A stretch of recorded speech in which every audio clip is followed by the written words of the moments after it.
go ahead and get it done. All right, good evening, everybody in the audience and those joining us on Zoom. Thank you for your attendance and your participation in tonight's meeting. We are here for a regularly scheduled Taos Municipal Schools Board of Education meeting. Today is Wednesday, January 17th, 2024. It is approximately 6:09 p.m. I would like to go ahead and call this meeting to order. Can I please get a roll call? Member Concha? Here. Member King? Here. Member Spray? Present. Secretary Trujillo? President Flores? Here. Just for the record, Secretary Trujillo will be joining us a little bit late. She needed to take her grandson to swim practice. The next item on the agenda is the Pledge of Allegiance. The flag is to my right. If you please stand, I will go ahead and use my pledge. I pledge allegiance to the flag of the United States of America and to the republic for which it stands, one nation, under God, indivisible, with liberty and justice.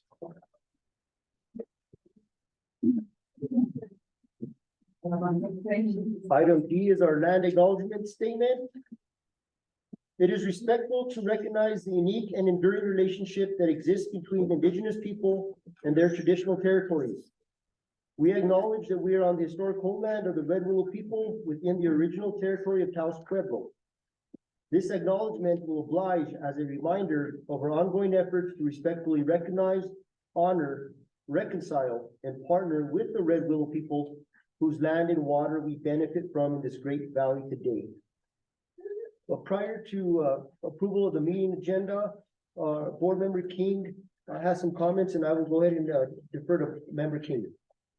That's appreciated, President Mark. I know we had a day off. I think you guys know my last name is King, and just a reflection of Dr. King and what he stood for. Peace and justice.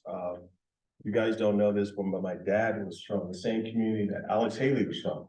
So I'm originally from St. Louis, and being from the city, you guys know a lot more action in rural communities. And we used to think that, we had to go visit our grandparents. But, in the South, the food's really good. So it was always nice to get home cooking. And my grandmother, we called her Mother Dear. So just a minute to reflect a cause and maybe especially where we're at in our society, guys. It's hard to believe that we're being challenged with so many things that we thought were taken care of. So just a minute of silence.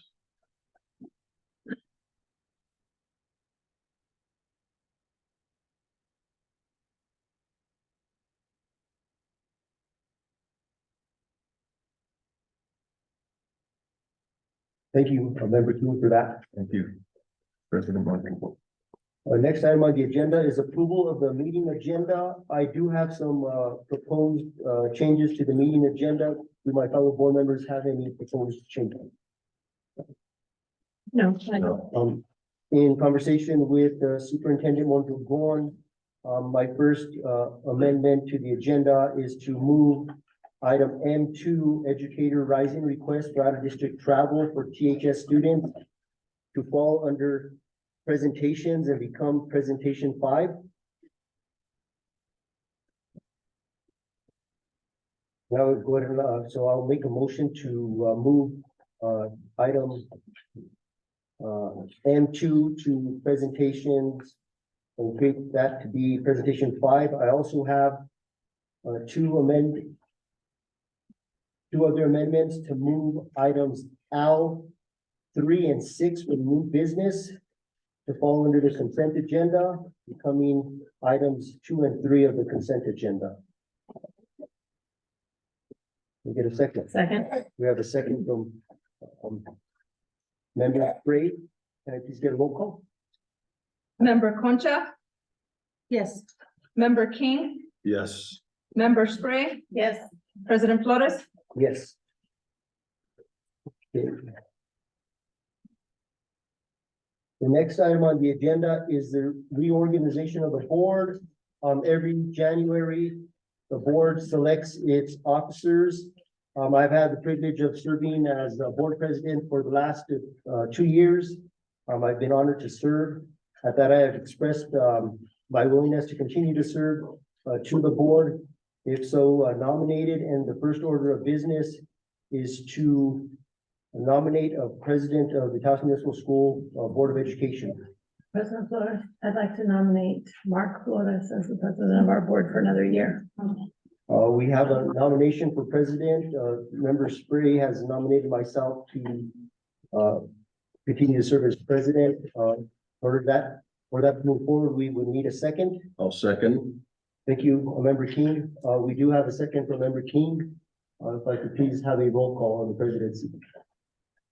Member Concha, Yes. member King, Yes. member Spray, Yes. President Flores. Yes. Thank you, board. I'm very honored to continue on serving as president and appreciate the responsibility. You do a good job. Thank you, Member Spray. You do. The next item of business is to nominate a vice president. And in doing so, I would like to make a nomination to nominate Member Spray to the vice presidency, if she so accepts. I would do that. I would gladly accept that. Can we get a second? I second. We have a second from Member Concha. Can we please get a roll call? Member Concha, Yes. member King, Yes. member Spray, Yes. President Flores. Yes. Next item of business, in the officership is to nominate a secretary of the board. Secretary, Trujillo has expressed her, willingness to continue to serve as secretary of the board. And in doing so, I would like to go ahead and proceed to nominate Secretary, Susan Trujillo to continue to serve in the capacity as secretary of the board. I'll second that. We have a second from, Vice President Gray. Can we please get a roll call? Member Concha, Yes. member King, Yes. Vice President Spray, Yes. President Flores. Yes.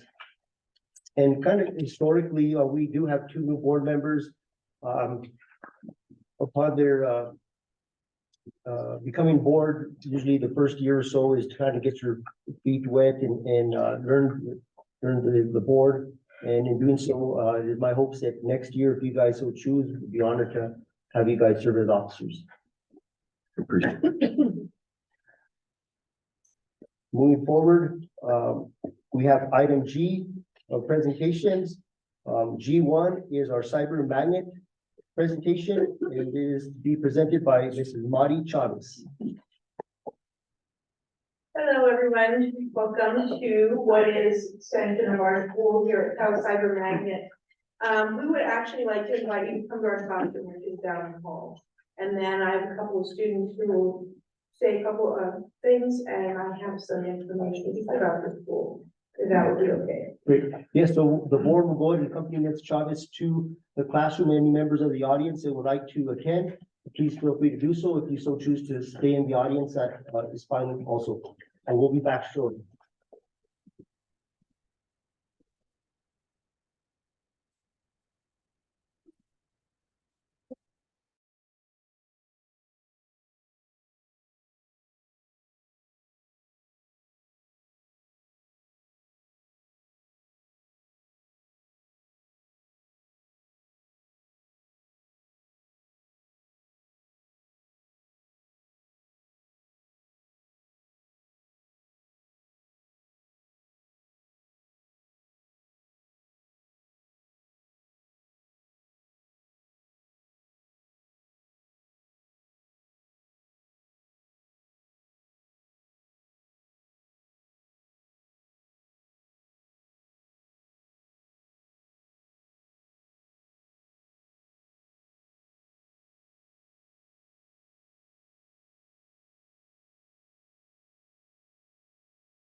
And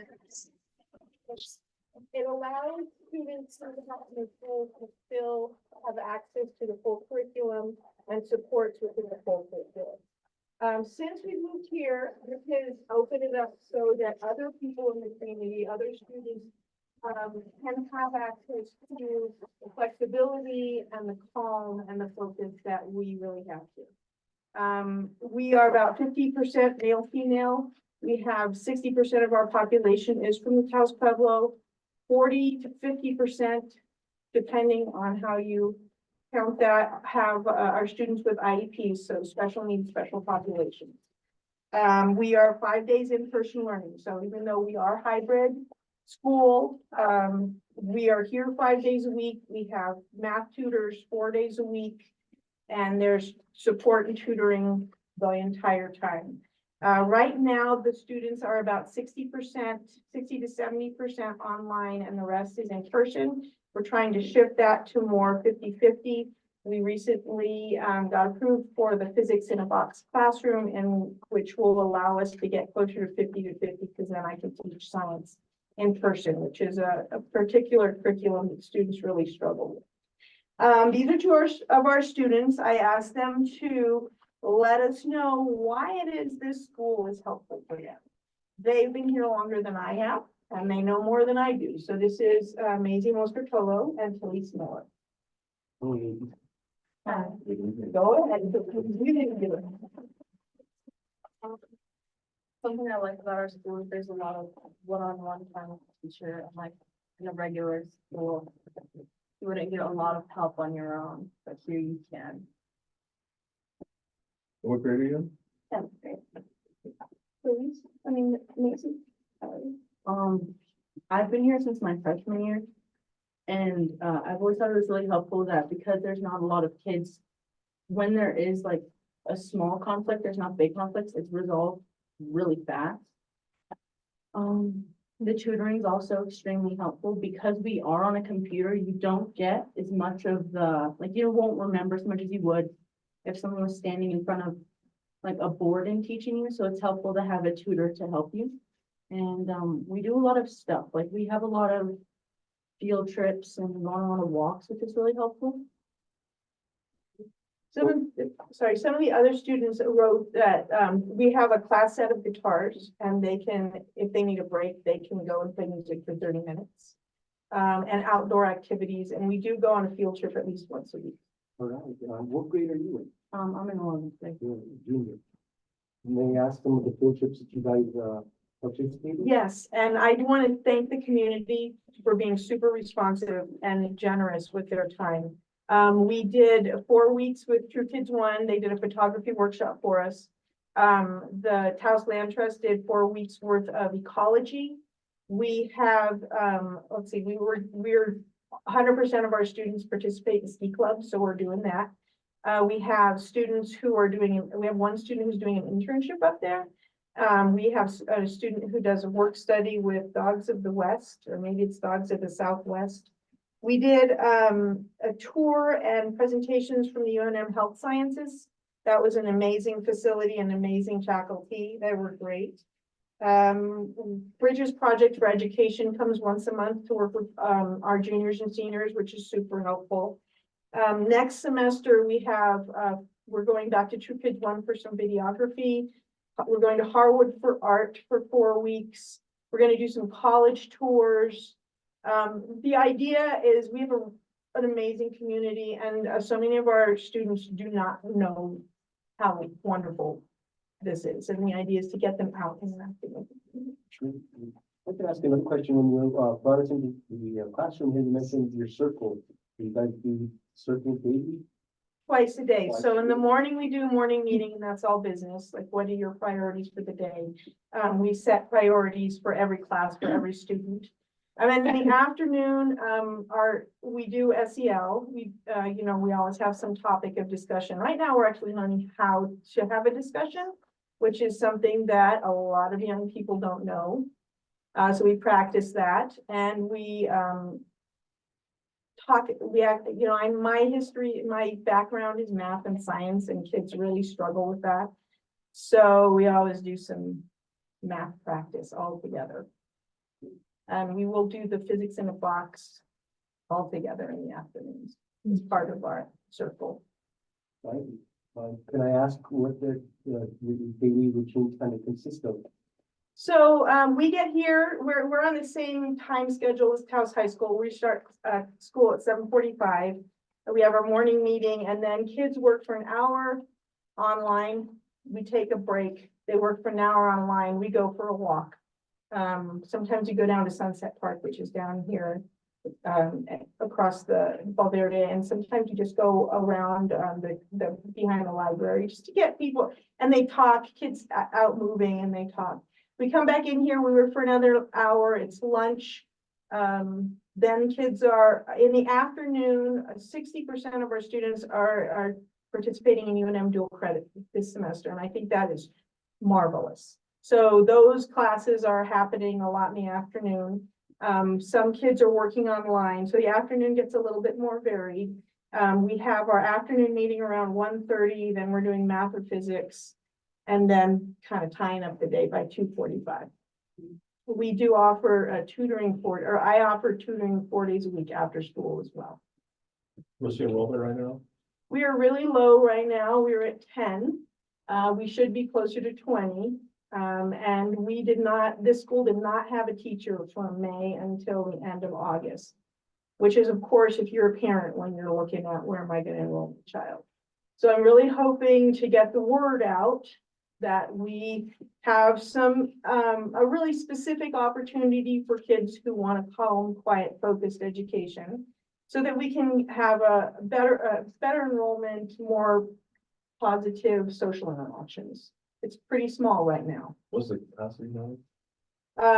26 would be maximum. I want to note that this is 24, sorry. This is it. We have access to the kitchen over there. So this is like cafeteria. It's everything. We formerly had another classroom the size across the hall.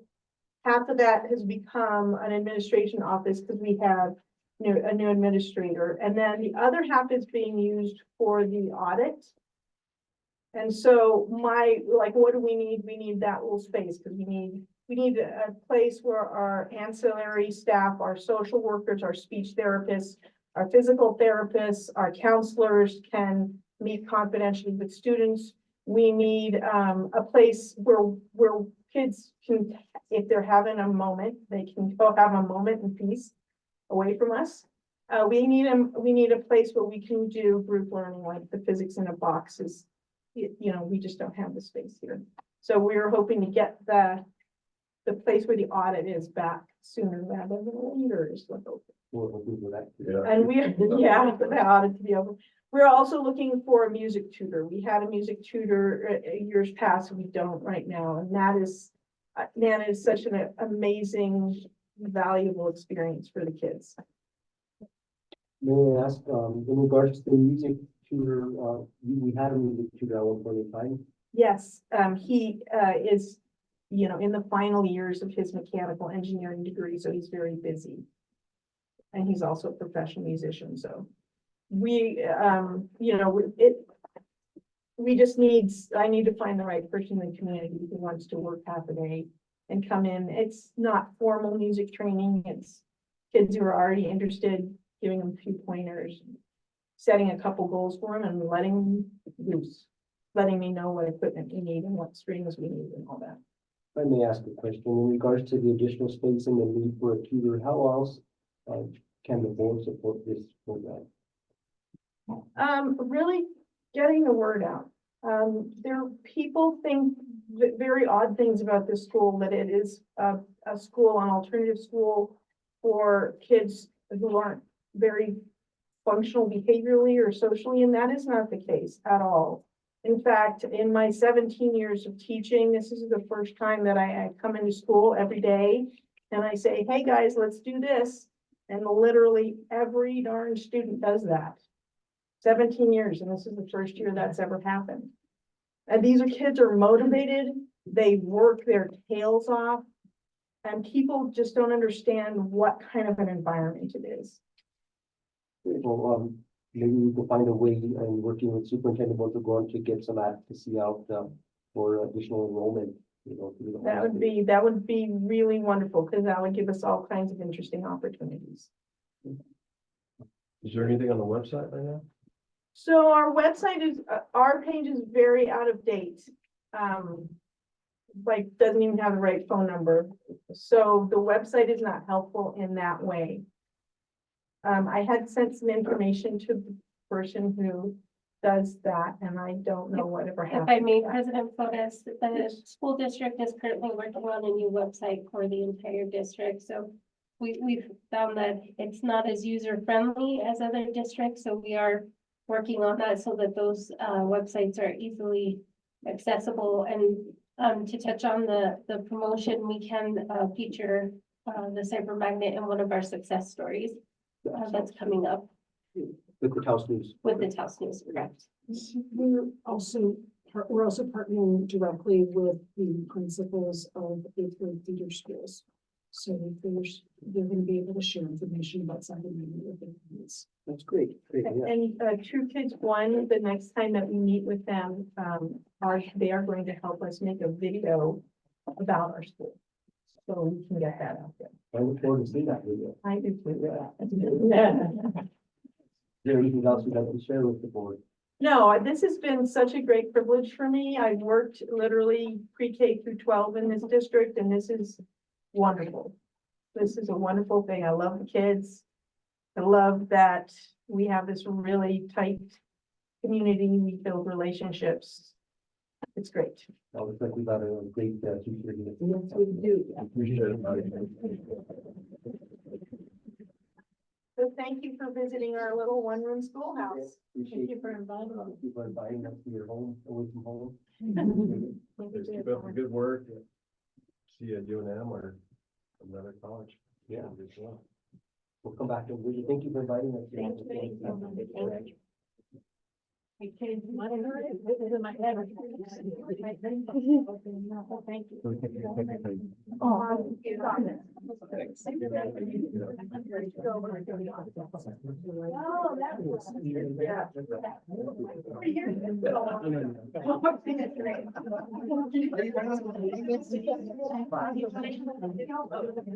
Yeah, that's the brand.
We get.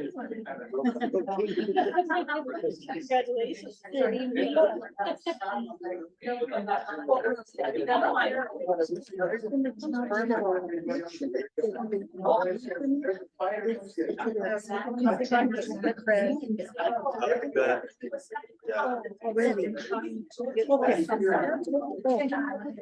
Yeah, but I will. I just wanted to make a quick comment about the cyber magnet school. My daughter is at school. And I don't. I don't think I changed. You can support the minutes. It's very interesting.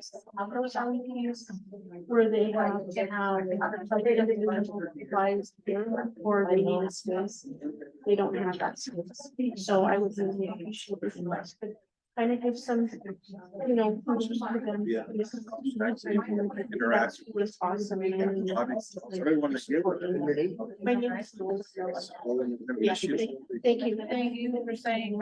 So you won't be a- All right, so we're gonna go ahead and reconvene here. I want to thank Mrs. Chavez and the students for giving us a tour of the school.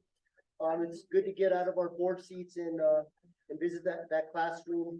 I think it'd be also important if the board members ever do visit the administration building and with the permission of the superintendent and proper acknowledgement, if you drop in and say hello to the kids and the teacher in the classroom there, I think it would do really well for them.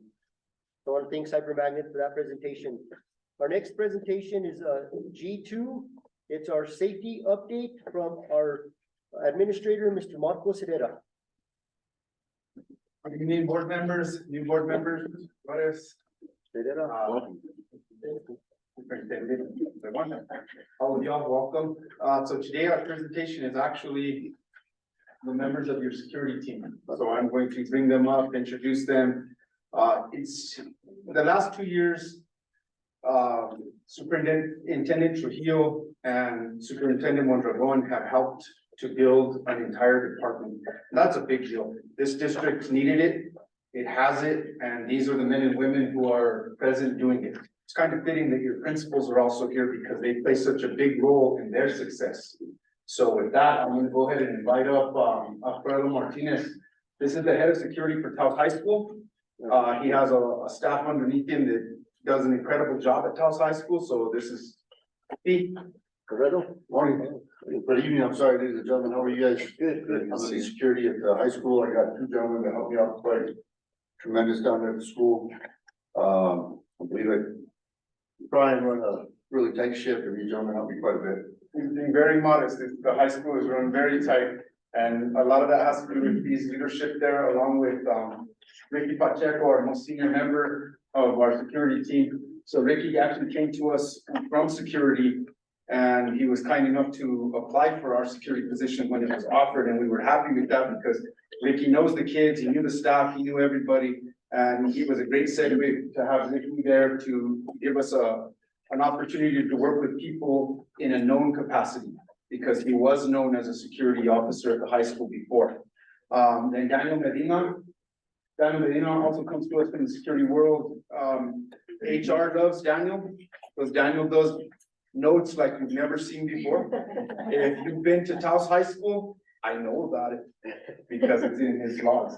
And I am not even joking when I say how important it is that you guys are able to pull security logs now, which we didn't have that access before. We can pull security logs, we can look at who came in, what deliveries we made, what time it was at. And most of that is due to Daniel's amazing logs that he does for the Taos High School staff.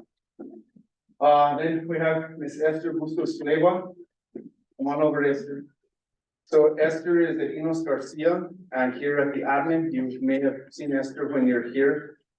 She's the person that's in charge of checking people in, checking doors. She does an amazing job for Miss Atencio and for Miss Leilani over at the Enos Garcia. She helps out in such a capacity that I get requests all the time that Esther stay there and not come here to the admin. And then I get requests from our superintendent that where's Esther. So it's a fine balance, but Esther has done a wonderful job in creating a fun and friendly atmosphere with her principals and with her colleagues. So they're very appreciative of having Esther around. Great. Dominic Martinez could not be with us tonight. He is our IT, safety security coordinator for the Taos Middle School. So Dominic's job is a little different. It's definitely a lot of work. Not that theirs isn't a lot of work, but it's a lot different kind of work. He works, with Ms. Martinez and her staff to help regulate situations at the Taos Middle School. We always think of de-escalation. Their job is to stop escalation by creating a preemptive strike before it's escalated. And Dominic, I would believe that Ms. Martinez would agree, does a great job of that. We didn't get the data in time to show you, but I believe the last time we met and we talked about security data, we had numbers from the high school, the middle school, the elementaries. The middle schools is actually very impressive, and a lot of that has to do with great leadership and also with the help of Dominic over at the middle school. So our numbers have gone quite down when it comes to security issues at the middle school, and we're very proud of that. Not that any of the other schools have gone up or anything different like that. It's just, it's a real factor at the middle school, having, again, a good leadership team along with safety and security. And Dominic couldn't be with us tonight, but he wanted to make sure that I let you guys know that that's what he's doing, and he'll continue to do so. And then we have Mr. Diego Trujillo. So Diego is also the IT specialist for security. Diego is the guy we call when we want to look at cameras, when we want to get stuff right. He also is the coordinator for all the elementaries. So Diego is at Ranchos, he's at Arroyos.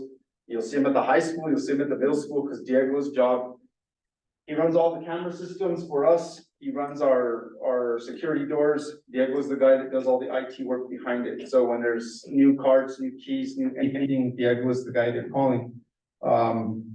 Diego's invaluable to our team because of that fact that I have to use him at every site. And sometimes it's unfortunate that I might have to have a site go without somebody. But again, I mean, Dr. Serna Marmo and Dr. Medina have been kind enough to share Diego with the district. He's theirs 90% of the time, but 10% of the time he is out in the rest of the district. And I know the rest of the district appreciates it. So again, this is the team you have behind you, minus Dominic.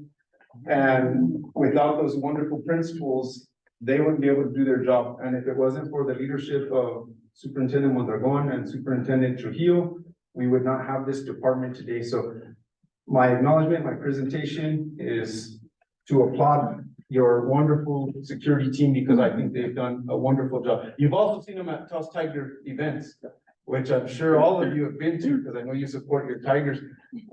So Nando has been gracious enough to help them out and then help him out in having a presence at athletic events. And I think it's a wonderful thing.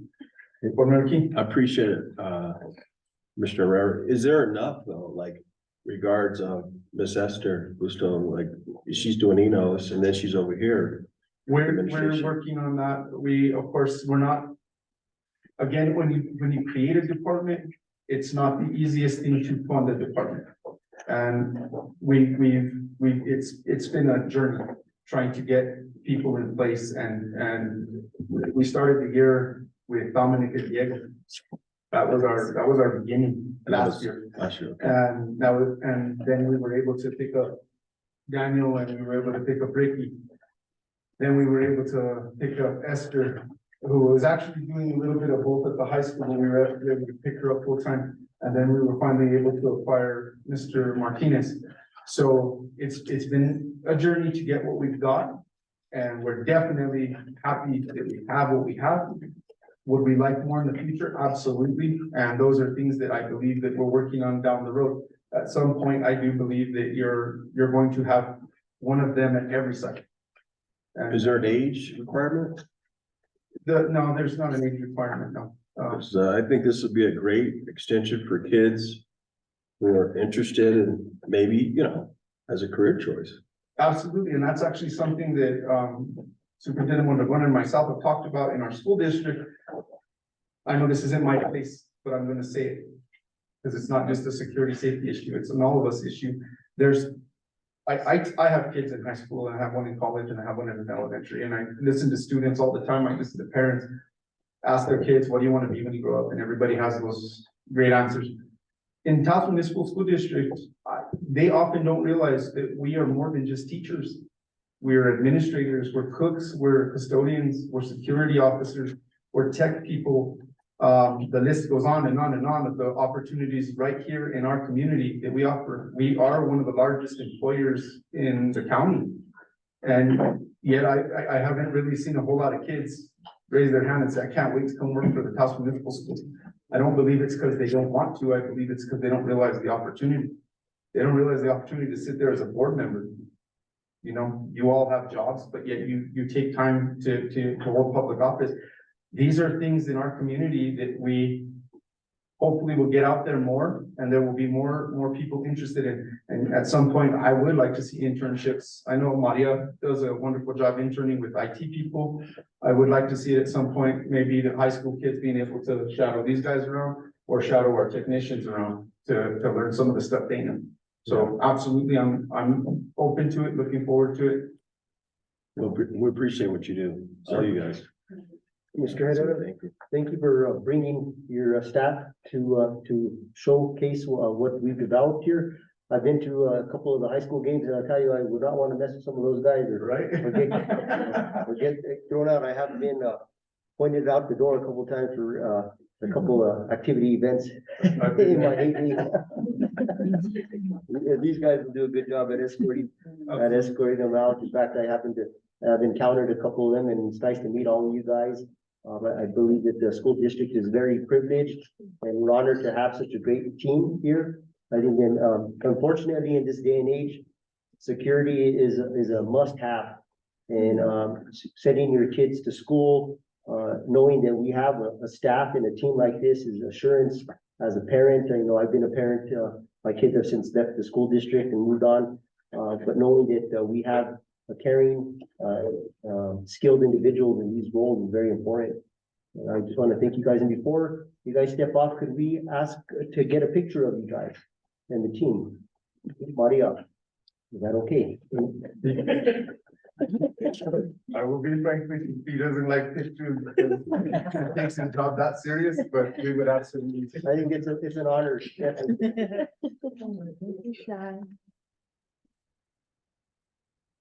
The pretty snazzy logo.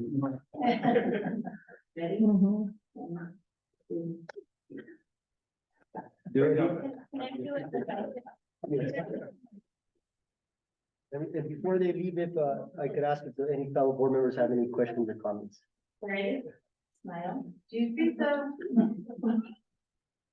And if we could just ask a couple questions, so I'd like to ask Mr. Alfredo Martinez, how his interactions are at the high school, and just if you could just share with us kind of the ongoings and happenings as day to day.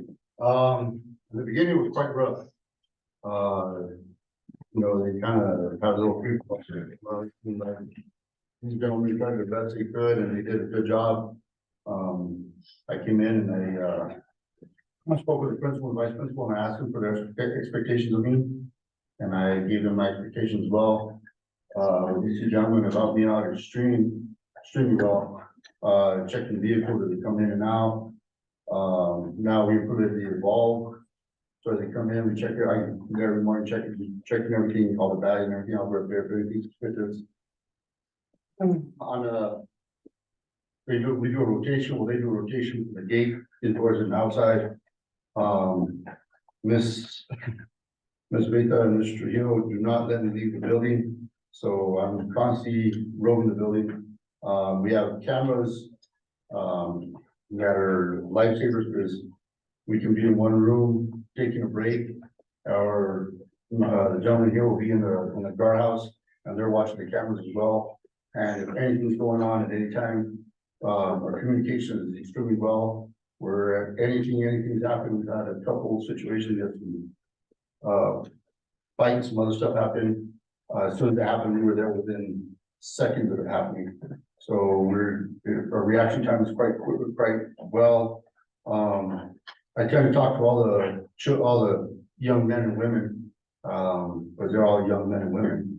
Yes, sir, yes, ma'am, every morning, good morning, and everything else, you know, and I talk to everybody with a calm voice. So when they do hear my voice go up, they know something's up. But for the most part, everything has gone extremely well. After the Thanksgiving break, a lot of stuff's gone down, and now it's after the Christmas break. It's, they changed the schedule up, now they have the Black Friday coming on and stuff, and the class periods are longer. It's actually quite getting boring, so it's, the hallways are quite empty most of the time, and that's what we want to hear. Yeah. Yes. Does the board have any questions, comments, or I just concerns? have a comment. I was reminded to bring this up. And I am so thankful for you. You have no idea. This is not a negative thing. Don't take it that way, please, because I'm so thankful in you. I would never go against you.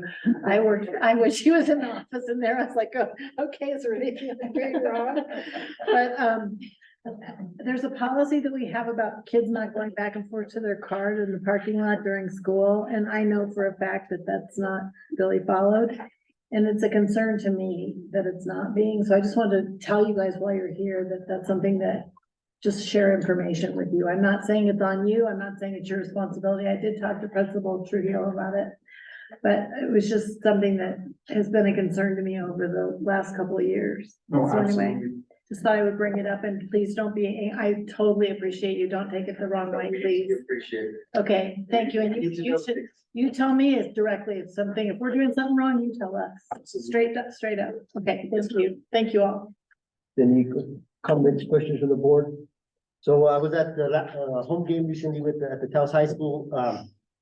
Tigers played Artesia, and the Artesia coach is getting a little bit riley, and these guys I noticed they're observant of the students on the bleachers. They're paying attention to the coaches. They're paying attention to everything. You know, being a board member there, I try to blend into the crowd, I guess you could say, but I felt very safe and secure. And I felt that the students were aware of the security team. There was a little bit of an outburst from one of the sections of the crowd, and the security team was there immediately. And Mr. Martinez, you kind of, let his presence known, and sportsmanship was followed. And I was just felt that Taos High School and Taos Municipal Schools has come a long way in security, and we want to continue to support you, Marcos, and your staff, and just want to acknowledge you guys and thank you for the very vital role you played in providing security for our students and our teachers, and even those people that venture onto the campus. It's nice to know that we have people such as you there for us. So thank you so much for being here tonight. Appreciate it.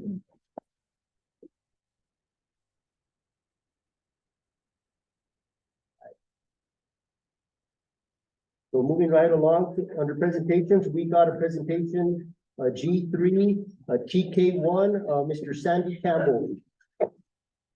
Then for the board's awareness, I invited Mr. Campbell to do a brief presentation in regards to what TK1 can offer the board in our search for a superintendent. Thank you, President Flores, fellow board members. Thank you for having us. Hello, everyone else too. I'm Sandy Campbell, Executive Director of Truth Is What. So, a couple of things when it comes to, the leadership of the school district and the superintendent role of the school district. We have a few different interventions or programs that I want to talk about. The most important program that we have that I think is of high relevance to tonight is our youth council. And on our youth council, we have, and I'm going to introduce these three in a second, we have essentially the fruits of this school system.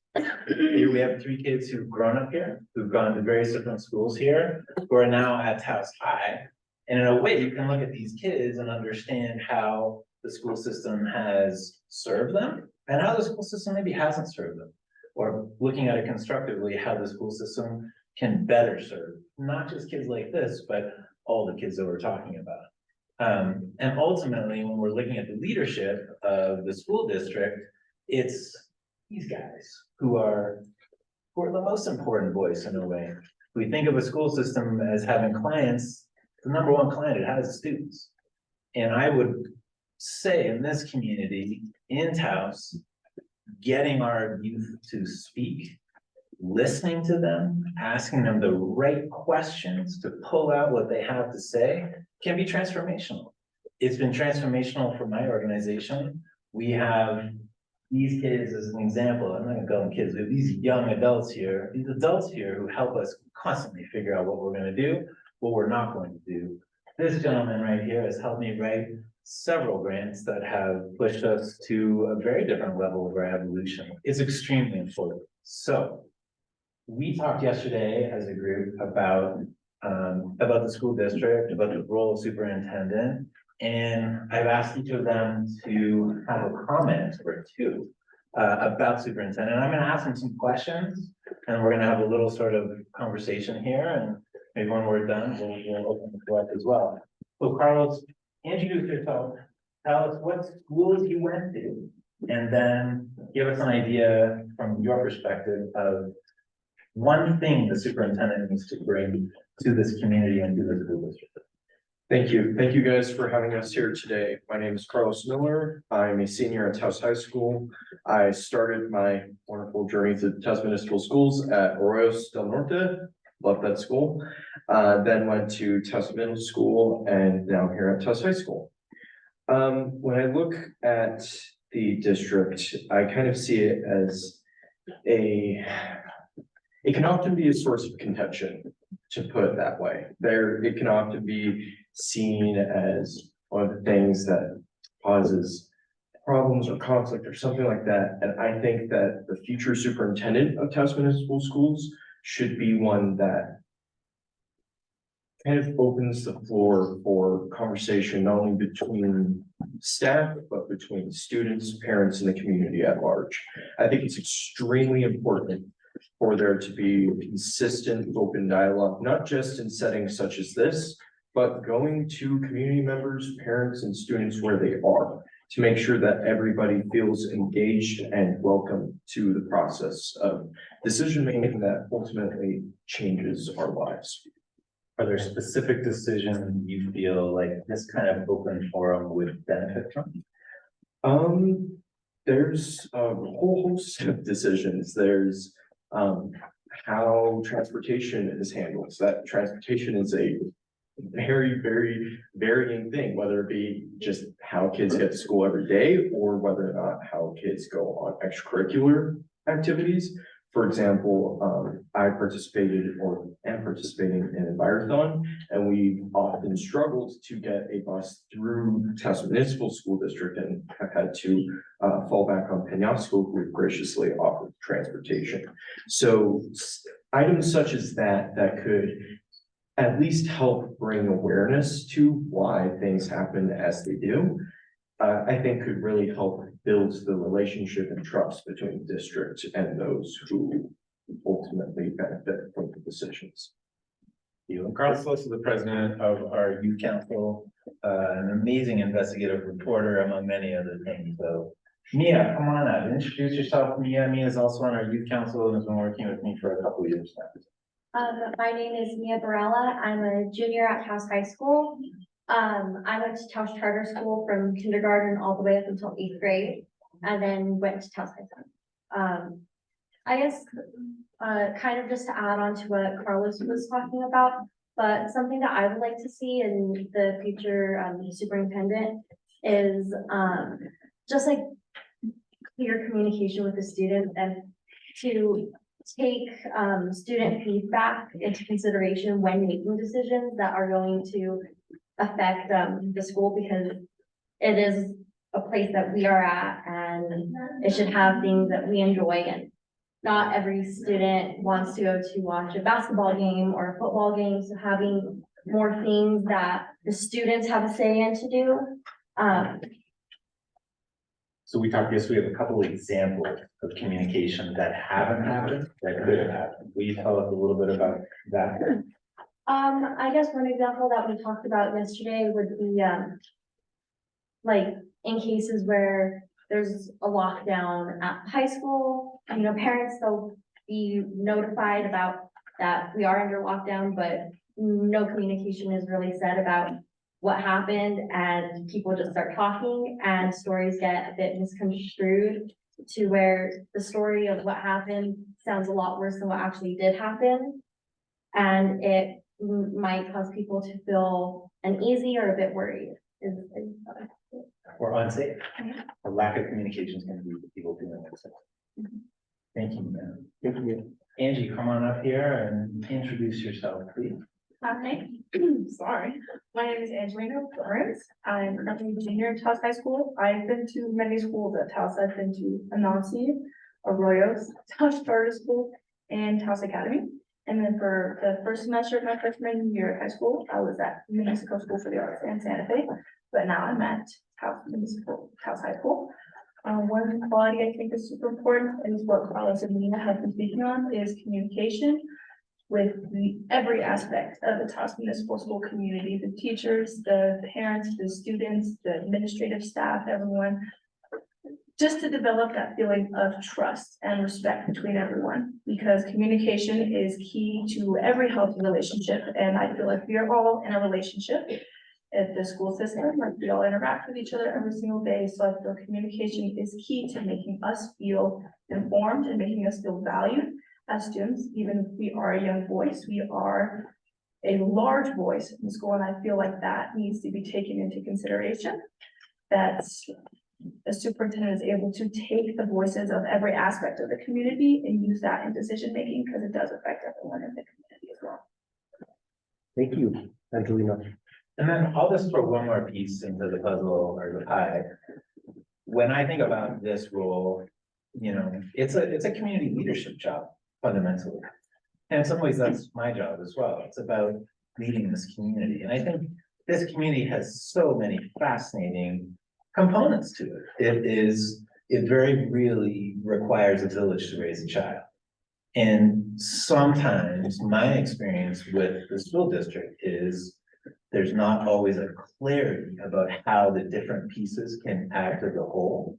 Some of the rules at different schools are different and time consuming.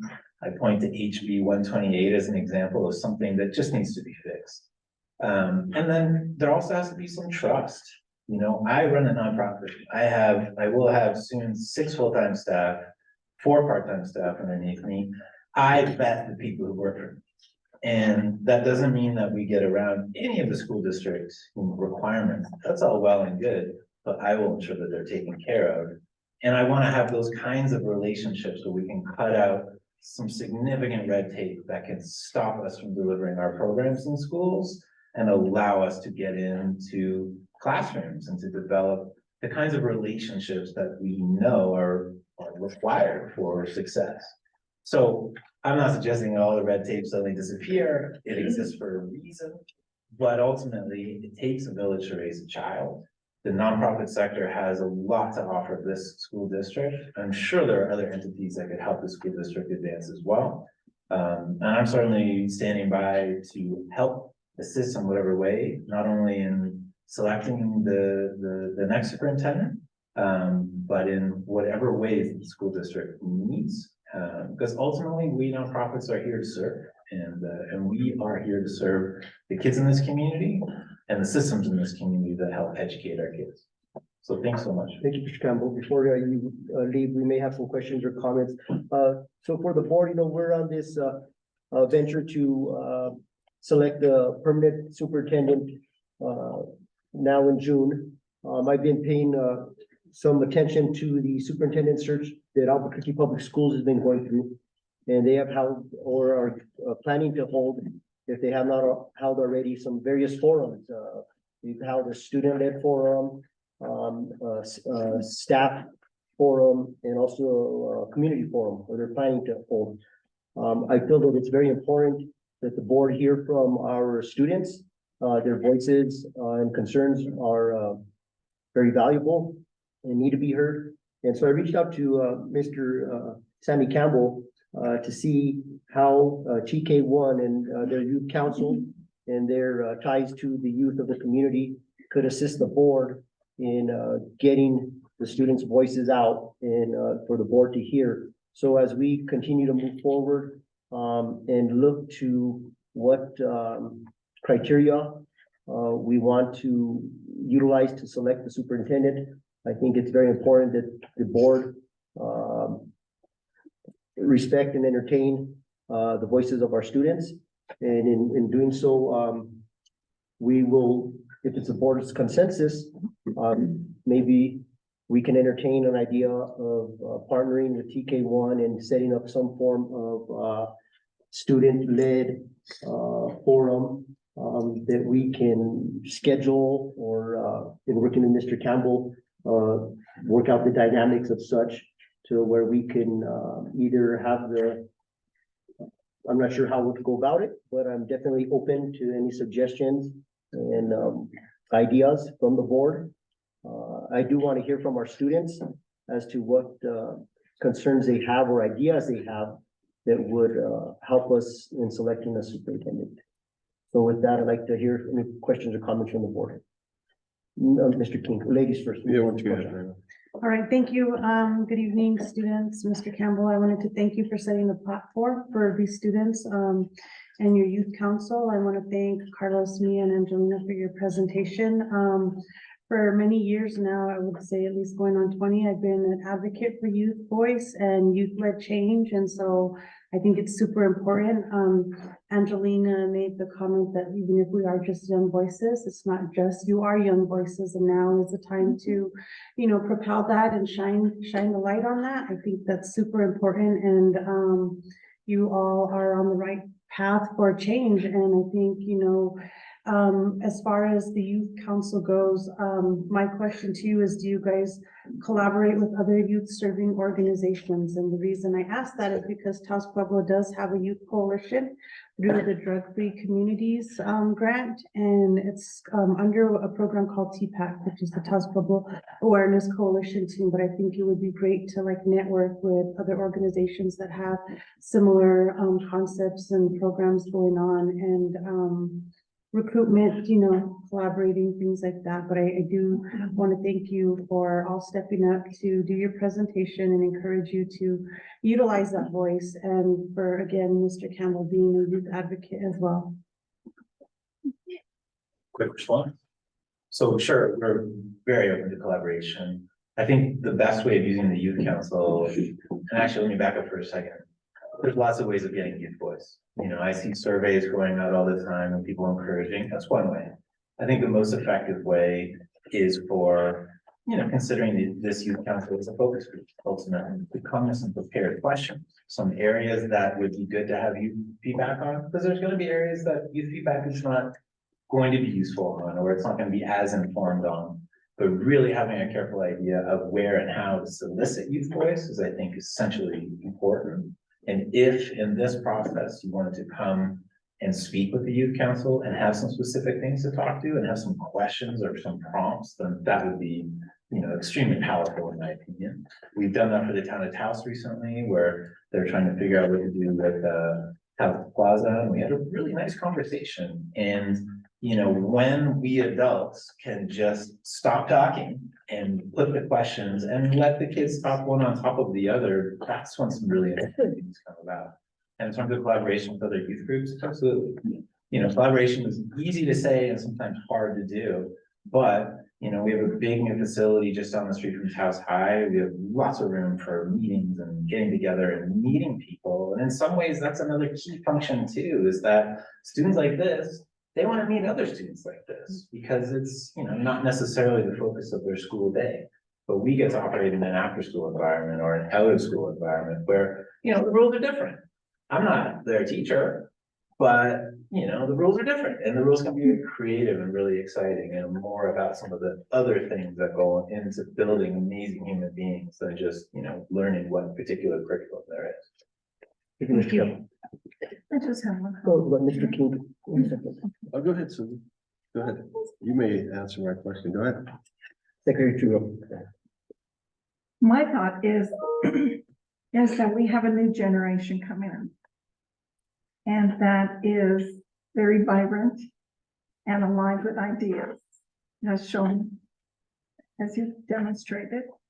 And the passion that you have can be linked to those that are older, maybe wiser, but both just linking together can just, I think, just have ideas that will be outside the box for today's world and for Taos High and for the whole school system. Because I think that, sometimes young people don't realize what leadership really is, and they're leaders. I used to tell my staff, you're all leaders here. And they just, you have to develop them in their roles. And for them to participate and understand what even our role is, what the role of the principals is, what anything that is open to gain understanding and knowledge, that is incredible. So I applaud you, and again, get open, very, very open to the dialogue that will occur. And our journey to, and our experience in selecting a new superintendent for Taos Municipal Schools. Thank you, Secretary Trio. Member King. Yeah, I'm just, putting on my marketing hat and all the students. And Sandy, you may know this off the top of your head, or maybe someone on the board or superintendent. And I thought, just logistically getting, you know, the commenting process, obviously Susan hit on the head. I mean, freshmen they're just trying to find their rooms, okay? Sophomore, you got a little bit of a rhythm going. You know, we don't want to leave them out as well. Maybe open it up so we can process the data, because what's the population of the high school? 270, how many students? 800. Is it 800? The class? Okay, 800. So 800, that's a lot of potential responses, obviously, like voting. Maybe half the people will vote, you know, but it's just processing, and we'll just put this back to you, Sandy. And we appreciate the input. How does that look of getting that data to us so we can, you know, process it, and then we can go from there? Because that's you know, is it the English department? Your English teacher's got to talk to them, the counselor. I appreciate all you guys' comment. Angelina, I was saying, like, what would be your way of telling the students if there was lockdown? How would that be an announcement in the morning the next day? This is what happened? Because you guys do have announcements. My wife is Miss Rosalinda, Spanish teacher. So, you know, hey, I know when I went to high school, we had announcements, and that's the time you hear it. This is what happened, is coming from the office. So there's no secondhand. You heard it from the, you know. Well, and I think that's exactly it. So first of all, I invite you all to come to our facility. I want to show you all around it anyway, and give you a nice tour of what we offer and students who are there. I would say the first meeting we should have is, let's dig into the problems. Let's dig into the things that don't work. And then when we get, you know, and Mr. King just illustrated a great point. If communication is an issue around what happened with lockdown, let's talk about that. Let's spend 10 minutes talking about that, because I know they have ideas. And I know they would say, well, you can't do it here, and you couldn't do it here, but you could do it here. And I think that's how we're gonna get at some really creative, interesting solutions to some of the issues that exist, is let's drill into it. And it's open conversation. There's no wrong answers. We will not have this kind of formality. It will be, you know, a facilitated dialogue ultimately. And, you know, I could say more about that, but I invite you to it. And I think we should do 3. And we can kind of keep drilling down and find more interesting answers to some of the issues that exist. So moving forward, Mr. Campbell, in hearing Mrs. Concha's comments, you know, the district has been working very hard to foster and develop a relationship with Taos Pueblo over the course of many years. So I would really like to encourage, not that it's not happening already, but if you guys could go ahead and work with what is it? The Youth Coalition at Taos Pueblo. The Youth Coalition at Taos Pueblo. In hearing their needs, I know that the needs of our Taos Pueblo youth are very unique and from a cultural standpoint. So I think it's very important that we dialogue them and hear from them. But in moving forward with the board's consensus, I would like, with their blessing, to be able to work with Mr. Campbell in trying to set up some form of youth forum in communication with the board, moving forward to hear the voices of the students. I'm not sure what that'll look like. But I know in the months moving forward, we're gonna need to hear from the students. We're gonna want to hear from the students and take that information and utilize it in making the best decision for a superintendent. Would, if I may, President Flores, suggest maybe, asking this youth council to maybe draft something up for the entire school body that they can review some of your ideas and points, get some feedback, so we get a general consensus of what the school body thinks as well, and the same feedback you gave, Mr. Campbell, as far as what they want to see in a superintendent, and you know, maybe things in the past that haven't worked or might work, or just any thoughts and ideas, and then kind of just put that information together in like a broader presentation and give us another report back on that. How's this real quick, Mrs. Concha? Would you be willing to be the point of contact with Mr. Campbell, since you have so many years of youth advocacy and working with the youth, and also being a tribal member from the Pueblo, and then just keep me in the loop, and we could coordinate bringing some form of the youth forum.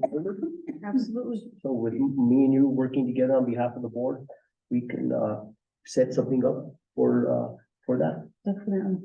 I would like that. And just one response to that, I would encourage that we start informal, just start with conversation. I think the destination could certainly be writing some things down. But in my experience in working with, our best juniors and seniors that we have in this town, we have to start in a way that's sort of more gooey and more, we're not really sure, and let's just talk, let's just speak. And then, we don't take notes, but we'll get to the note-taking process. We'll get to that. But I think if we start we understand it's a process. It's gonna take a little bit of time. I think June is a fine destination that matches with, this semester as well. But taking a little bit of time, asking some good questions, really listening, and really figuring out what we need to listen into more on, then that can drive us towards getting really specific about, whatever it is the process demands, we be more specific about and write things down about. Okay, sounds good. So we'll be in contact with Mr. Campbell, and I want to thank you, students, for taking the time out of your day, and you probably got some homework to do and chores at home, who knows what's going on, but I want to thank you.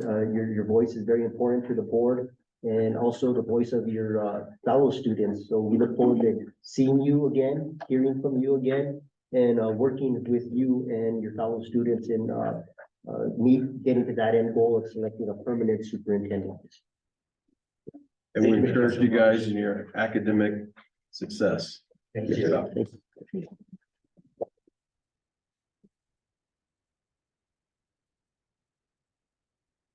So our next presentation is from Stifel, and we have Mr. Brad Angst and Mr. Nicholas King.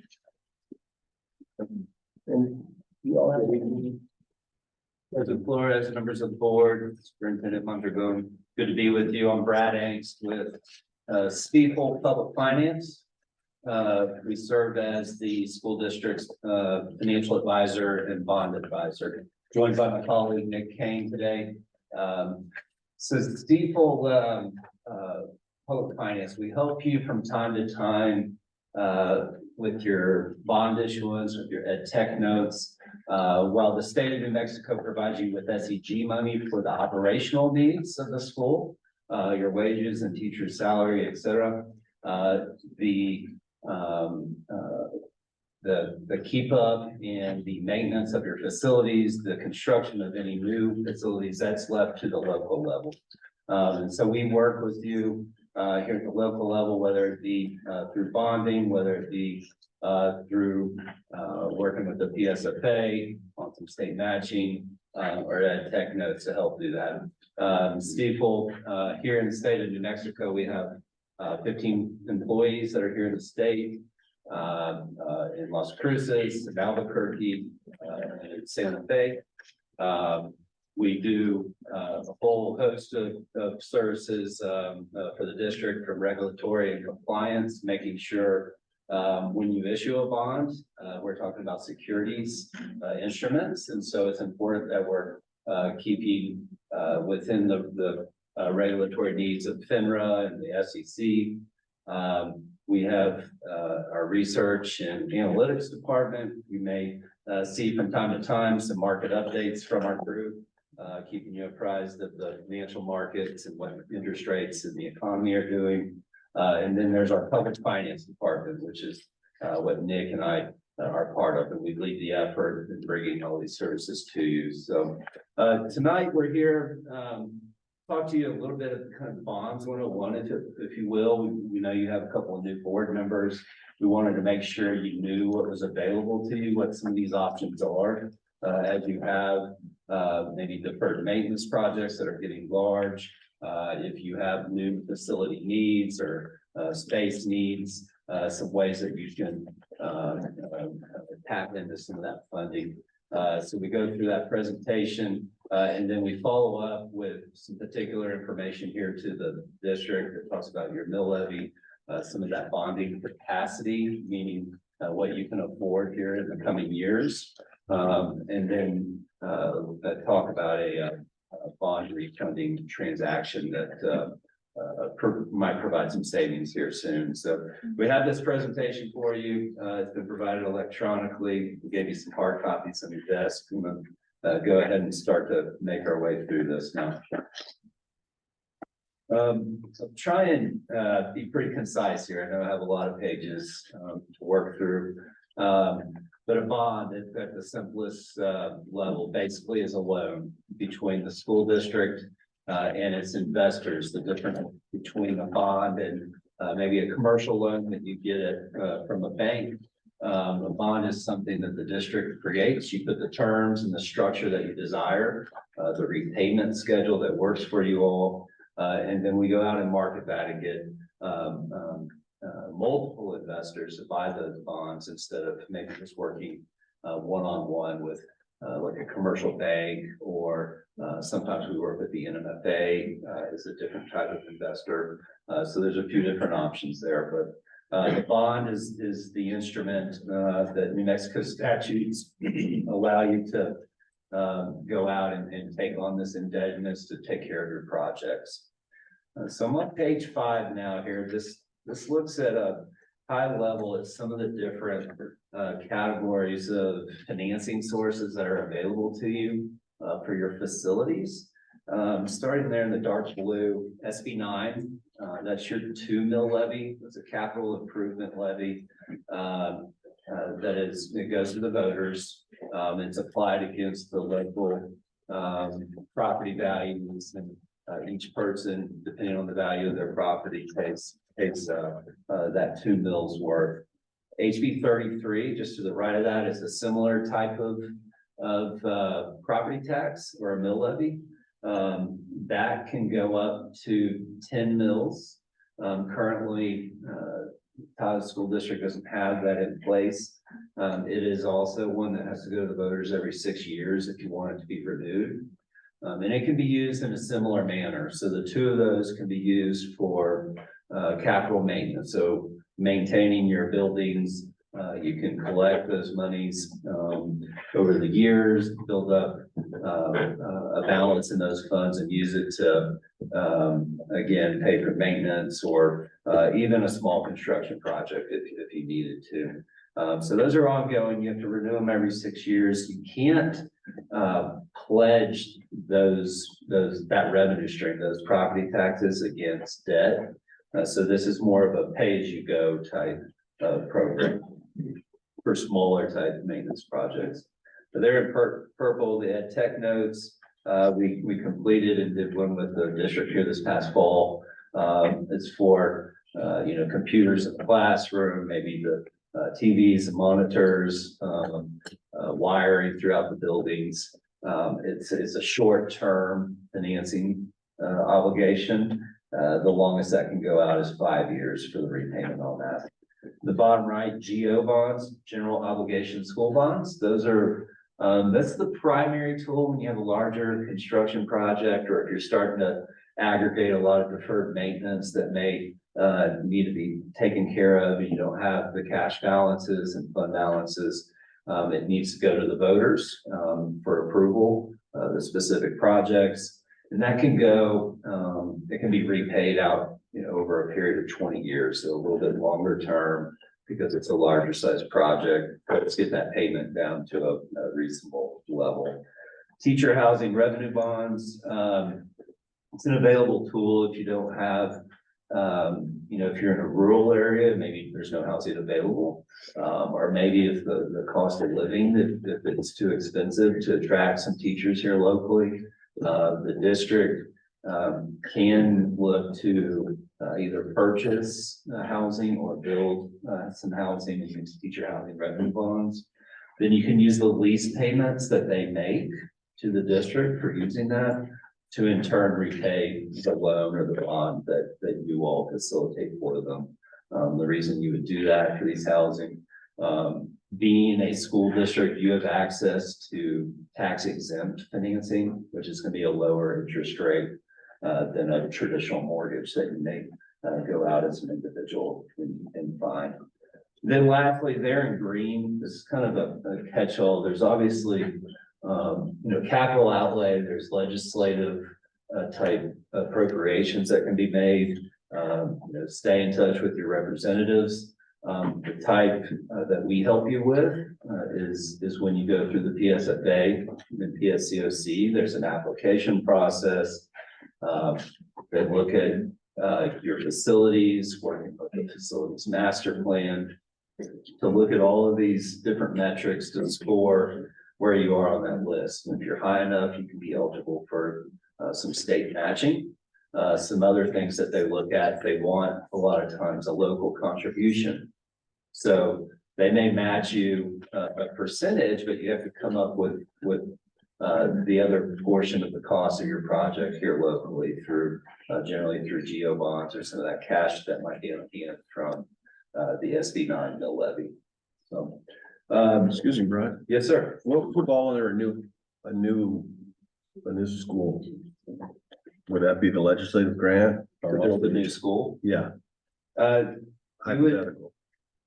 yeah, new schools have gotten quite expensive here, over the last several years, especially quite a bit of inflation, that's happened in the construction. It's probably a blend of GO bonds and, working with the PSFA, hopefully to get some matching there. But that's gonna be a longer term, large scale project.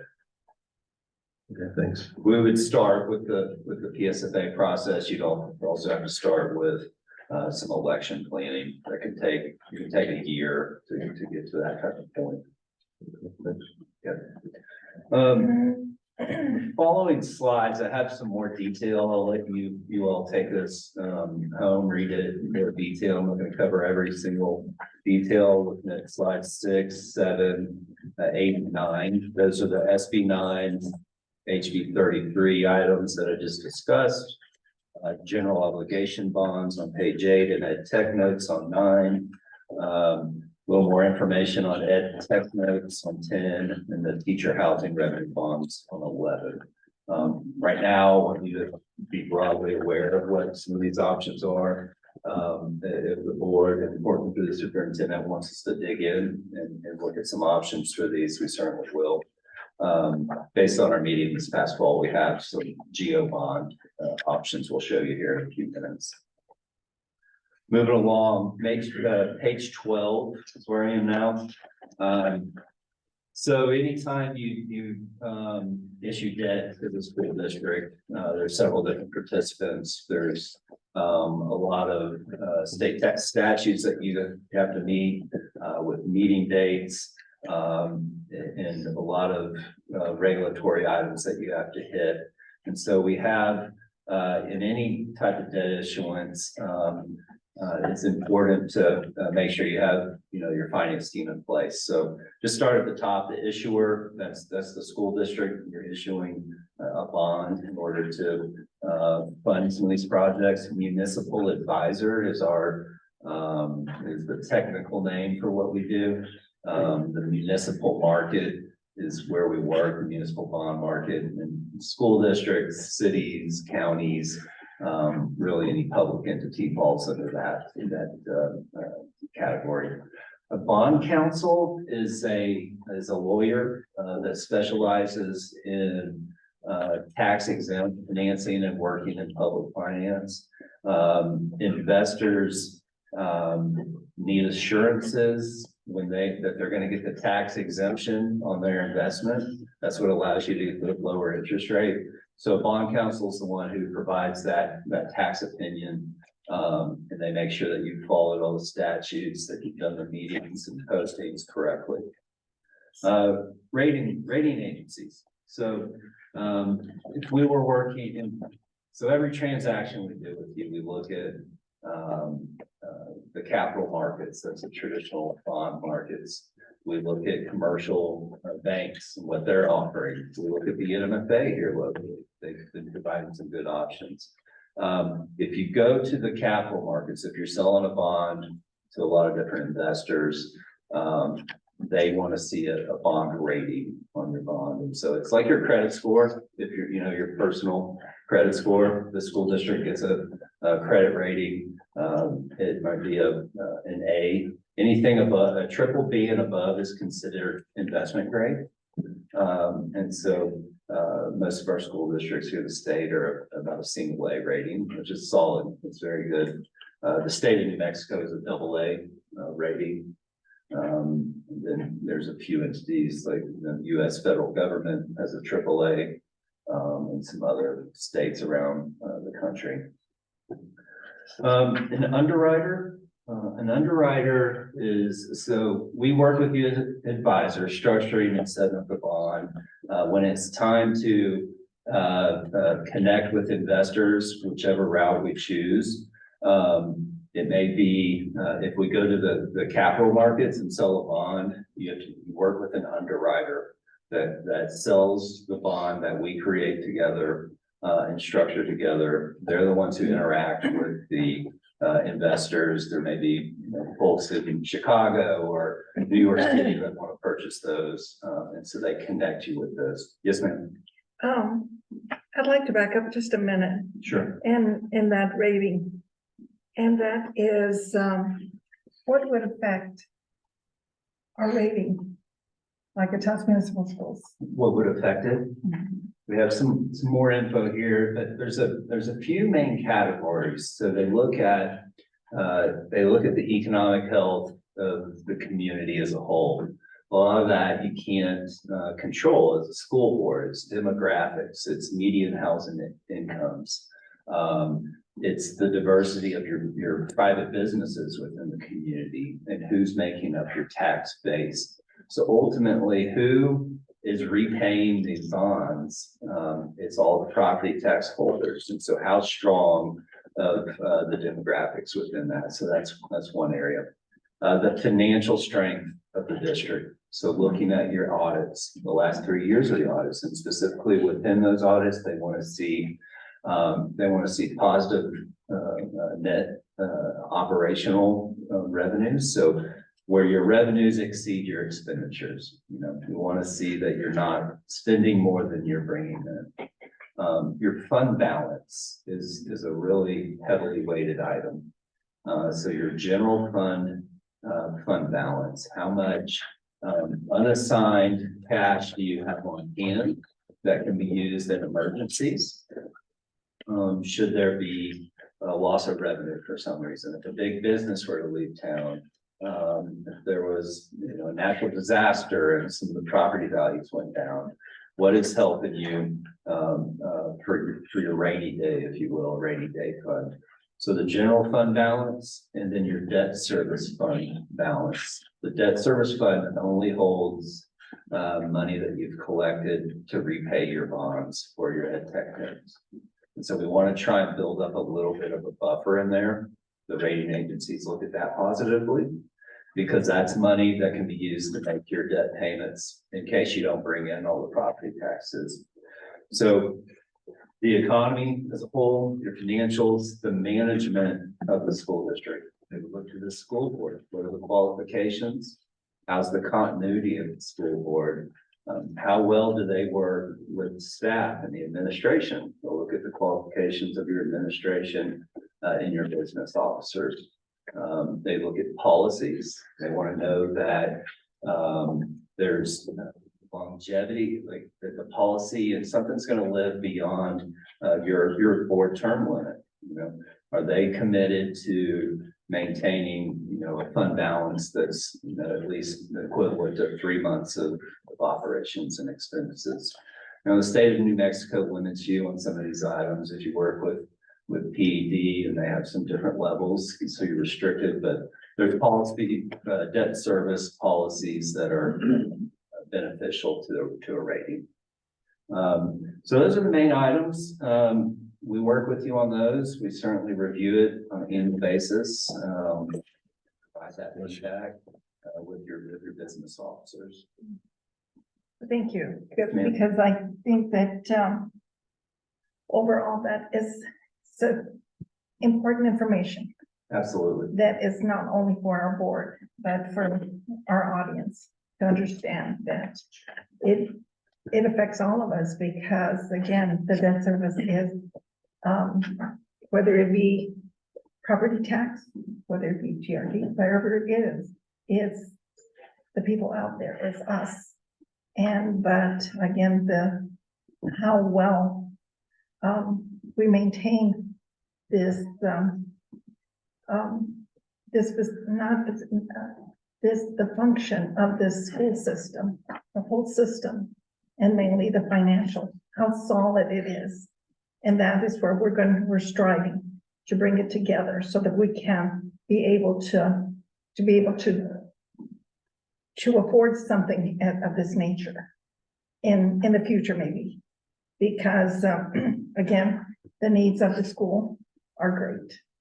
And the revenues, again, is, the monies that we do get are very regulated. We're relying on grants, we're relying on federal money. And that shouldn't be the case. And if we are, the community as a whole should care and be willing to participate in a school system, whether their taxes are gonna go up some. And we're low in comparison to other states in property taxes. And, but how well served is our school system? To be able to get the best for our children, to get the best facilities that we can be proud of and utilize to build a good, solid Taos Municipal School. Very much agree. Yeah, the financial picture, and how well you'll manage that can directly lead to, lower cost for your financing. You know, the better y'all are keeping, your finances in order, you will improve that credit rating. And in turn, that lowers your interest rate and the cost of people, you know, getting the project funded. What is the going rate? So right now for school districts in New Mexico, it's still in the 4% range. So even though interest rates have come up over the last 6 months, municipal rates and school district rates, because they're tax exempt, and because it's still a very desirable, there's a lot of demand for school district bonds. So there's still a lot of buyers, and it's helping to keep those interest rates down. So even though we've come, you know, the last 5 years, even 10 years have been all-time historic low interest rates and borrowing costs. Even though we've come up pretty substantially here, really to interest rates that we haven't seen since probably 2008. You're still below the historical norms, the 20-25 year averages. We're still right in the middle of where we have been. So relatively still low cost of capital for the district, but it's between 4 and 5%. But then the other thought that comes to my mind, if that is inflation. Because again, we're hit with the inflation all across the board, the families, the community, the cost of doing business, of buying the, product for everything. I think food to feed our children, everything, the paper goods, everything, it has gone up. And so it's just, how do you overcome something like this? In this type of market, in this type of scenario of where the world is at, where the United States is at, where communities are at, where we're at. Those are definitely some hard decisions and items that have to be considered as you all go through your facilities assessment, what you all potentially want to tackle in the coming years. Been working with a lot of superintendents and school boards here over the last couple of years that have been trying to decide, do we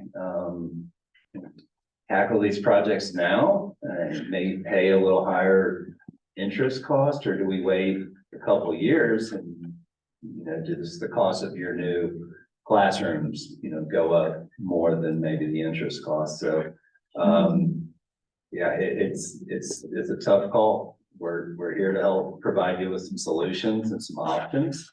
But it's, at the end of the day, you gotta weigh, this board's gotta decide where they want to invest, in your facilities. We're trending down though, Susan, for the next 12 months, Brad and Nick, we're trending probably definitely this year, if not 2 year. So with your background, we're trending down. Now, this is January, end of the year, rates are going to be lower.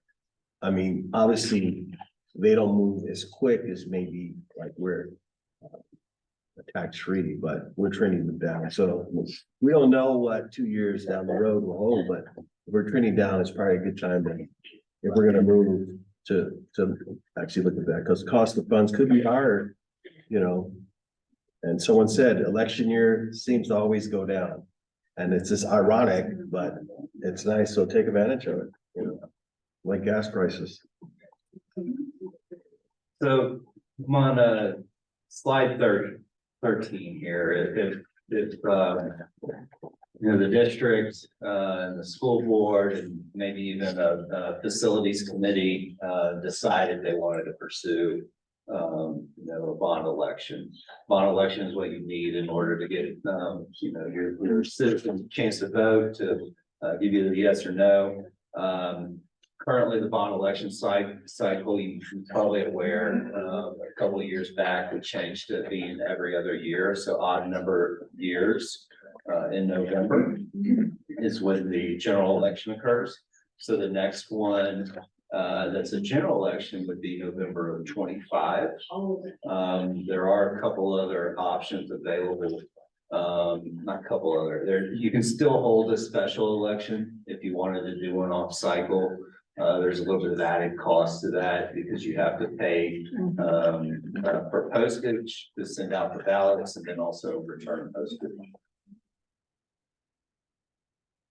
So just know, there's quite a bit of preparation that goes into this. It's always, takes about 6 months to get out of a special election. Can move in, slide 14. Just some examples of the election, if you do decide to pursue one. This is a little bit ways down the road. There are some rules surrounding what can be said, how you can advertise an election, and what the process will be. So again, you can have it.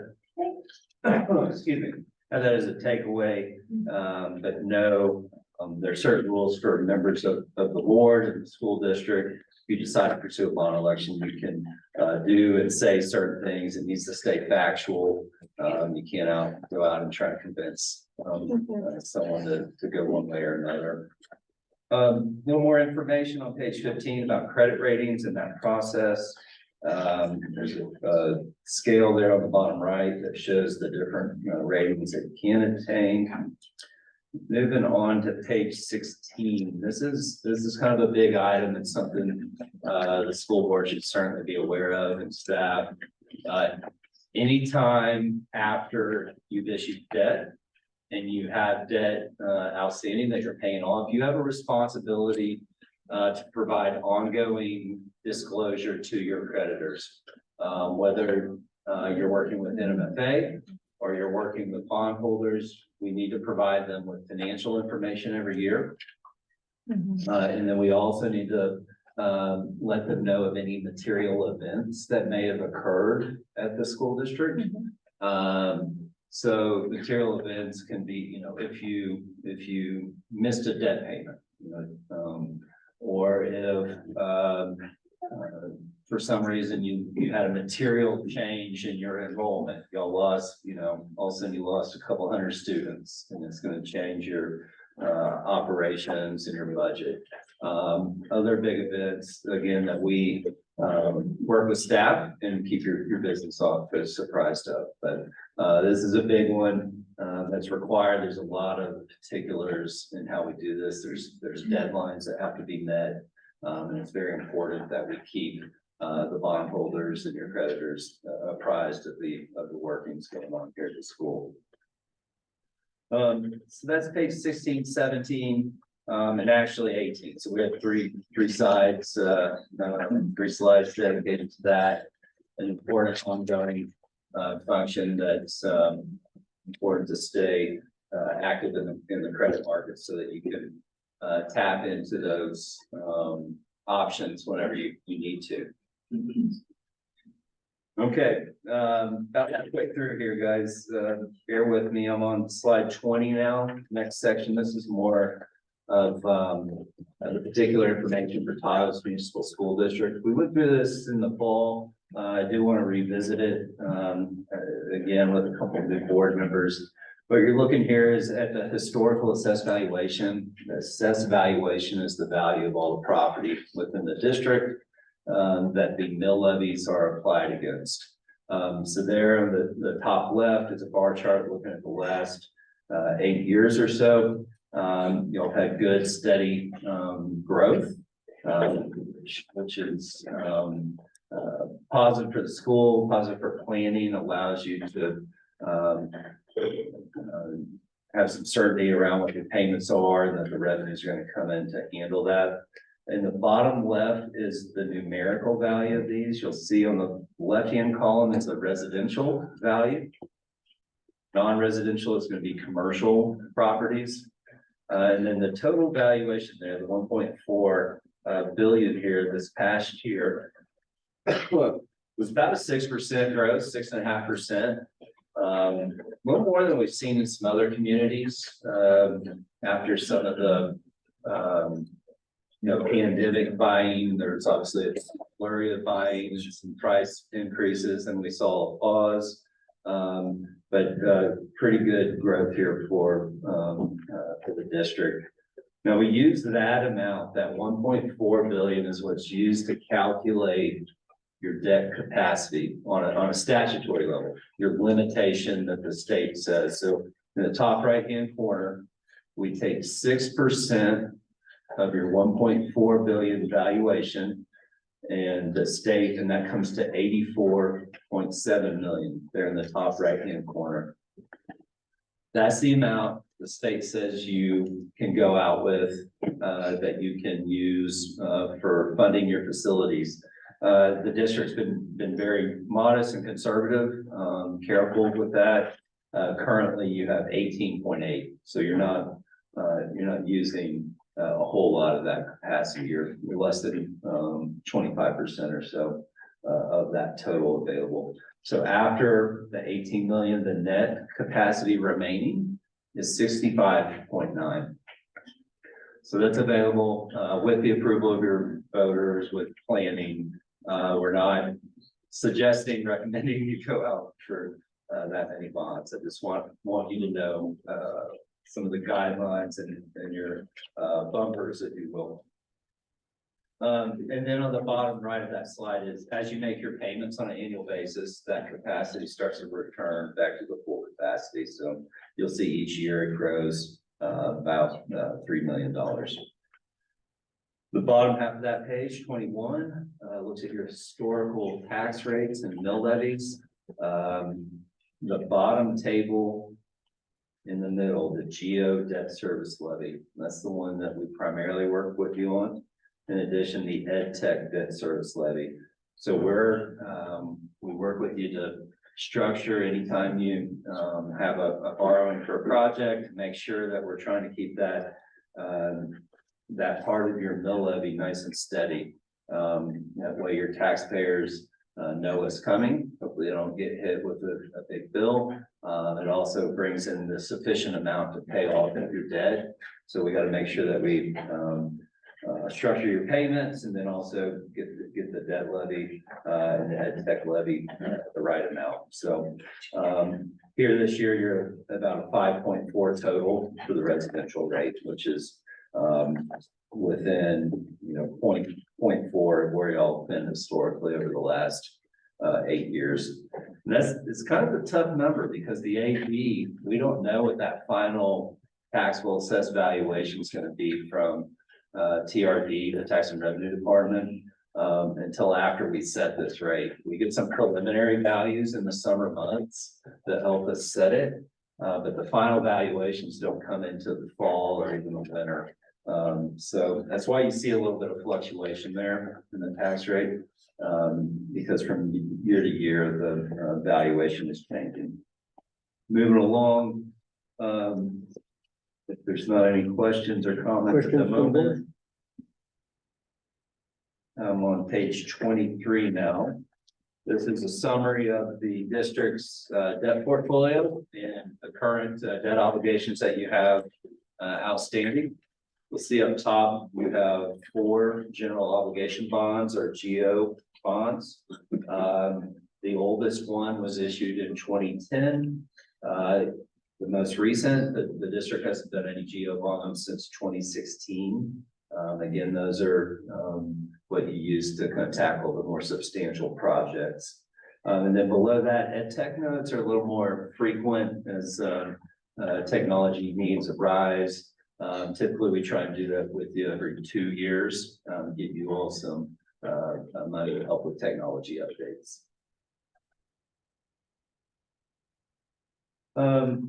Before we move from that slide, I do want to direct you. So in the GEO bond section in the blue, you'll see that third line item all the way over to the right-hand side. There's a column that says call date. The call date is a date at which you can refinance bonds and try and get savings. Basically, you call in the bonds that you have from bondholders. So it's a prepayment option. You'll see there's a call date coming up in September 1st of 2024. And so that's something we're monitoring if there's going to be savings available as interest rates start to come down. We may look and provide a scenario to you.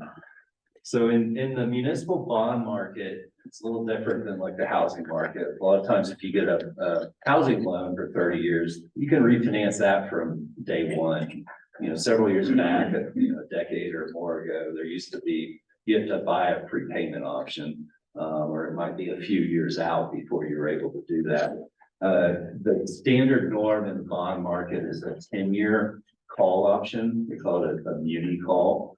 So typically, after 10 years of having your debt, you have a chance to refinance it. And that's because investors want to know if they buy your bonds, they're going to have a certain amount of time where they get, a little bit of return off that interest rate. That 10-year mark can fluctuate. It can go down to 8 years or so without payment. You can also buy it down if you wanted a shorter call option. So if y'all pursue and get into looking into new financings, we'll lay out all these options for you and staff. But if I may make a comment. Yes, sir. I think it'd be wise for the board to consider looking at that down the road. So if you guys can maybe start to look at that, and when this date comes forward, we could have a presentation of sorts to see what we have available or what you may recommend. Absolutely. We have an evaluation of that here in this presentation. We'll certainly continually update you every few months on what rates are doing. So are we gonna save money or that rate drops? We're showing a little bit of savings right now. I'll go through some of that detail here in a moment. Yeah, it's looking like you'll be able to save some money.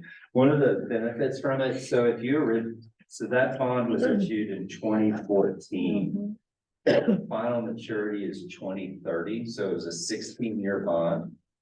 So at 10 years, you have the chance to refinance this. And so at 10 years, there's only 6 years remaining. So we don't extend, like sometimes in your mortgage, you might extend it for, to go back to 30 years, or in this case, 16. We keep that final maturity the same. But because we're selling a 6-year bond at that point, instead of a 16-year bond, the interest rates on 6 years lower than they were on 16 years when you did it. So you're on the shorter end of the yield curve. It can help provide a lower interest rate, even though we might be in a little bit higher rate environment than we were at that point. Generally, they'll make sense because you're shortening what the final maturity or payoff will be. So what kind of money does that generate? What kind of savings? Not savings, but does it generate any kind of money to do any projects? Or is it very specific? Because initially that bond was that jail bond was very specific to what the intent was. Does it still have to be for that intended purpose? Yes, ma'am, it does. As you stated, when you issue a bond, you have to designate what the projects are. In order for you to borrow more money, you have to go to your voters. So even though this might provide savings, you can't use those savings to borrow more unless you get voter approval. And so what it does though is it will lower the amount that you owe each year. And so it will start to affect your mill levy. So the mill levy will want to drop instead of being held steady how we do. And so that's where we work with you. We let you know when there's the chance to layer on a new one without a mill levy increase. And so the way we work with these refinancings, and as you make your payments over time, it's always about giving you every few years a chance to layer on without a tax rate increase. If that satisfies the needs, we always make that available. And again, I'll show you here graphically here in a moment. Maybe I'll go ahead and push forward to that area. On page 24, there's a summary of the ed tech note that we did with you this fall. If anybody has questions about that, we're happy to go through it. There's a case study there though for the new board members. If you have questions, just please reach out to the superintendent. She'll get them to us. There's a little more detail starting on 25, 26, and 27 of the individual bonds that I just showed you the summary of. It shows the individual payments.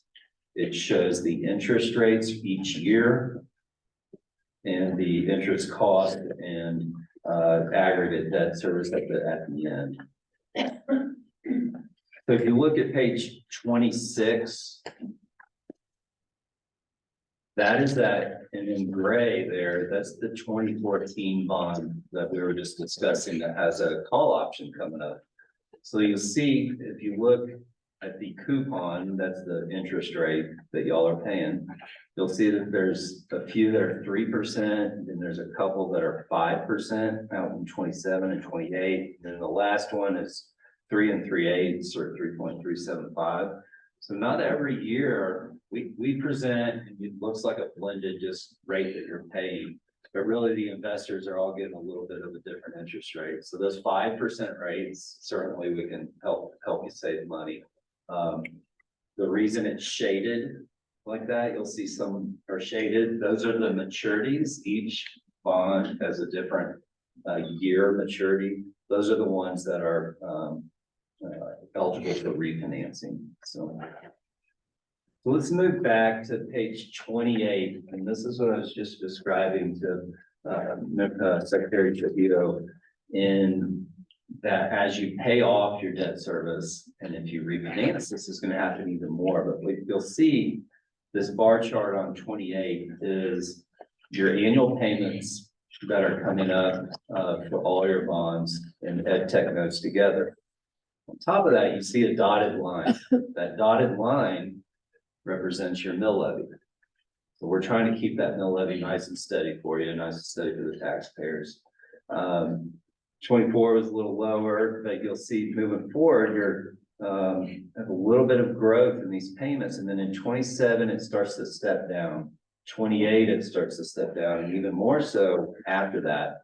And so if you extended those payments straight across and kept that mill levy steady into the future after 2026, you're able to layer on a new bond or a new funding for different projects. And so we've evaluated that. How much is that worth? How much can you afford while keeping that set in place? And so if you'll flip to page 30 now.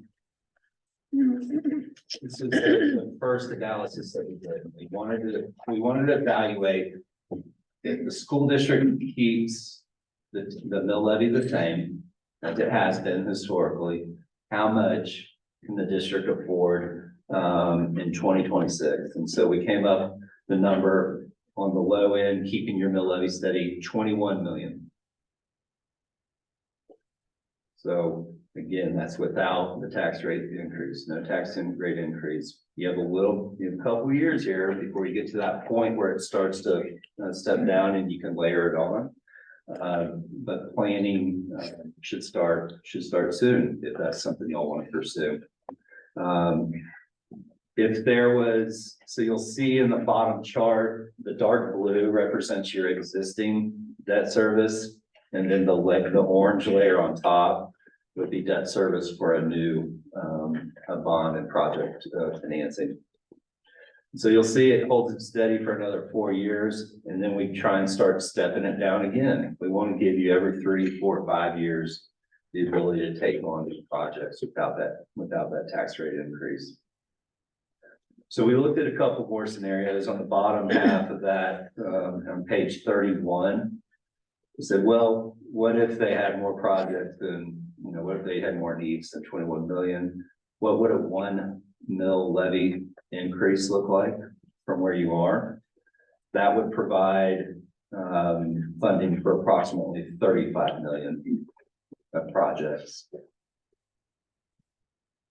Next slide, 32, said, well, what would happen with the 2 mil increase? Again, we're not recommending this. We just want you to know your options. You'll see there at the top in the middle, right above the highlighted GEO bond election is the number, and it gets to 50 million of projects, of improvements, of potential new elementary schools and classrooms available. This is the local portion. If you pair that with some PSFA matching, you can really take it even further.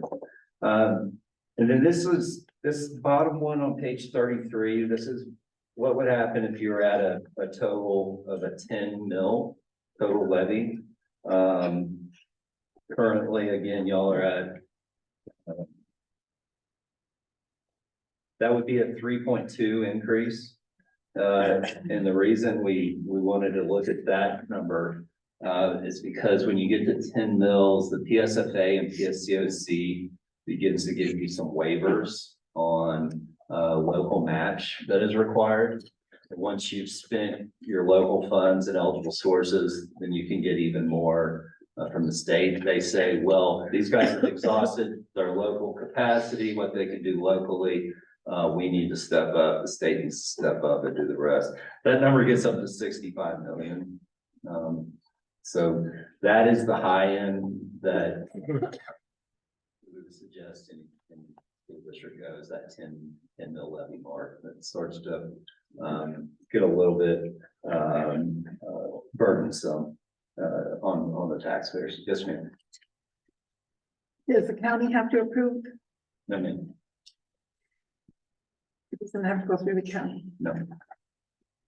The school board, is who determines if you're gonna go to an election. And then, voters within the school district boundaries. No county approval. Even if it, requires an additional levy? Like what?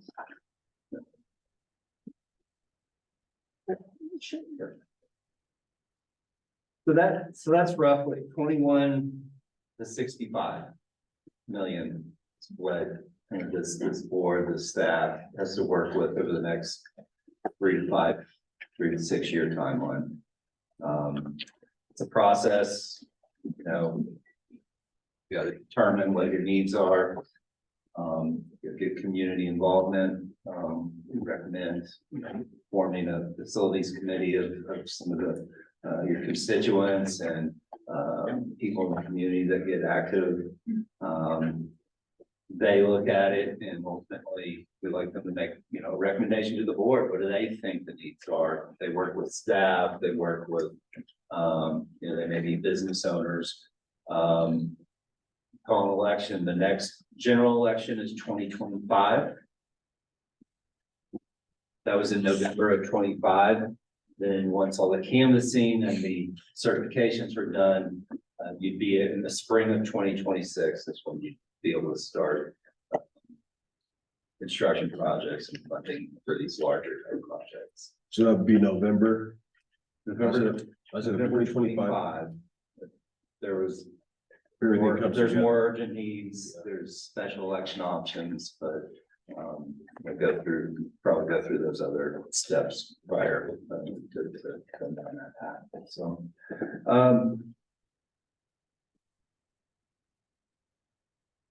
I had mentioned real quick before I open up for final comments, questions, page 35, I had mentioned that refunding analysis that we had done.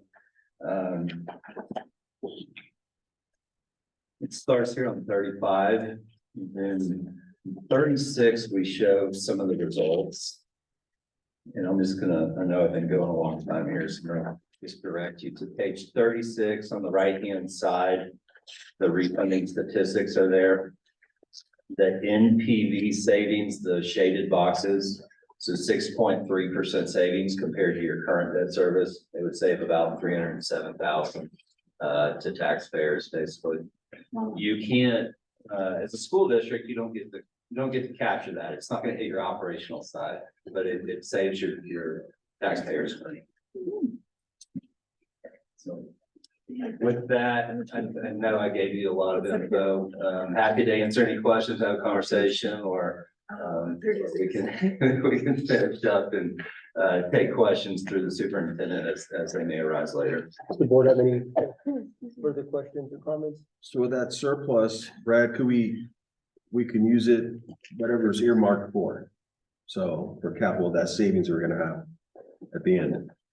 Regards of 307,000. You cannot use, no, that's segregated funds. So what can we do with that besides put it back there? what does that do for you? That saves your taxpayers money. It's gonna allow you to shave off some of your debt service. And it may contribute to a larger capacity. I told you 21 to 65.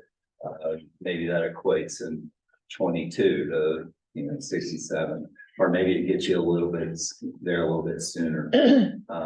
But the debt service side, the facilities finance side of your financial situation as a school is segregated from the operations.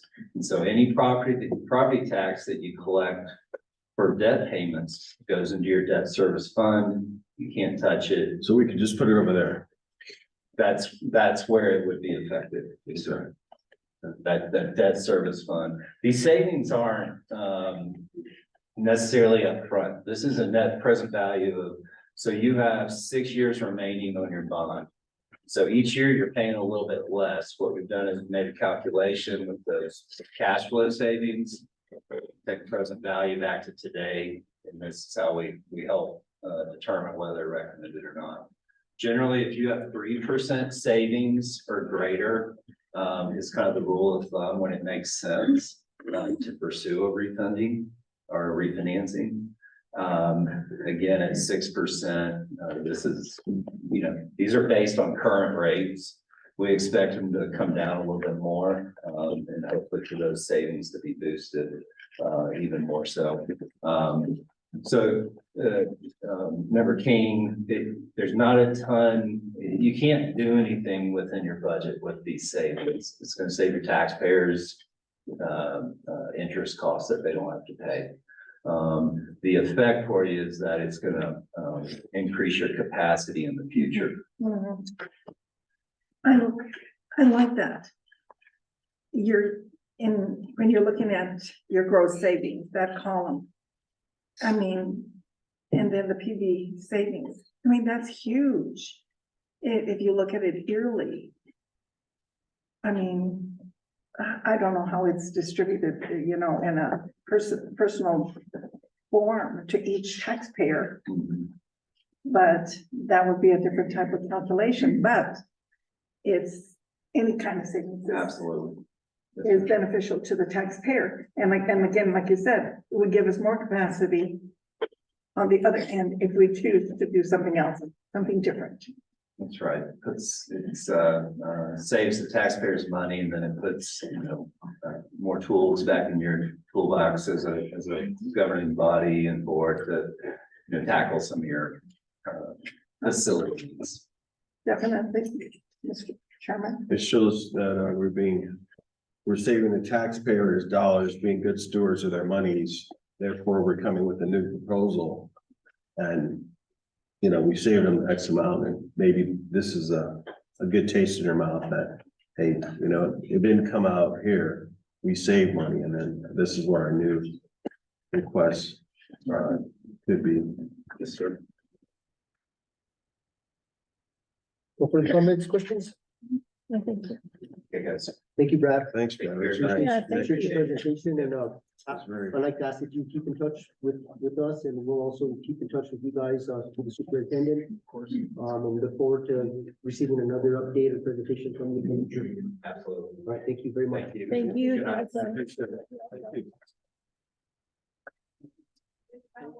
Okay, our next presentation is item G5.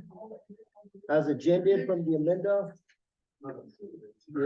from the agenda, we got Educators Rising to be presented by Mrs. Carmela Vargas Gonzalez.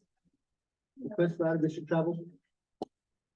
Yes, hello, I am Camila Vargas Gonzalez, and I am the sponsor for Educators Rising for the Taos County chapter. And every year I give a little recap of the previous year, or the previous travel. I have a PowerPoint, if it's okay if I show this. Sure. Okay, so this is last year. And with me today, I have Melissa Beta, who is our Taos County chapter president, and she'll speak in a minute. Educators Rising is a national program designed to support and inspire students who wish to become teachers. The Taos chapter also it has the same mission, but we also support students who have other careers in education in that field of interest, like IT, like speech pathology. So we try to support and try to recruit anybody that might be interested in the field of education. This is data taken from the 2023 national conference that we went to last year.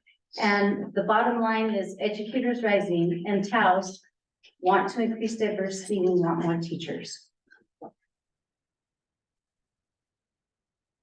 Educator vacancies, I know you guys are aware of that.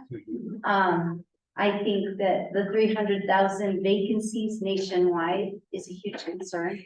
And that is what we are trying to do, is trying to recruit students to become educators in any, it's like not just teachers, in any field. At our conference and competitions, state and national, there are over 25 competitive events that the students participate in. Each event comes with a rubric, so the students know exactly what they're required to do. Ed Rising is, wait, not yet. Sorry. It's okay. Ed Rising is an NMAA sanctioned club. We have junior varsity and varsity levels, or they have junior varsity and varsity. We only have varsity at our school. All of the competitions that the students prepare for can be used as project-based assessment for the students. There are more than 40 breakout sessions or professional development that the students get to participate in. And they have the opportunity to network with other members across the state and then obviously across the nation for the national conference. Next slide. This is our conference last year. In Albuquerque, we took 5 students to state competition. We almost didn't make it because of the snow. Next slide. What time of year was it? February. We had 2 national qualifiers, senior Crucita Valencia and Cristina Padilla. They entered the interactive board competition, and their interactive board was similar to Hangman, a game of Hangman. And if you look at their board, it's a little empty right now, but that's because it's Hangman. So they have Velcro to paste up the alphabet and their letters for their spelling or whatever it may be. So that was the first time that they had qualified. They had been in the program and they participated before, but this was their first time qualifying. Unfortunately, those 2 students were unable to make it to our national conference, but we did take 3 other students and 2 staff members. First time flying for them, which was pretty exciting. Our first day at the conference didn't start till 6 in the afternoon, so we did have the opportunity to travel to Cocoa Beach, and it was the very first time that all 3 students were able to get into the ocean. Wow. And one of the students before had seen the ocean, but all 3 of them, it was a wonderful experience to see them so excited. These are just a couple of photos that we took at the conference. You go to the next one. Just participating in breakout sessions. And then in the next slide, in the evenings, we did have time to explore the city. Next slide. More breakout sessions. And we did spend an extra day in Florida, and the kids decided to visit the Magic Kingdom. It was the first time for all of them. And so this is our visit to Disney. And we were able to have dinner at the castle. We got reservations at the Be Our Guest restaurant. And these are 3 statements from the students that traveled. Amber Montoya was the president for THS chapter last year.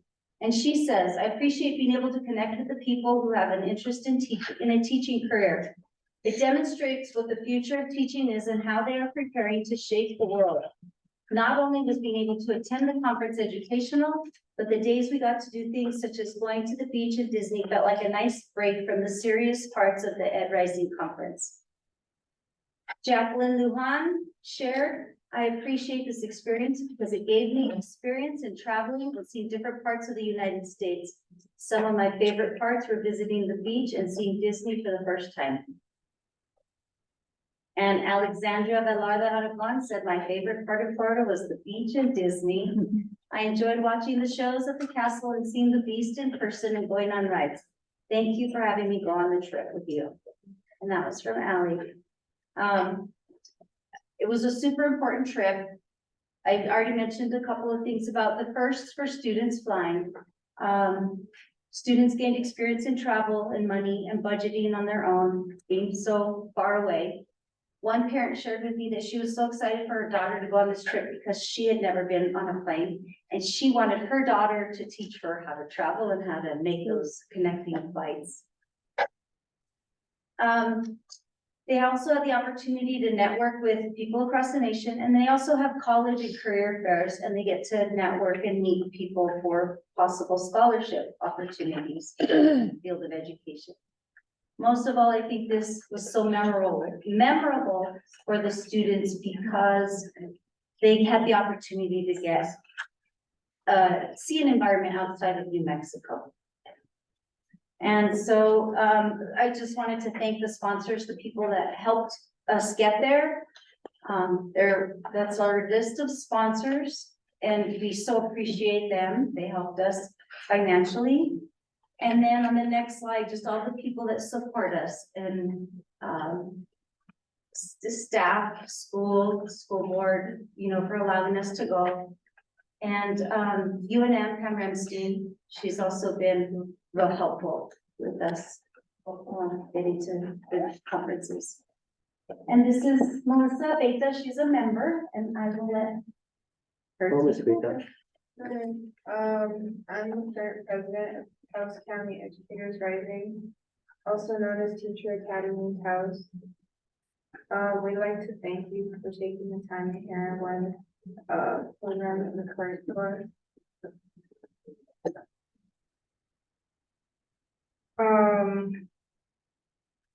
Educator Rising is an elective class and is an New Mexico Activities Association club, and we do have to maintain eligibility. Ed Rising is being offered for the first time online to other schools in the Taos area like Peñasco and Taos Academy. The Ed Rising program was brought to Taos High School around 8 years ago. Since then, we know of at least 4 students who have gone on to work in the education field. Currently, we have 5 active members, and we are in the process of recruiting for next year. Last month, we went to Taos Cal, where we met Erica, our vice president from Taos Academy, and Pamela Remstein, the program coordinator for teacher pathways at UNM Taos. Pam gave us information on steps we could take if we were considering pursuing a career in education. In addition to Pam's encouragement, we also have the support of Doris Rivera from Los Alamos National Labs.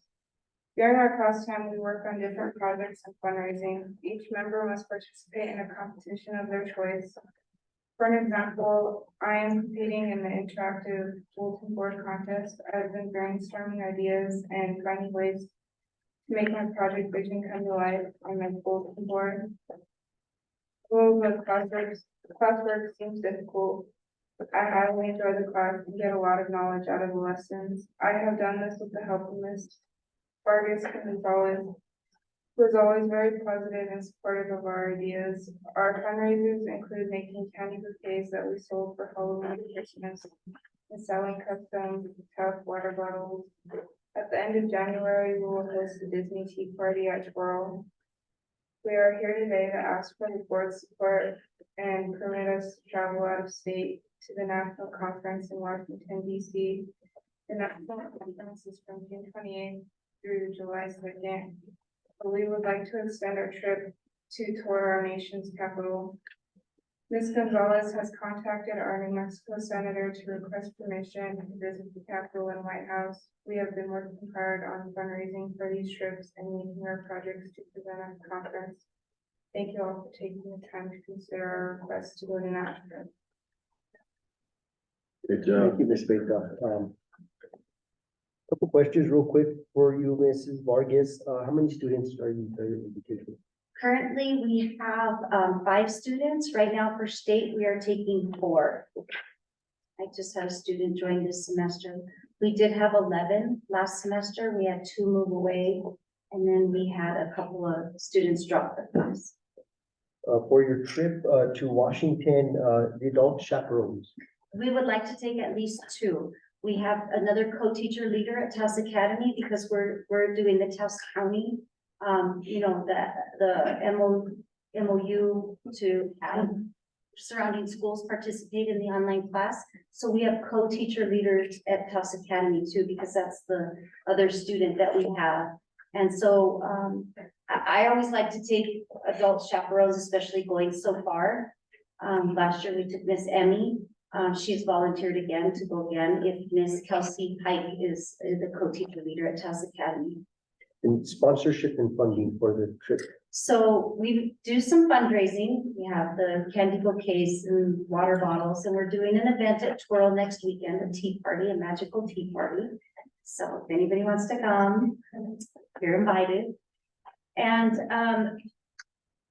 For state competition, there are sometimes funds from our state office for Educators Rising, so sometimes they will help us. Last year, Bettina Sandoval from Taos Pueblo helped us tremendously. So we don't have enough funds yet, but we also do, or last year we had some people from Taos Community sponsor us. Questions or comments on one? Yeah, what is it, 2,500 for each student, around 3? What is the dollar amount? Ballpark. For each, well, last year to go to, Florida, it was $10,000 For each to student? take 5 people. Oh, 5, okay, so Yeah. about 2. To take 5 people. If we can get our funding earlier, we can make our plane reservations earlier and save a ton of money. Conference fees are $300. Hotels run about $5,000, sometimes 6. And then the flights. Those are the major expenses. The Rotary Club. Make The sure you Rotary Club is talk one to of them our again. sponsors last year also. Talk to them again. And the Lions Club. Okay, the Lions Club. Ms. Gonzalez, may I ask what your budget is or the amount of funds needed to make the trip? The budget, I haven't worked out everything from the budget. They haven't released the registration for the travel. Last year, it was $300 a person. I did kind of look up flights and it looks like it's $500 a person. Last year was about 10,000. I'm estimating around the same. The Community Foundation too. Where's CJ? What is it? The Community Foundation, Taos Community. Taos Community We did. Foundation, yeah. We spoke Have you with them. talked to them? Yeah, they were giving money out. Yeah. They have a grant, but I mean, a lot of times, these monies are available. The Rotary Club definitely, they're kids friendly. So what grade are you in, sweetie? What's next? Trying to go to college here. You know, house? Las Vegas. We wish you the best of luck. Yes. And congratulations. Okay, Do you, so. do you have any Taos Pueblo students who have participated or are currently? Yeah, Amber Montoya, Native American. I don't know if she's from Taos Pueblo. We had Jacqueline Lujan also. Last year, those were our participants last year. We do have some extra funding for just the Native American students from Latin. And what's the recruiting process? That's where it's us, it's students talking to students, it's teachers handing out, trying to catch as many people as we can.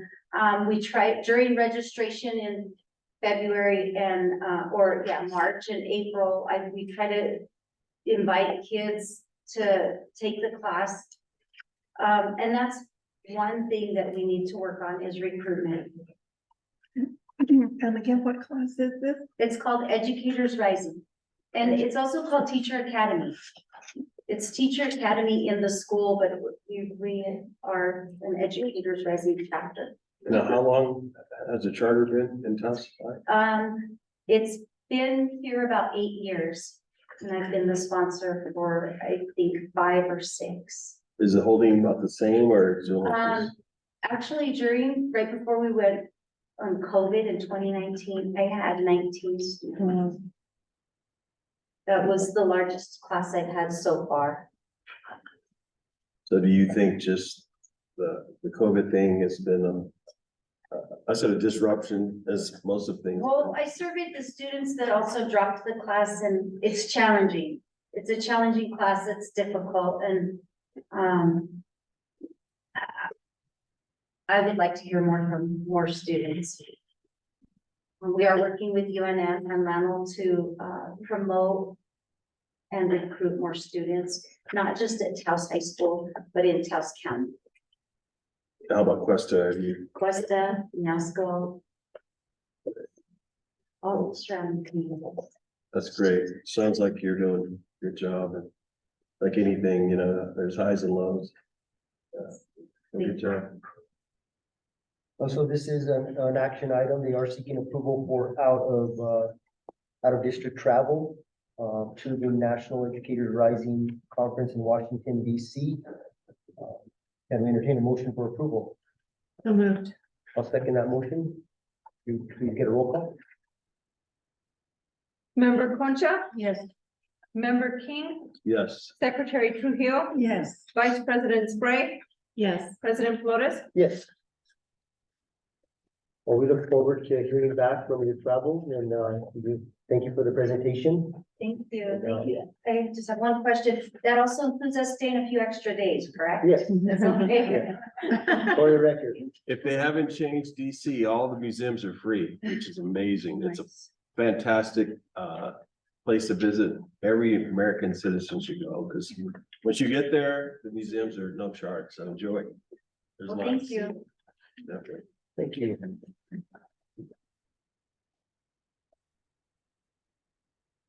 Right, since we have concluded our presentations, we will be moving on to public comment. Well, prior to moving on to public comment, I would like to address the board. Being that we have a new board, a city new board, and for those that who have served before, I would like just to apprise you of some etiquette, procedure, and order. Having served on the board for 11 years as member, secretary, vice president, and president, I would like to ask the board that during presentation or of any sort, that in order to comment, if you could please address the president for acknowledgement so that we can have etiquette, order, and procedure. Okay? Thank you. So it frees us all from having a free-for-all, talking over each other, and just provides order. So I would like to just address that. So moving on, we have item H of public comment. Do we have anybody present for public comment? Anybody on Zoom? Hearing none, seeing none, we'd like to move on forward to item I of district update. I1 is administrative reports. The administrative reports have been provided to you in your packet. There's a wealth of information there. I would advise that we all take the time to read them. But the administrators take a lot of time in providing us with that information. And with that being said, is there any questions or comments regarding our administrative reports? I have a. I would just like to, the comment that I make is, I really, really appreciate the administrative reports that I read. And to know that they mirror the strategic plan. It's amazing that they follow that outline to where the strategic plan did not, it wasn't just something that was put in a folder and just maybe filed away. It was done. It's something that you all are using and keeping it alive. And that's what's going to make it all work, because it was not just our plan, but something that came from you all. And so it's now that you're using it. It was a tool that you all can use, and thank you for that, because it benefits us. It benefited me as I read what you all are doing with the within your reports. Thank you so much. Thank you, Secretary. Any questions or comments from the board? Mrs. May Labella, I have a question for you regarding transportation. I was advised that we had a couple bus breakdowns this month. If you could just update us as to what happened and where we're at with that. So we had one bus that was a contractor's bus, and we found out that it had a recall on it, but the battery bracket had broken for them. So we lent them a bus, but unfortunately it had a short that we didn't know of. So it did get stuck in Arroyo Seco, but we were able to send another bus to go and take care of that. So we know now that we have to do a check on that. So Arturo's gonna work on checking the electric pieces of that to see if he can find the short for it. So that's one. And then I think the other one of the buses got stranded, but there was something going on with the gas gauge. And that was a bus that we took but it wasn't showing anything. So I think it just ran out of fuel, honestly. So there was no major fix on that, but they are looking at the gas gauge again. We do have, we also have inspections coming up now in March, and those buses will be re-inspected again. So they're being fixed on those parts. If I may ask, on your future reports, if you could just apprise the board of, what buses we have running and which ones are broken down. Just Of course, my pleasure. be aware of that. Thank you very much. Appreciate that. Thank you for your report. Thank you. Also, actually, real quick, you're our student protection director. So I saw in your report that Taos schools have been invited to the food and farm day at the legislature on January 25th.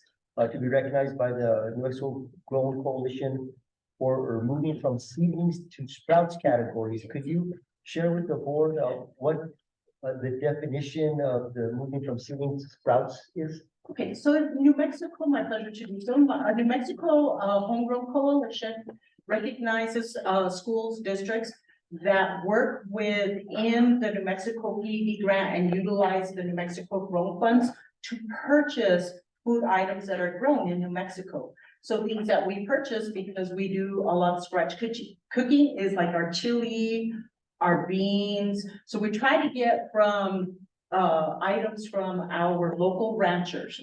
And right now we're gonna be working with community schools a little bit more to try and see if we can include our Taos ranchers and growers, producers, to see if they can help us. And also utilize our greenhouses that we have now at the schools, right? So what better way to say, hey, in your salad today, here's some lettuce that was grown by Taos Middle School. And I think Ms. Santisteban will also be hopefully talking about that too. So we're kind of collaborating and partnering with that. So in New Mexico Grown, there's 4 categories. There's your seedlings, there's your sprouts, there's your plant, and then there's your blossom. And so how that works is how we really participate within that program. So we started out as sort of like not having anything. We went up to seedlings. Now we're at sprouts. So the next thing we want to do is get to a plant and then eventually blossoms. We want to be that model school, so that we can, with that model nutrition program, so that we can help not only just our district, but bring community in and actually spread it through other districts as well. Thank you for sharing that with the board. I also wanted to acknowledge the establishment that I read in your report of the School Health Advisory Council as part of the district wellness policy. I think that's very important. Yeah. That we focus on wellness with our students and the creation of that health advisory council. I want to thank you for Yeah, that. we'll be starting on that pretty soon here and getting that going. All right. Get it ready, so when we submit it to the state, we'll be good. Well, if you could keep us updated on how that goes, that'd be great. Of course, my pleasure. Thank you so much. Thank you. Moving forward, I really appreciate all, and I know the board appreciates all the information provided on the administrator's report. I want to acknowledge a couple notes here. Ranchos Elementary and Arroyos del Norte for their after-school programs that they're working on. Ranchos Elementary is working to launch a community school after-school program to concentrate on math and reading enrichment, as well as Arroyos del Norte. I want to thank Arroyos del Norte for partnering with Taos Pueblo as part of their after-school program. Also Arroyos del Norte and Rancho Elementary for supporting your basketball program. Ranchos Elementary had a basketball tournament recently, and Arroyos del Norte with their basketball program. I also want to acknowledge the middle school along with Arroyos del Norte for celebrating academic achievement recognitions. Arroyos del Norte also acknowledged perfect attendance and citizenship. I think that's very important that we recognize our students in those categories. I also wanted to take note, and if we could just acknowledge the passing of a longtime educator that was part of the middle school report, Miss Singleton, who recently passed. I actually took her home ec class when I was in middle school. So, if we could just have a brief moment of silence in honor of her long time educating within the school district.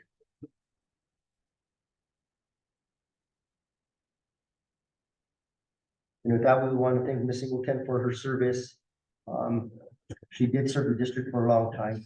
And I have one security question regarding Ranchos Elementary. There was a mention in your board report about gate lockup. I guess, could you speak to the board as to kind of what you guys are experiencing so that maybe we can have some form of support for you guys? Thank you, Board President Flores, members of the board, and Superintendent Mondragon.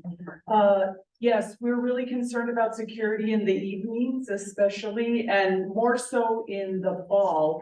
So we're trying to make plans to kind of lock up because the Taos police officer, Mr. Quintana, who lives on our property, is really concerned because in the evenings, he has to chase people out that aren't involved in any sports or anything. They're just kind of hanging around our property. So we're trying to come up with a solution where we can continue to have our sports, our soccer, our baseball field isn't functional, and also give community members the opportunity to use our playgrounds. But at the same time, after dark, after a certain time in the evening, there's really no reason for anybody to be on the property. So trying to come up with a way to be able to close up the school efficiently and effectively. A way that the community can use our school, but also that it ensures safety. We did have an incident in the fall where a couple of, I don't know if they were students or not. Yeah, they came into the soccer field with cars. So, you know, just making sure that the soccer field is locked up when the soccer kids aren't using it any longer. And also maybe that, not that front gate, but that back gate is somehow locked. So we're having concerns about that. We've talked to Mr. Herrera about that. And what's the most efficient way to do that? So if I may address it, President Flores. So myself, Olimpio, and Fred and I actually went out there to get some great ideas on how to, so it's actually a simple fix that we are going to be applying. Part of the problem was that Officer Quintana does live on the property. So in order to lock Ranchos Elementary, we had to give him access. So as you guys all know, access isn't the easiest thing for us to give. There is a procedure that we need to follow. So I will take responsibility for dropping the ball on that. Before the fall soccer with Mr. Backer and the Taos Youth Soccer League ended, we were supposed to do a lock switch with him. We're all Taoseños, you're familiar with putting your lock on our lock, and now we both have the lock. That was something we were supposed to be doing with Mr. Backer. Unfortunately, myself, I was out of town the weekend that soccer actually ended. So when Mr. Backer and I got back in contact, it was like, kind of like, let's wait till the spring to do that part, that particular gate. So unfortunately, it kind of fell by the wayside and we didn't get that part fixed. That's the other gate you're talking about where we had people get through. So that, now that we get to the spring, like, as of now, we can lock it, nobody's using it, but, when the Taos Youth Soccer League gets back to using it, that's going to be the fix for that. Mr. Backer and his league will have their own lock and we'll have our lock. They'll be responsible for their part when they're using it. We'll be responsible for the rest of it. As far as the main gate lock, Fred and I looked at the possibility of putting a secondary gate, which it has never existed at Ranchos. It's actually been a cable. We cannot put the cable where we would be liable if somebody drove through the cable, if the child walked through the cable. That it was used in the past, and Dennis Salazar advised us to please not use it anymore. So we haven't done it. Good advice. So until we can actually put a gate for Dr. Serna and her staff, we cannot close the back access to her school. So that is definitely one of the priorities. We have been given direction to look at a priority list for fencing and gates, and Ranchos was among the top of that particular gate. As far as the main gate, I think we're gonna go to the simple thing again, once we get the access for Mr. Quintana, for his home, then we will be able to put, we'll do the same thing. We'll be doing a shared lock system with Mr. Quintana and with the district. So as soon as we can get that done, it'll be done. So again, I take full responsibility for that. That should have been addressed already. It will be addressed like tomorrow. Questions, comments from the board? Yes. This is Laura, I just have a quick one. With regard to having other people use our property, the community or whatever, I'm all for it, except is there an insurance issue with that? Or are they covered? I mean, They have to go through there's a form that we use, which is a use of facilities form. So that covers us on our liability. It also puts them at liability. They usually carry insurance, like Taos Soccer carries an insurance. oh, okay, great. It covers us from liability, but it also covers our property damage.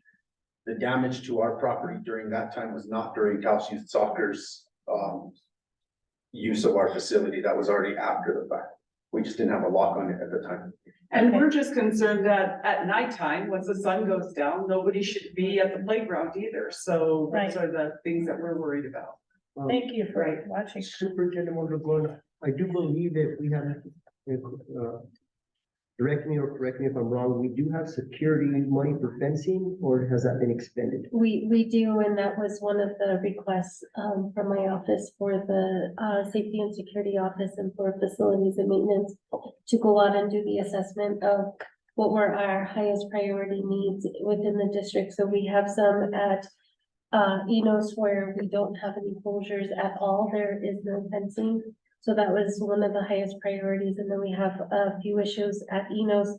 We have the back gate at the high school as well, where you can see as you drive by, the gate is being smashed down by students that want to exit the building in a different manner than what they should.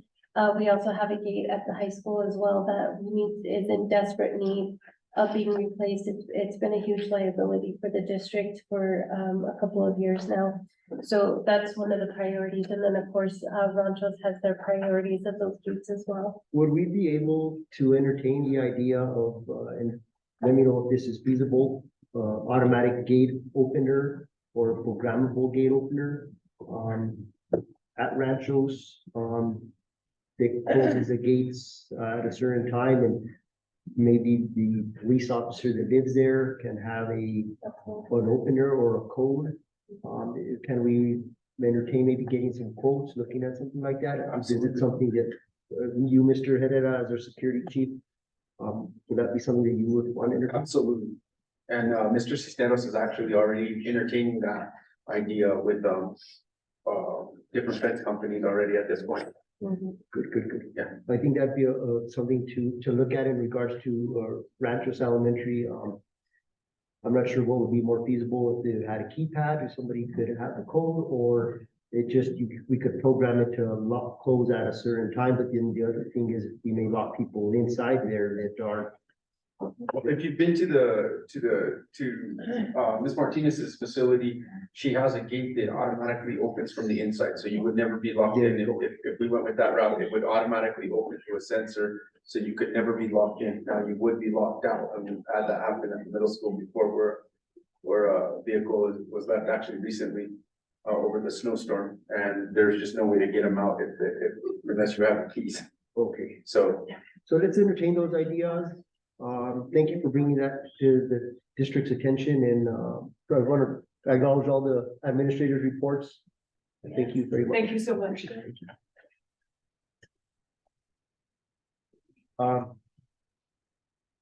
We're moving along to the superintendent report. Right, good evening, President Flores, members of the board. You took several of my highlights. Oh, sorry. So we'll reduce these down, but that's okay. That's right. I'm glad you read the administrators' reports, because they do take quite a bit of time to go through those. I wanna let the school board know and the community know that Taos Municipal Schools was invited to the New Mexico legislature for Taos County Day on January 31st. We're working right now to schedule the mariachi group as well as 3 students to travel down to the legislature and be there for the presentations that they have. We're also going to be getting them some informational packets. We're hoping to get our strategic plan pamphlet copied for them so that they can take a look at them. January 31st. I didn't have an exact time from Tammy Jaramillo yet, but I will share that time with everybody. it sounded like it was going to be late morning, early afternoon. I wanted to welcome Miss Bonavita Quinto McCollum. She is our new SEL coordinator. We're very excited to have her in that position. She comes with several years of experience working at UNM and at Peñasco schools. We're very happy we were able to grab her from there and have her in our school district. She has a lot of experience with our secondary students, so we're very pleased to have her. We also have Ms. Naomi Martinez, who has joined our community schools coordinator, so we are only lacking one at our school sites. We have 4 in place right now, and that's been a huge feat for Miss Victoria in gathering the applications and working with the principals and making sure that we have those positions filled. She's been working diligently with all of our administration to get training for all of our coordinators. Just recently, they had a financial training on Tuesday with all of finance office, so they know procurement, they know the application process, they know grants, they our purchase requisitions, which is huge for all of us. So they had that training on Tuesday, and safety and security she's been working with. And as was mentioned by Mr. Sandy Campbell, HB 128 has been a big issue for our volunteers and for the community schools. It's kind of a hiccup for the district. It is a state statute. We unfortunately cannot change that, and there's very good reasons for it. If you ever have the opportunity to go to a POMS training, they'll let you know why and the reasons, and some of them are very extreme, and there's good reasons why we do have HB 128 and we do have to have that background check. But she is working on a process for the district so that everybody is on the same page of what process a volunteer needs to go through. And when it is an event that we don't have to have a background check, but when, what are the times that we do need to have that background checks for our volunteers? I would also like to recognize Ms. PJ Gray. She has taken on a position with Taos Community Foundation. She will be leaving the district. We are very sorry to see her go. She is a huge part of the team and the family. It's she's been wonderful to work with ever since I've known her. Very helpful to any administrator, any teacher, any student that comes along, helps us problem solve through many things. But we're very happy that she's still going to be a member of the family, but in a different type of capacity, and she can help us even more. I don't know if Ms. Grace, you'd like to say any words? No. They knew that was coming. Just sharing how much it means to work with everyone in the house, in the school district and communities. I'm really glad that we get to continue that.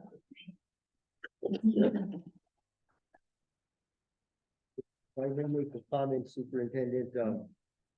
I'm happy for Mrs. Grace, but at the same time, I don't know if to clap or cry. But I want to thank you on behalf of the district and the board for everything you've done for us. You've served in many capacities, from principal to federal programs to other responsibilities and roles, and you filled many gaps through your time here.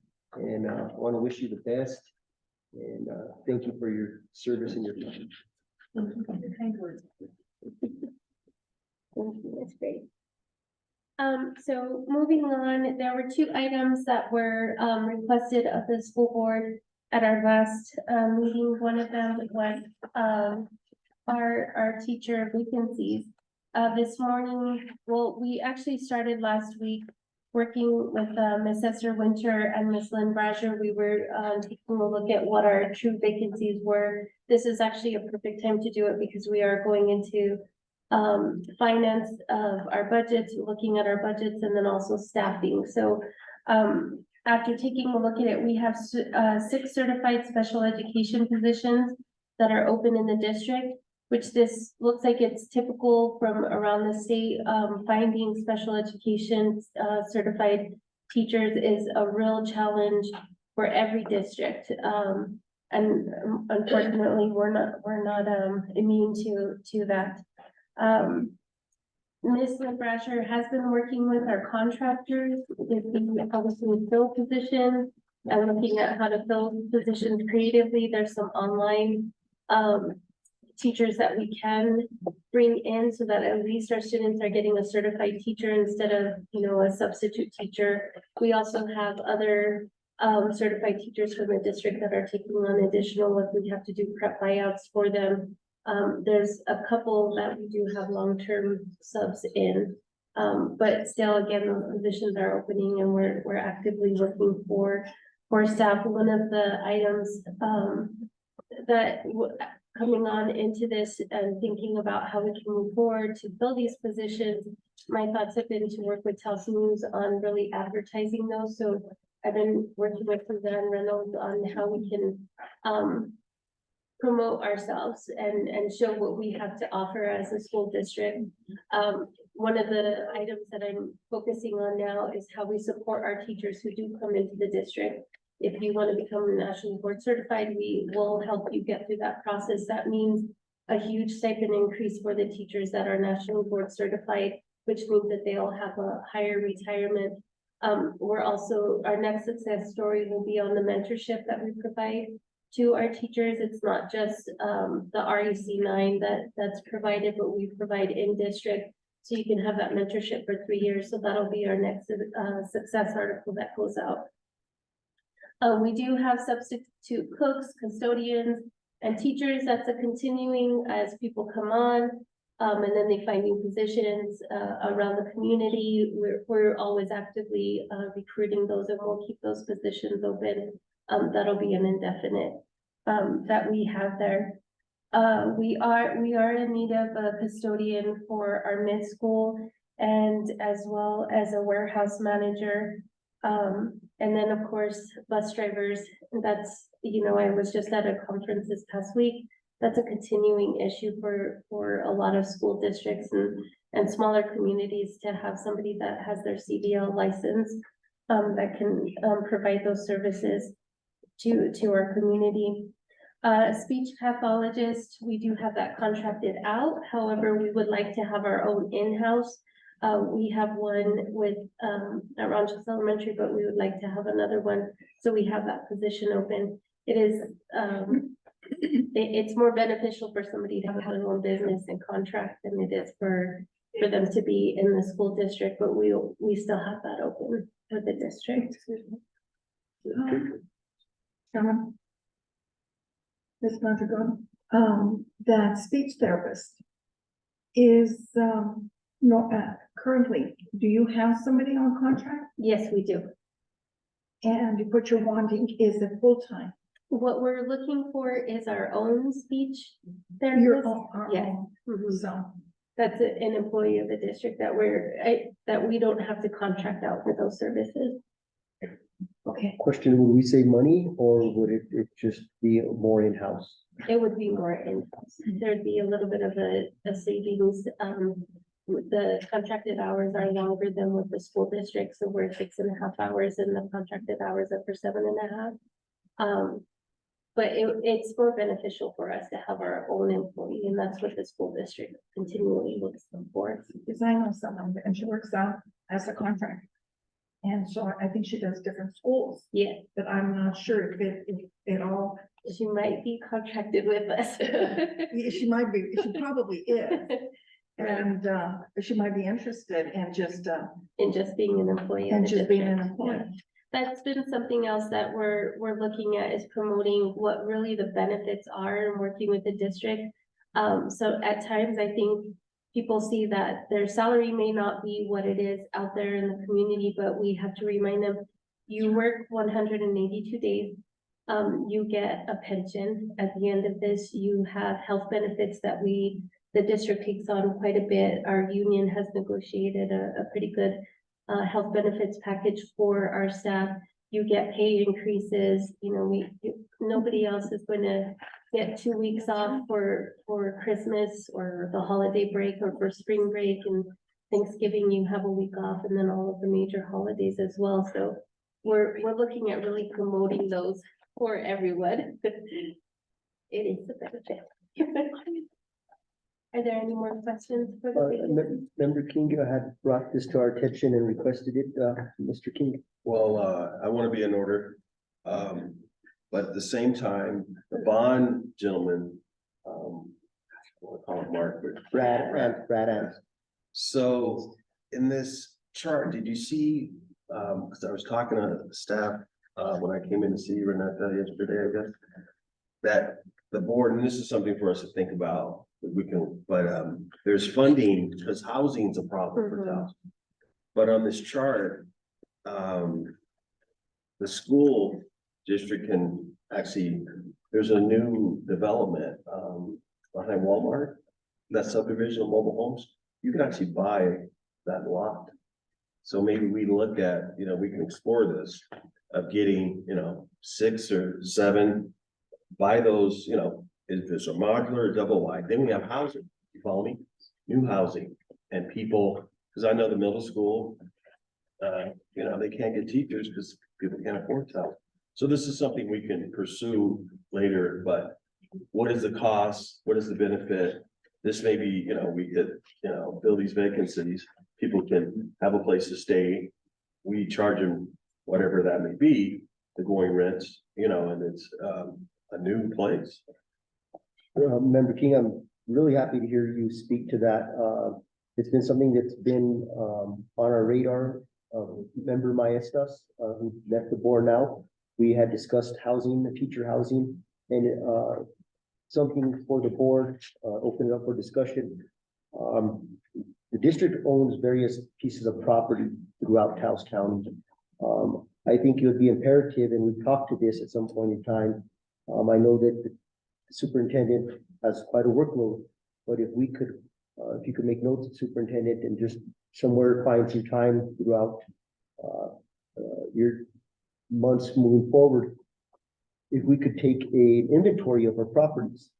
We already own properties throughout the district. We could look to utilize some of that funding or, through board discussion and action. Purchase modulars, purchase some mobile homes,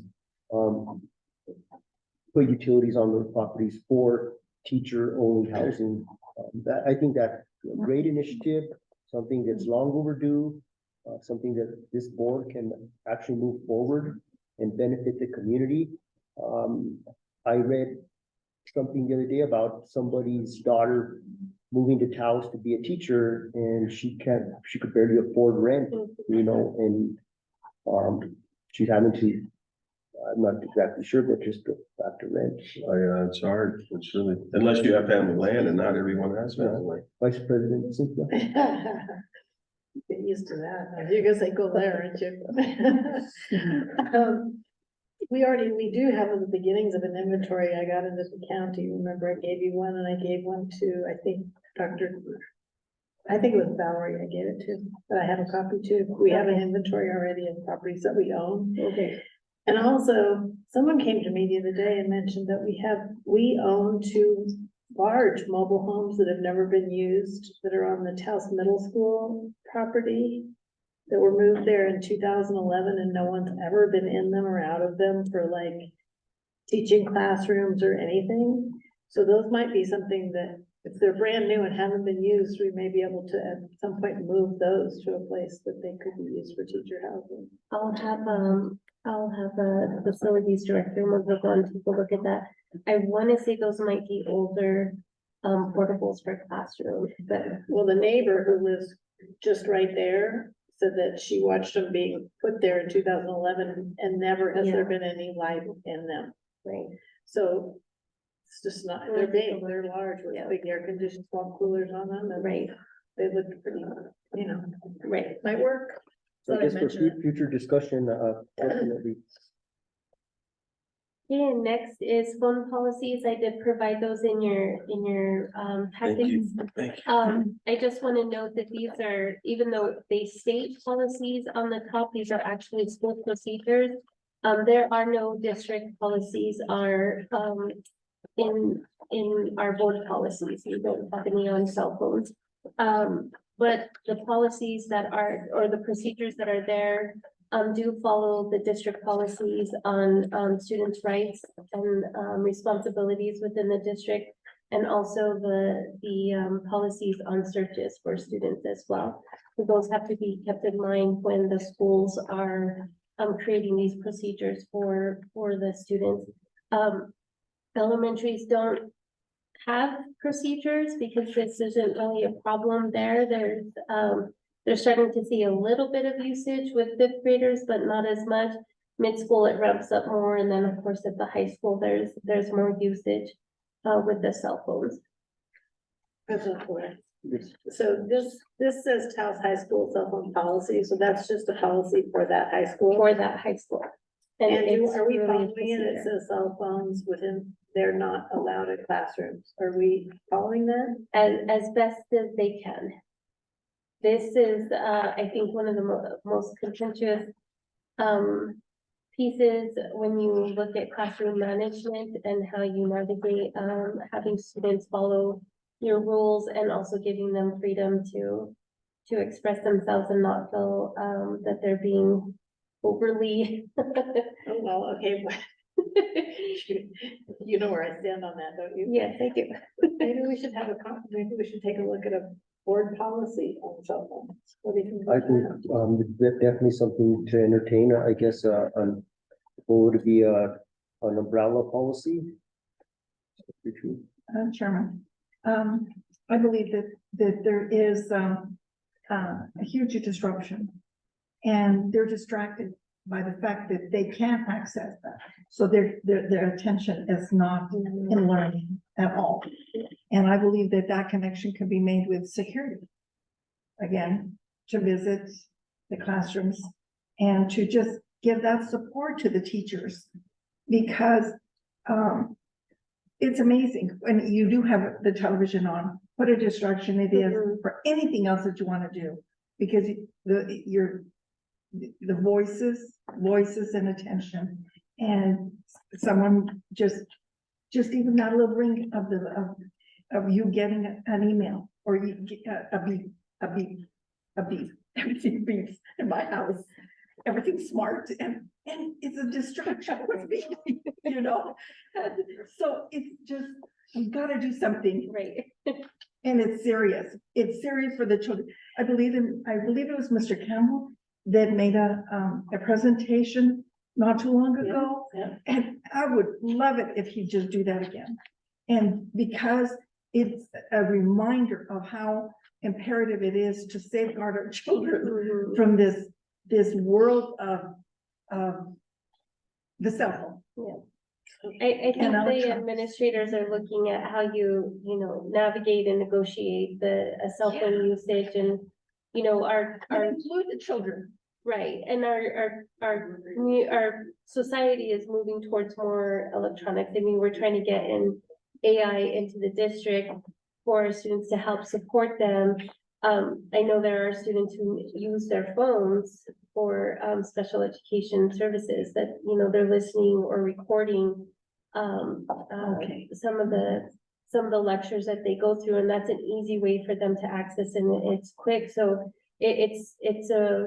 I think the administrators are trying to balance what's the usage, how do you hold it back so you're not allowing everything there. If you notice with the high school, there's some definite don'ts of where cell phones are not allowed at all. But it is that navigating and negotiating with students and also with parents and what they believe their rights are. There's children have access. I know there's a few concerns when we think about like lockdowns, and you want your child to be able to respond to you and tell you that they are okay. And if your child didn't have their phone to say, hey, I'm okay, you would worry more. And those are just some things to keep in mind as we look at a policy for cell If phones. I may ask, we have our legal counsel present. Do you have any experience in regards to other districts having cell phone policy issues, or are you familiar with any of that? Yes, so President Flores, members of the board, Superintendent Mondragon, I do want to say that the superintendent hit the main legal highlights when she was talking. the issue of search. The board is responsible for having a search policy and publishing that and putting students on notice of it. And what she said was that the procedures for cell phones, fell within that. I've been impressed as I've listened to all of you that all of you are hitting all of the major issues. And as Superintendent Mondragon says, you're talking about also competing issues that have to be considered. I do like the idea, if the board is interested in an overarching policy, to consider an overarching policy. You had a lovely student group here tonight that said they wanted a voice, and how lovely it would be to possibly bring their voice into that policy making process. I'll be talking about it in a few minutes, but it's a different process in terms of openness, obviously, if the board takes it on. But yes, we could certainly provide you models. We could certainly work with administration, but I can tell you that you all are hitting on the key issues, and your superintendent is pointing out the key considerations. But I would encourage you, if there's motivation to do those policies. I know when you use NMSBA policy service, if there's a tendency to feel like, well, if there's not a policy on it, then we should just stay out of it. But many of the boards that I work with are really starting to take more ownership and define areas where if it doesn't exist, they're going to do their own local policy. Yes, Rachel. Are you going to say something? Oh, no, I was actually, go ahead and I wanted to talk to you. And I believe that, Superintendent, interim superintendent, Mondragon brought up, the AI. And I think that we might need to look at that too. Pastor Masterson died. Sat in on the AI, one of the AI presentations at this last conference. And it was quite interesting. And one of the schools has a policy. I can't remember the school now. And but it's there. And the reason I say this is because I was trying to figure out how I was going to help my grandson do his homework. And it was on bar model. I could not figure that out for anything. And then I called my neighbor and she says, well, I asked AI. There's that AI. And so then I tried to download it. And then, but the information that they want from you is so personal. And so it just opens you up to this network of them having access to you. And so then I asked my other grandson, and the one in college, he said, oh, this is the one I use, AI, and and then I could talk to my one in the schools. I have AI. We use it for educational something. And I can't remember what it was. He said, we use it. So there goes our cell phone issue. Again, it's a lot. But I'm curious now that we go to the conference, I'm going to find out how they put together this policy, because I believe that people are going to want to see what they have in place. Because I did bring it up to the advisory, being aware of the UN advisory board about AI, and they have a policy, something in place for UNM. So again, there leaves that another argument for. I believe it's gonna be a balance, and a discussion will be good so that we can see where that balance is, because on the other hand, we don't wanna hinder our students that they don't have that experience when they go out into their new job fields, or into college, and they haven't had that exposure to some of this technology. That's true. Where it's both sides, and I see where it can be an issue and where it is an issue in the classrooms, but how can we balance that and have some good discussion around it? I did search APS for any cell phone policies and did not find any there, or Rio Rancho Public Schools. I looked at Penasco, Melissa, our superintendent Sandoval is pretty good about being up to date with her policies and didn't find one there, so, it would be good if we could work together to see what we could come up with for that. Wanted to ask Member King, yeah, please speak. I looked at the middle school and, you know, we have an 8th grader and, I was impressed with the middle school. I looked at it, I thought this totally makes sense. Mhm. It's just a matter of, superintendent that says, you know, is it interrupting the class? And unless we're there, we don't know this. Mhm. And I know, you know, at home, once again, any kid who has a phone, there's rules, there's ground rules, you know, it's like, you know, you tell a kid, you know, whatever it is at your house. You know, no phones when you're having dinner. But I didn't get to look at the high school, but the middle school, I totally agree. But like you said, if these kids are starved in technology, when they go to college, it's like, oh, what is that? You know, so literally, our daughter taught us about the smartphones. It's like, oh, I guess we need to get these, because she would take people's phones and start working them. Yeah, so it's a happy medium. And I guess it's a matter of us talking to administrators.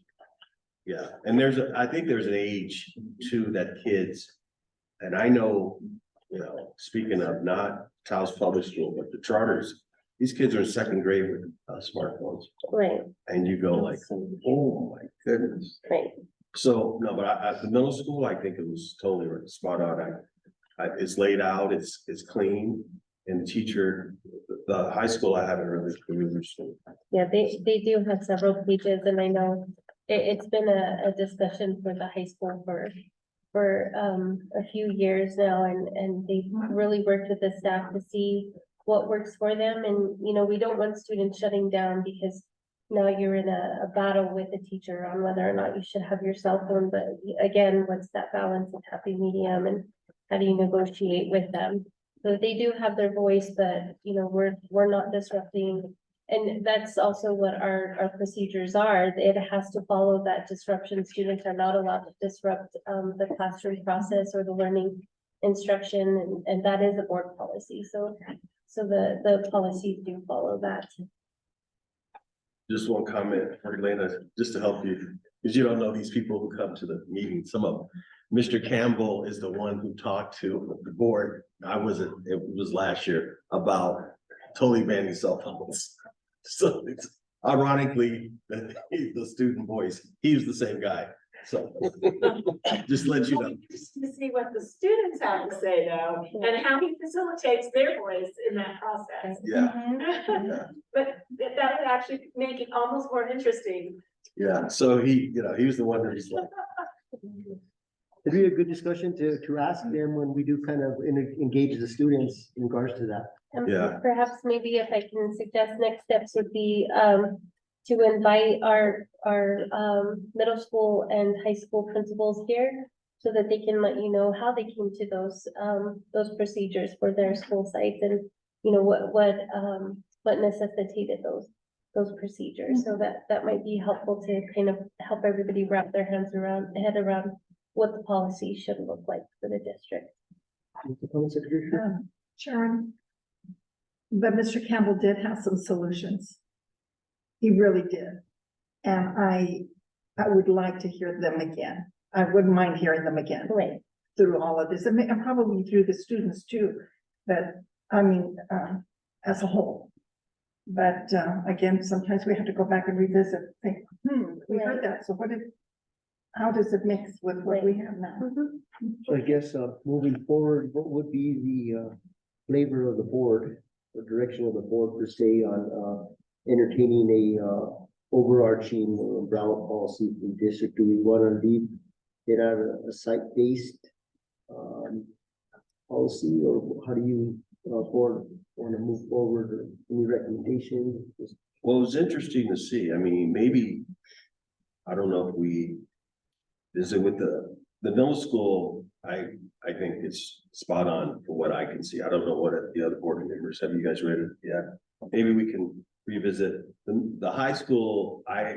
had a personal experience. It's been a while and it wasn't good. The kid got his phone taken and was, he was suspended and, it didn't turn out well. And it seems like it's like, Superintendent Ortega said, it's evolved a little lighter, because that was, the former super, not even Valerie, but. So it's just a matter of, maybe it's been a little lax or like, in regards to the car policy. So, you know, and it's a matter of like, you know, you have times when it's stricter, then it's let off a little bit. So I would say that I think the middle school is on, maybe the high school to see where they're at. I mean, and hopefully the kids are not as board member Trujillo says, the kids aren't interrupting class with phones. I know my phone stays on silent mode. It's not, my wife doesn't like it, but it stays on. I can't stand to hear the sound of the cell phone. So, but that's not everyone, you know, so it's just a matter. So I guess, for, being that we do have some new board members, I believe that the previous board heard from Mr. Trujillo on in regards to cell phone policy. Can we re-invite Mr. Trujillo at a future meeting? We could entertain the idea at the next meeting or a following meeting so that he could update the board as to how Taos High School goes about with their cell phone policy. Okay. President Flores, if I may, I just want to consider something Renetta said as far as researching other school board policies on cell phones, and then there's a few bigger districts that have non-existent policies. There may be for a reason, maybe it's less disruption or what, but to again weigh those pros and cons of considering what we're taking from our students. Should we have a stricter policy and their needs, as opposed to the infractions that we have based on cell phone policies, which could easily be maybe a security or a teacher or discipline issue, and see how many of those issues we're having within classrooms. And then also as far as overarching policy, maybe considering a per classroom type situation based on the teacher and things like that. Some teachers do allow it, and maybe it's a necessity as a tool within certain classrooms, such as like calculator type stuff. Kids, you know, you can pretty much access what you need and using it as a resource as well. So yeah, I think revisiting those findings, like you said, as far as the report from the last Mr. Trujillo, and then apprising us of, you know, new findings and weighing out those pros and cons. Thank you, Member Concha, for your comments. And when Mr. Trujillo gave his presentation on the cell phone policy, it kind of replicated what you stated right now. They utilize them as tools sometimes within the classroom, and I think I think it'd be wise that the board hear from him, and then we can just continue the discussion. Moving forward, okay. All right. And my final is, finance department, myself and HR are beginning the work on our new, school budget. We are, looking at sending out a survey to the community, to students, staff, and our administrators to see what the district needs are. It is gonna, revolve around the strategic plan. And then we will be calling in our administrators we'll go over the survey, and then we'll be calling in our administrators to provide us with their needs for their school sites. We can start looking at what we need to budget. This will include staffing, it'll include facility needs, furniture needs, maybe out of closets or whatever it is. And also supplies and materials for our staff. Also looking at if there's any field trips, you know, we do tend to have quite a few fundraisers that goes through my office, and there's money available, and we should be using our money on our students. We wanna, as a district, you know, talking to Director Maestas and Maria Fidalgo, you know, how are we using our monies, and are we providing this to the students? You know, our community can tend to be strapped for cash because everybody's asking them to donate. Our businesses get asked to donate quite a bit. But if we have money available, can we use that to provide field trips for our students? So that's going to be one of the areas that we do look at as the district, but we'll be beginning those next week with students, staff and community members. I stand for questions. Yeah, is that funded? Is that a line item we have? Mhm. It is, we did budget, money for, our school sites this past year. I think it was a new process for them to learn that, you know, they had this money and you can spend it on what your needs were for the district again, or for your school site. We're going through the procurement on figuring out what that process is. So it was a learning curve this year for our administrators and for the school sites. So we're gonna sit down and show them what their budget was, what they spent their monies on, and, you know, where they can really focus on and what their real needs are at each school site. Yes. Ms. Rodriguez, what is the source of that money? Where did that money come from? It's within the district, and this is something, it's out of our operational The funds. SEG money? SEG money, Right, and it can be used for. that absolutely, for it that can be. Okay.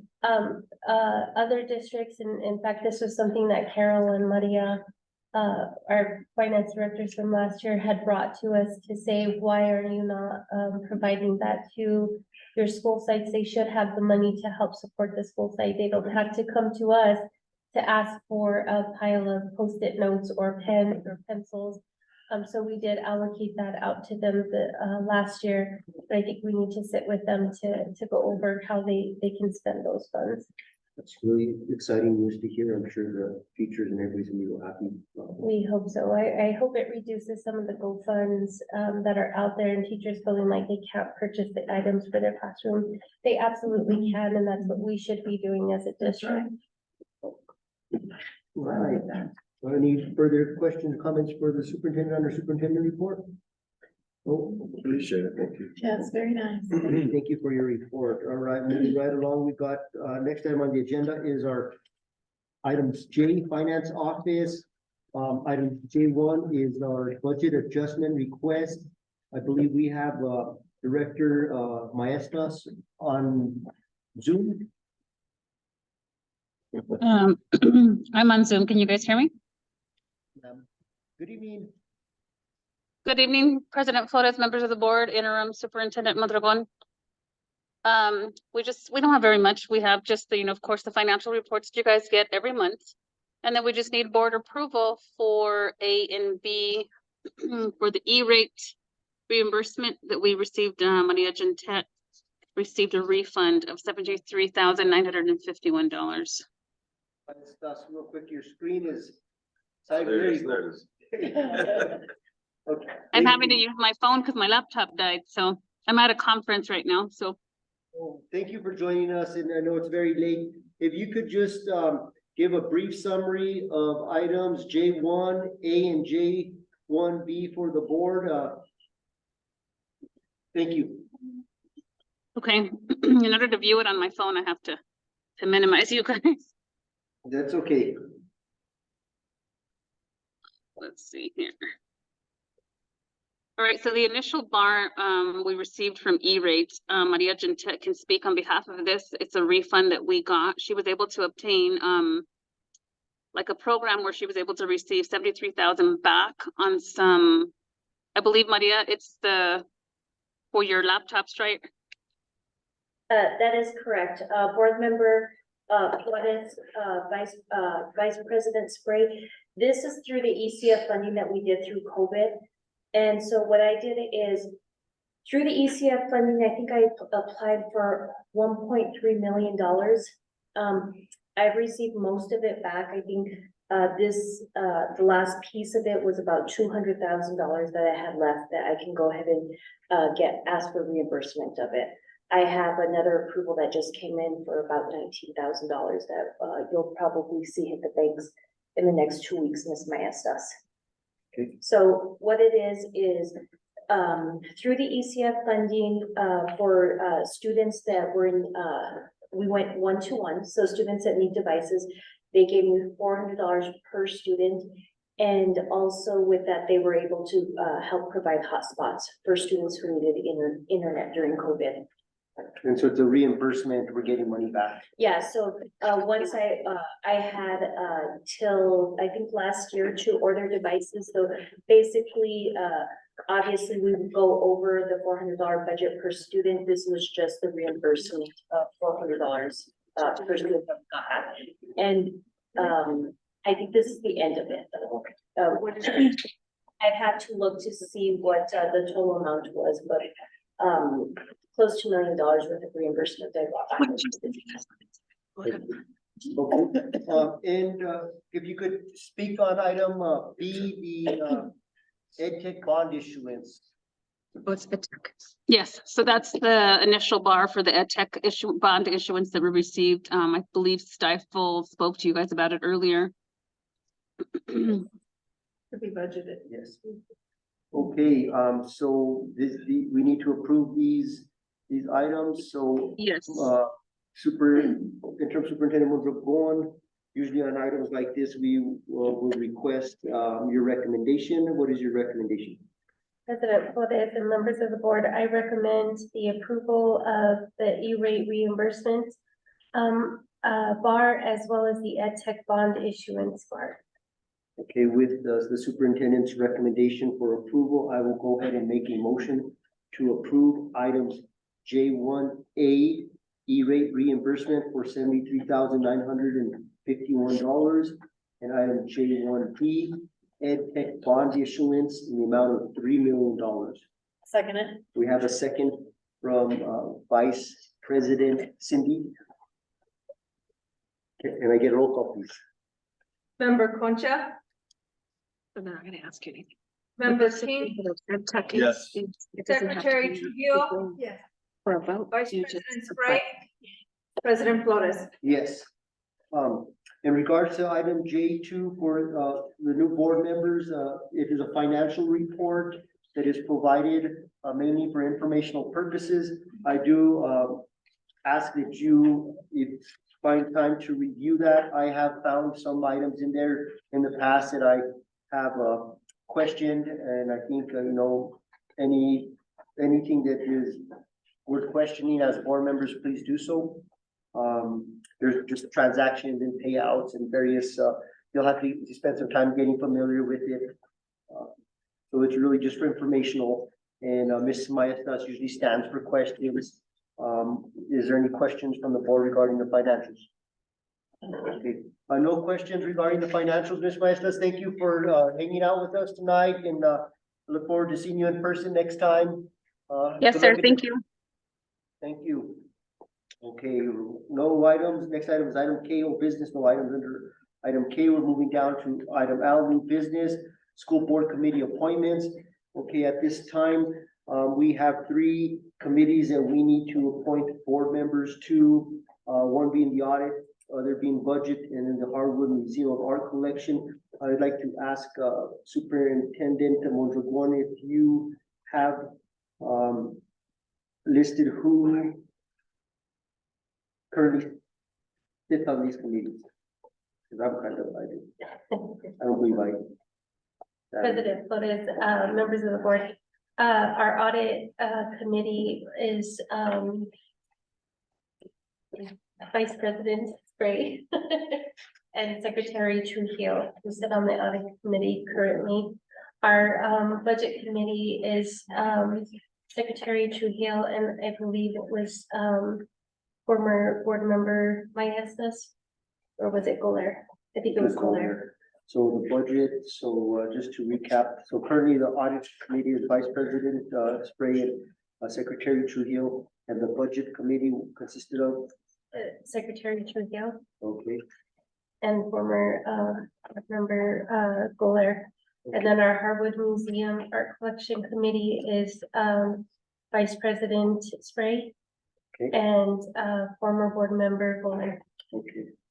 President Flores, I had a question. Yes. Is the budget committee the same as the finance committee, or are they different? Yeah. They're different. So why did we not? Why? We didn't list finance in this group. Well, I believe they're the budget and finance Are the same. are the same because they're just worded differently, because there's the audit committee which oversees, I think they're different. Aren't they? President Waters, would you like to respond? please, yes. So actually, there's two statutory, committees that state law requires that school boards have. One is the audit committee, and by state law, the board appoints, the members. Those members are actually 4. There are 2 board members and a community member and a parent member. The community member has to have knowledge of finance. The parent member has to have knowledge of finance. And the statute says the board appoints all 4. So if you continue with the community and parent member, there's not necessarily a term to it, but when it's time to appoint or revisit that, I would recommend the board do that as well, not just the board members. I generally recommend, because the statute says the board appoints, that it be an action item, like you did the officers. The finance committee is the other statutory committee, and the state law uses the word finance committee, and it has a job description. We'll talk about it during our retreat, but it has a job description of items, and only one of those items is budget. So it's actually broader. Some districts will have a separate budget committee that may have like community members on it, but that's not the statutory finance committee. The finance committee is only board members. And I meant to say too, the audit committee has, ex officio, so by virtue of their office, the superintendent and the finance director, whatever that equivalent title is in your district. So they're automatically on audit. But the finance committee is strictly a subcommittee of the board. It has to have a minimum of 2 members, and again, the board appoints them. Some boards in our state, because it says at least for that one, will have their entire board serve on the finance committee, get into the in-depth records, and then put finance on consent agenda because they've already discussed it. And again, that can be issues we can explore at the retreat. It sounds like right now you've got vacancies you need to fill, and then perhaps after the retreat or work session that you're considering, you all may want to revisit some of that, kind of like the cell phone policy. There may be some things that you decide to revisit by virtue of that training, but finance committee is broader and it is legally required. And if I could, President Flores and members of the board, we did have a parent who was on the audit committee as well, Miss Mariana. I can't remember her last name, and apologies, Ortiz. And then the community member was somebody that we needed to have appointed as well, because who we thought was going to be present wasn't able to attend. So that is another position that needs to be filled. Excuse me, Well, President. President Cynthia and then Secretary Trudeau. I have a question for you then, I guess.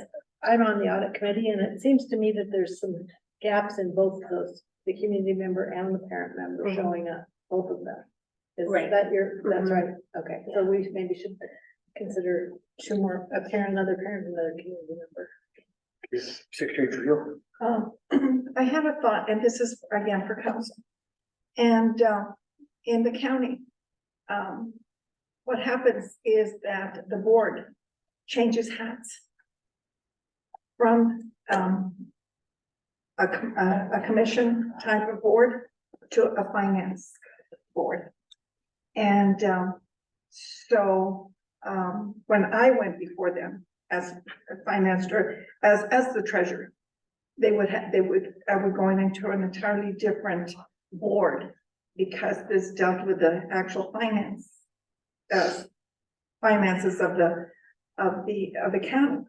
And so I'm thinking that because it is so important that we learn the budget process, the finances are so critical and foundational for this institution at this time. And we just heard it from the bond issue, and I knew that, but I brought it out so that we all could hear the same thing. How imperative it is that we have this, our finances in solid ground, that we take on that role as such. So President Flores, Secretary Trujillo, members of the board, I have in the districts that have chosen to have a full board as their finance committee. First of all, it would have to comply with the Open Meetings Act. but your agenda is often, different than an agenda for a board meeting. And I find that it does that it creates some ownership across the full board and an opportunity for education. I know at first administration, in my experience, their first reaction is this sounds like more work. But in the end, when it gets running, it feels like it actually is an aid and a support that's more meaningful. What I will say is regardless of which way you ultimately go on that, if you stay a two-member finance subcommittee, and then same with the audit committee, is both of them by statute have a duty then to make recommendations to the board. And so to make sure that that's actually occurring, I recommend that you build into your agenda, just like right now, President Flores asked interim superintendent Mondragon for her recommendation in the areas of statutory responsibility for audit and finance. And again, we could talk about this more at the point that President Flores is ready to schedule a retreat. But looking at how do we formalize that task so that those committee members understand their role to the board by building it into the agenda so that all of the statutory requirements get covered and then the entire board gets the benefit of that. So it really is very much along the lines of what Secretary Trujillo is saying, is understanding the differences and then making sure that the benefit of that comes all the way through. In hearing Secretary Trujillo's comments, I feel that it would be beneficial to the district if the school board became the Board of Finance. And I guess my question to you, Ms. Elena, as our legal advisor, is this something that we need to put on the next meeting's agenda? As President Flores, I think this was an excellent discussion. I would recommend that the action item be tabled. I can work with Superintendent Mondragon and you on the wording of the next agenda. I certainly wouldn't need to be there for it. This is a valuable discussion. I could provide some additional information. The only caveat I would say about the entire board doing it is I would really make sure that the entire board is committed to it, because it can be disruptive if some don't come and then those people want to hear the presentation and the ones that came already vetted it. So it really is a commitment, but I think this board has prioritized the finance area and their intent on supporting administration in making that, a high standard. And so I think it would be an excellent idea. You mentioned President Flores being aware of some of the things that APS does. Those are all, they stream it. And that might be a valuable thing between now and the next board meeting to peek in on, to just see how they run it. Can I open this up for discussion from my fellow board members and see what your thoughts would be? I know it's an additional commitment.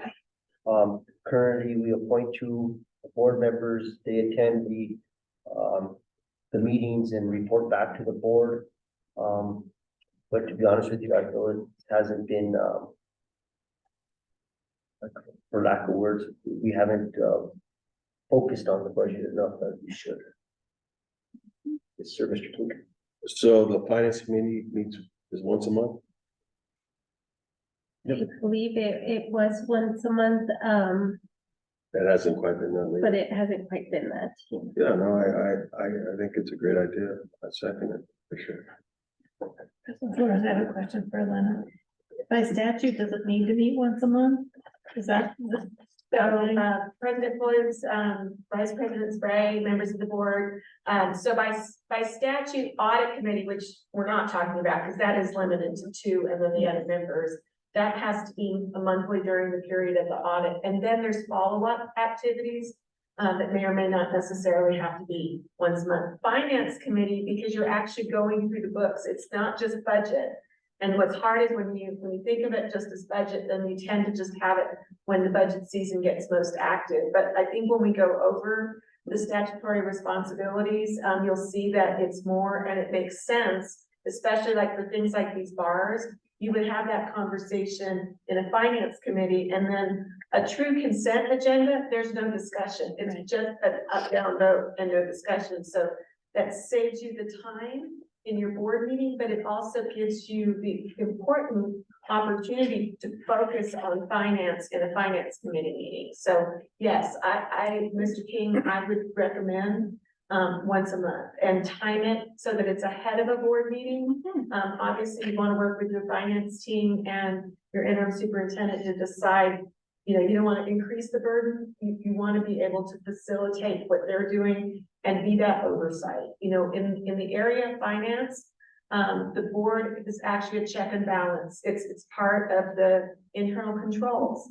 And so making sure it lines up to actually fulfill that function is an important piece of having it be effective. All the things that Secretary Trujillo is pointing out as well. President Flores, if I can add also, and members of the board, last year, if you remember, we did have a meeting with all board members where our finance directors, our interim finance directors came in and went through our entire budget and really opened it up so that you could see where things were being spent, how we could spend items. And I think it was really beneficial for the board members to see that and to help us build that budget out and understand where we needed to prioritize our monies. I think it's very important that all board members have a say in the budget and they're able to review it.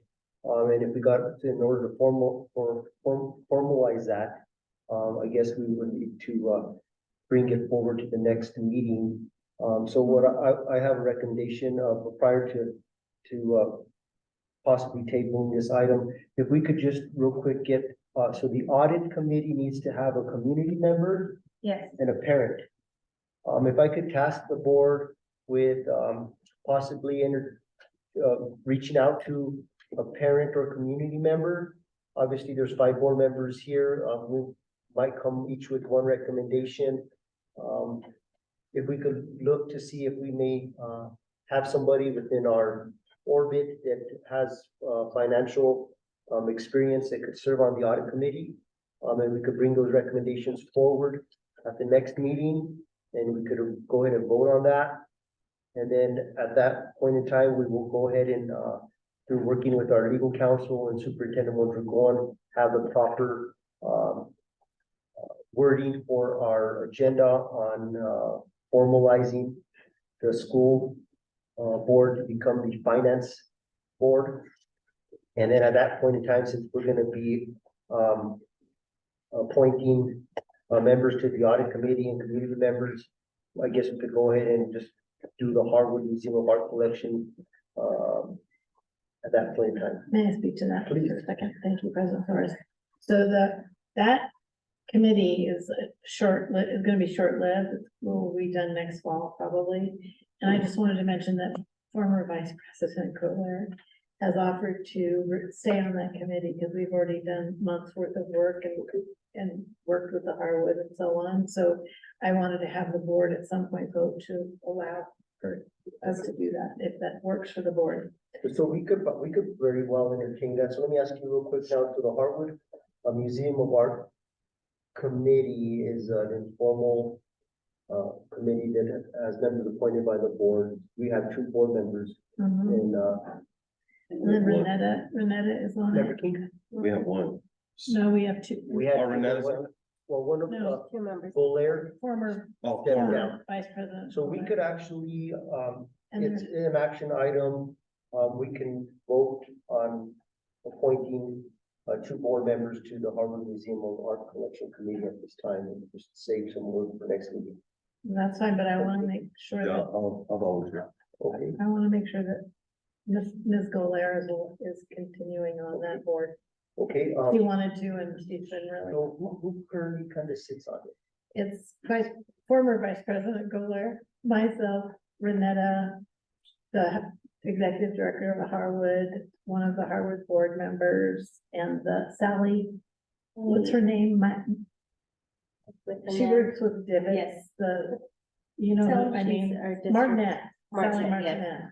She's on it also. So I guess for formality, we appoint 4 members and the other members of the committee are volunteer. They're part of the Harwood who are housing the collection for us. All of them are, except for Sally Martinette, who's in charge of what does Divot do? She does Asset, Yes, asset management, asset management. And we don't necessarily need more members, but unless you, I mean, you're gonna be on the finance committee already. I wanna, But anyway, I we wanna don't see what's in necessarily the need- Harwood. Okay, Very curious. Oh, well, that'll be probably in the fall. Oh, okay, We won't that's see it great. then. Give me a little break. so I do recall voting on board members to serve, but I don't recall voting on the community members to serve. No, that's something that the Harvard, we Puts put together. together, They yeah, they requested wanted to that. have, Okay, I mean, Whitney and I were the board members. so that Wendy were will there. continue to serve through the Harwood. Yes, Okay. well, she'll continue, she can serve through us too. I mean, however, As a we can appoint her as a community community Okay. member. Okay, okay. But I wanted to make sure that, because she offered to stay, and I wanted to make sure and appreciate that. So at Go ahead. this point, I will make a motion. Yes. Before you make the motion, yes, I have one other thing to suggest. I heard the guy from Stiefel. Everyone says Stifel, but he said Stiefel, didn't he? He said Stiefel. He said, Steve. So anyway, I heard Brad say that we should consider adding a facilities committee to be able to, when we come to going for another election and so on, to have people from the community. I wanted to just say, note that he said he asked us to do that, or to think I about think that. we'll discuss that moving forward. Okay, that's fine, but I It's a just, good idea. yeah, I think it will help with the community in terms of an election if it comes up with money. And I'm a facilities director. so I Yes. can serve. Yes. Secretary. And I think this is, again, for legal. It's really, we're kind of like on a volunteer type of board. And I think that, in our last meeting, we discussed the stipend. And the stipend as far as the board is concerned. But I saw that it reflected also on the committee. Yeah, it does. The committee members. So, would they be eligible to get a stipend for attending meetings? You mean the board? No, not the board, it's committee members that are appointed, like Whitney. Whitney at this point. So, President Juarez, Secretary Trujillo, I would want to double check per diem statute. I know in terms of per diem for board members, when you look at eligibility for committees, obviously the statutory committees, you have to have them. So once you're on a statutory committee, you would be eligible for per diem. The way I've written those policies for other boards of mine is that I have the board actually put in policy what are the committees that the board requires or the tasks so that they can come under per diem. But if a board member just says, as a board member, I'm going to X, they wouldn't be eligible for per diem. As far as the statutory committees, I'm guessing that, and I would need to look at it, but I'm guessing that they might be eligible for per diem. But I don't know about a board created committee, especially a board created committee that's not memorialized in policy. But I'm happy, Superintendent Monroe knows how to send me reminders. I've got all kinds of follow-up notes, but I don't always get to those as fast as I do your reminders. But I'm happy to look at it between now and the next board meeting and advise President Flores so that he can come back with whatever structure we need on that. Well, and to add to that, it's that, again, the people that are serving on the board, on these committees, and that's extra time that they're spending, you know, like you and that committee, or anybody else that's gonna serve on the committee, they would be entitled to that stipend. And so, it would be something that would just, benefit, a money So benefit, We'll something. direct legal to go ahead and Yes, just review look that at it. and get back to Superintendent Mondragon and myself on that, and Mhm. we'll get the gist of all that. Can I make a motion? Please, sir. So I would like to, in regards to item L1, school board committee appointments, Harwood Museum Art Collection Committee, I would like to make a motion to appoint, board member King and Vice President Cindy to the Harwood Museum of Art Collection to include, outgoing school board member Whitney Golair to serve as a community member on that board. Second, can I second it if I'm on the committee? No. Second. Probably shouldn't second it. Can I get a second? She says I can. I second. Member Concha seconds. Could we please get a roll call? Member Concha, Yes. member King, Yes. Secretary Trujillo, Yes. Vice President Spray, Yes, President Flores. Yes.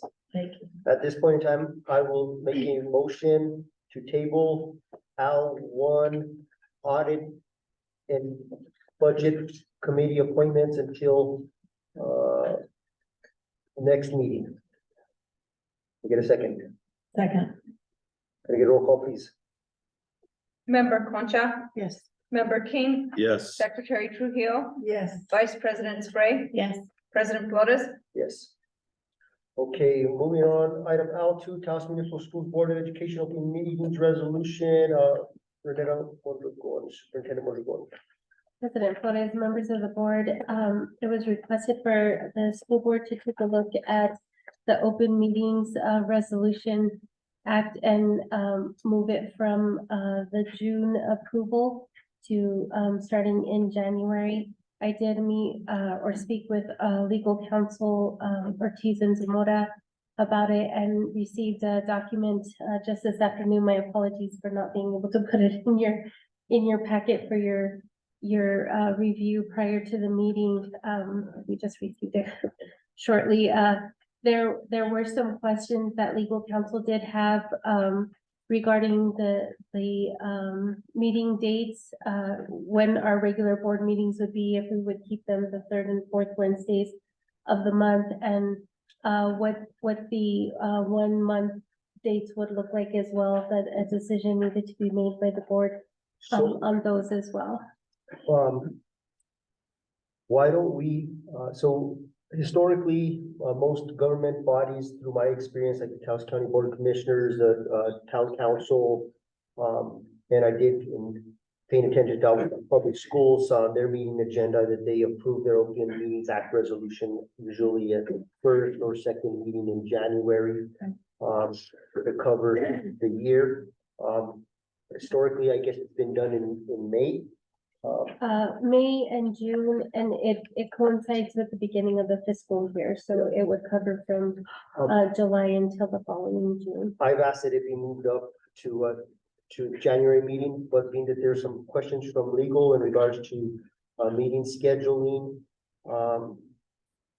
why don't we go ahead and table this till the next meeting so we can clear up all that stuff? So I'll go ahead and make a motion to table our 2024 Open Meetings Act resolution until our next meeting, so we can clarify with legal any outstanding questions.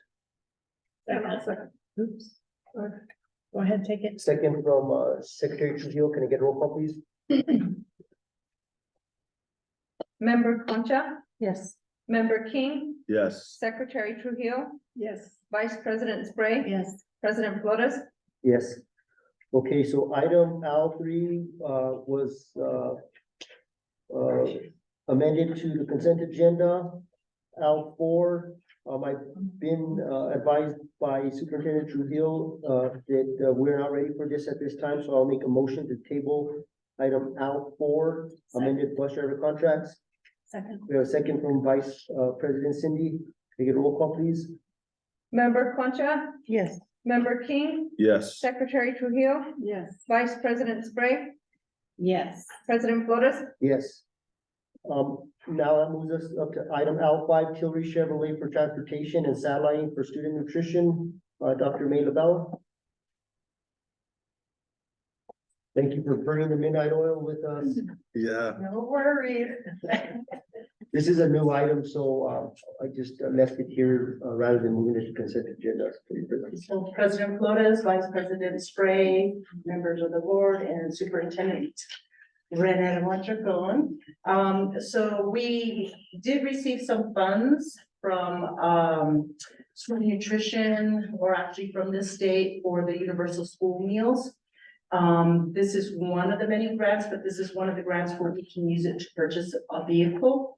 So we are in need of a vehicle. The one we have still works, but it's getting older, it's peeling, it's doing some of those things where we're eventually gonna have to replace it. So now's the time we feel that we can replace it.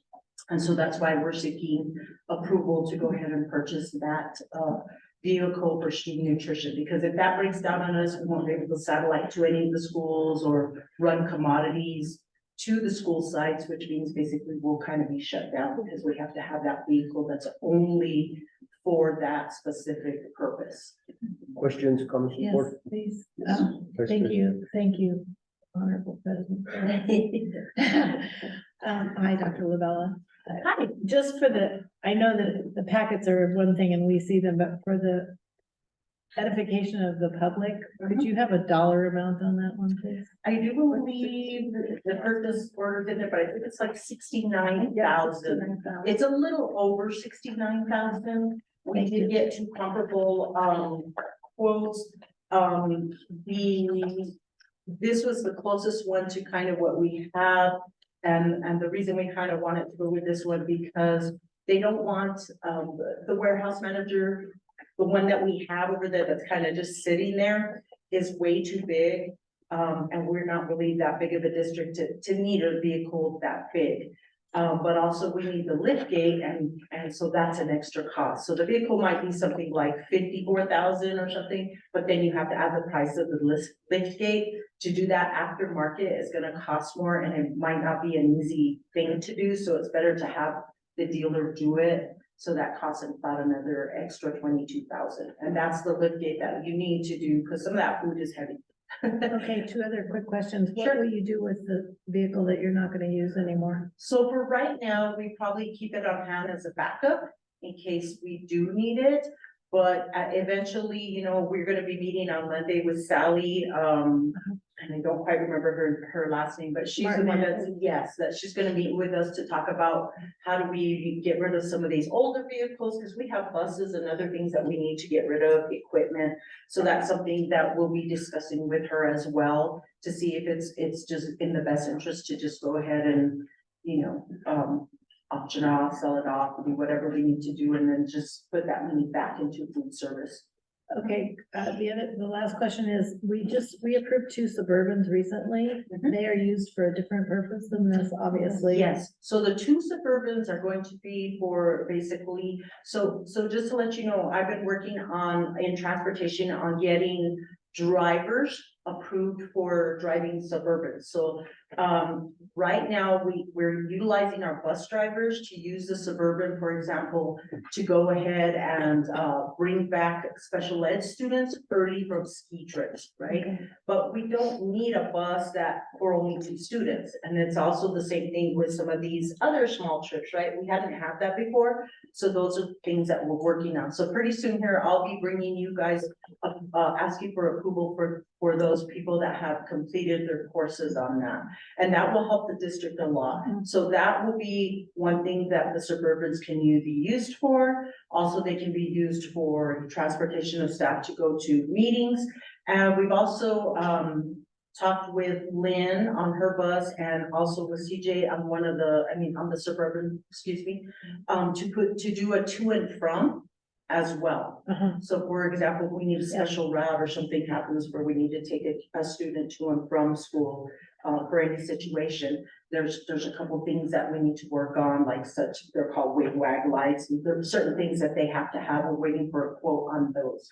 But that's something that we're trying to open up because it just seems more cost effective and just more efficient for the district to kind of go this route. Also, just a at Ranchos, I think when we were there, didn't you ask us for money for cameras for the buses to monitor the? We actually, well, yes, okay, so. Did that get done? So there is another PO there that is going and a contract for Tiger Technologies. So that's gonna come out of the COPS grant, which we have to expend. And that was something that I was kind of heading. And then Marcus kind of took over for safety and security. Got it. And that one is for the district ridership on the buses to do bus counts. And it also helps us with monitoring the buses to see how they're running, things like that. Okay. And it also lets the parents know like where the buses are. Right, I thought that was great. Yeah. Thank you so much. And sure, and just to let you know, the safety visions wasn't on here, so you will probably get that one on the next board meeting. That's the cameras. Okay. And that's also coming out of the cost, right? Oh, great. Okay, thank you for bringing me up to date on that. Superintendent Mondragon, you had a comment? Yes, President Flores and Vice President Spray, I just wanted to let you know that it was $69,808. Thank you. For those vehicles, and those other two Suburbans are, we're using our ARP funds to purchase those items, and it will help us with transportation of students, which has been a big issue for us, and also replace some of our older fleet. I think that's been something with the district, as you've noticed, we tend to have older items, and we weren't replacing them and giving our staff and students what they needed, so we're looking at making sure that they do. Okay, thank safety you. Thank you items. both for those Details. details. Superintendent Mondragon, do you have a recommendation on the Tillery Chevrolet for transportation and satelliting for student nutrition? Do. President Flores and members of the board, I recommend that we approve the purchase of the Tillery Chevrolet for transportation and satellite for student nutrition vehicle. Can we entertain a motion for approval? So moved. Do we have a second? I second. We got a motion from Vice President Cindy and a second from Member Concha, so please get roll call. Member Concha, Yes. Member King, Yes. Secretary Trujillo, Yes. Vice President Spray, Yes. President Flores. Yes. So item 6, I know we have Ms. Ray Lujan in the audience. We moved the fiscal year 24 impact aid application and associated Indian policies and procedures to the consent agenda.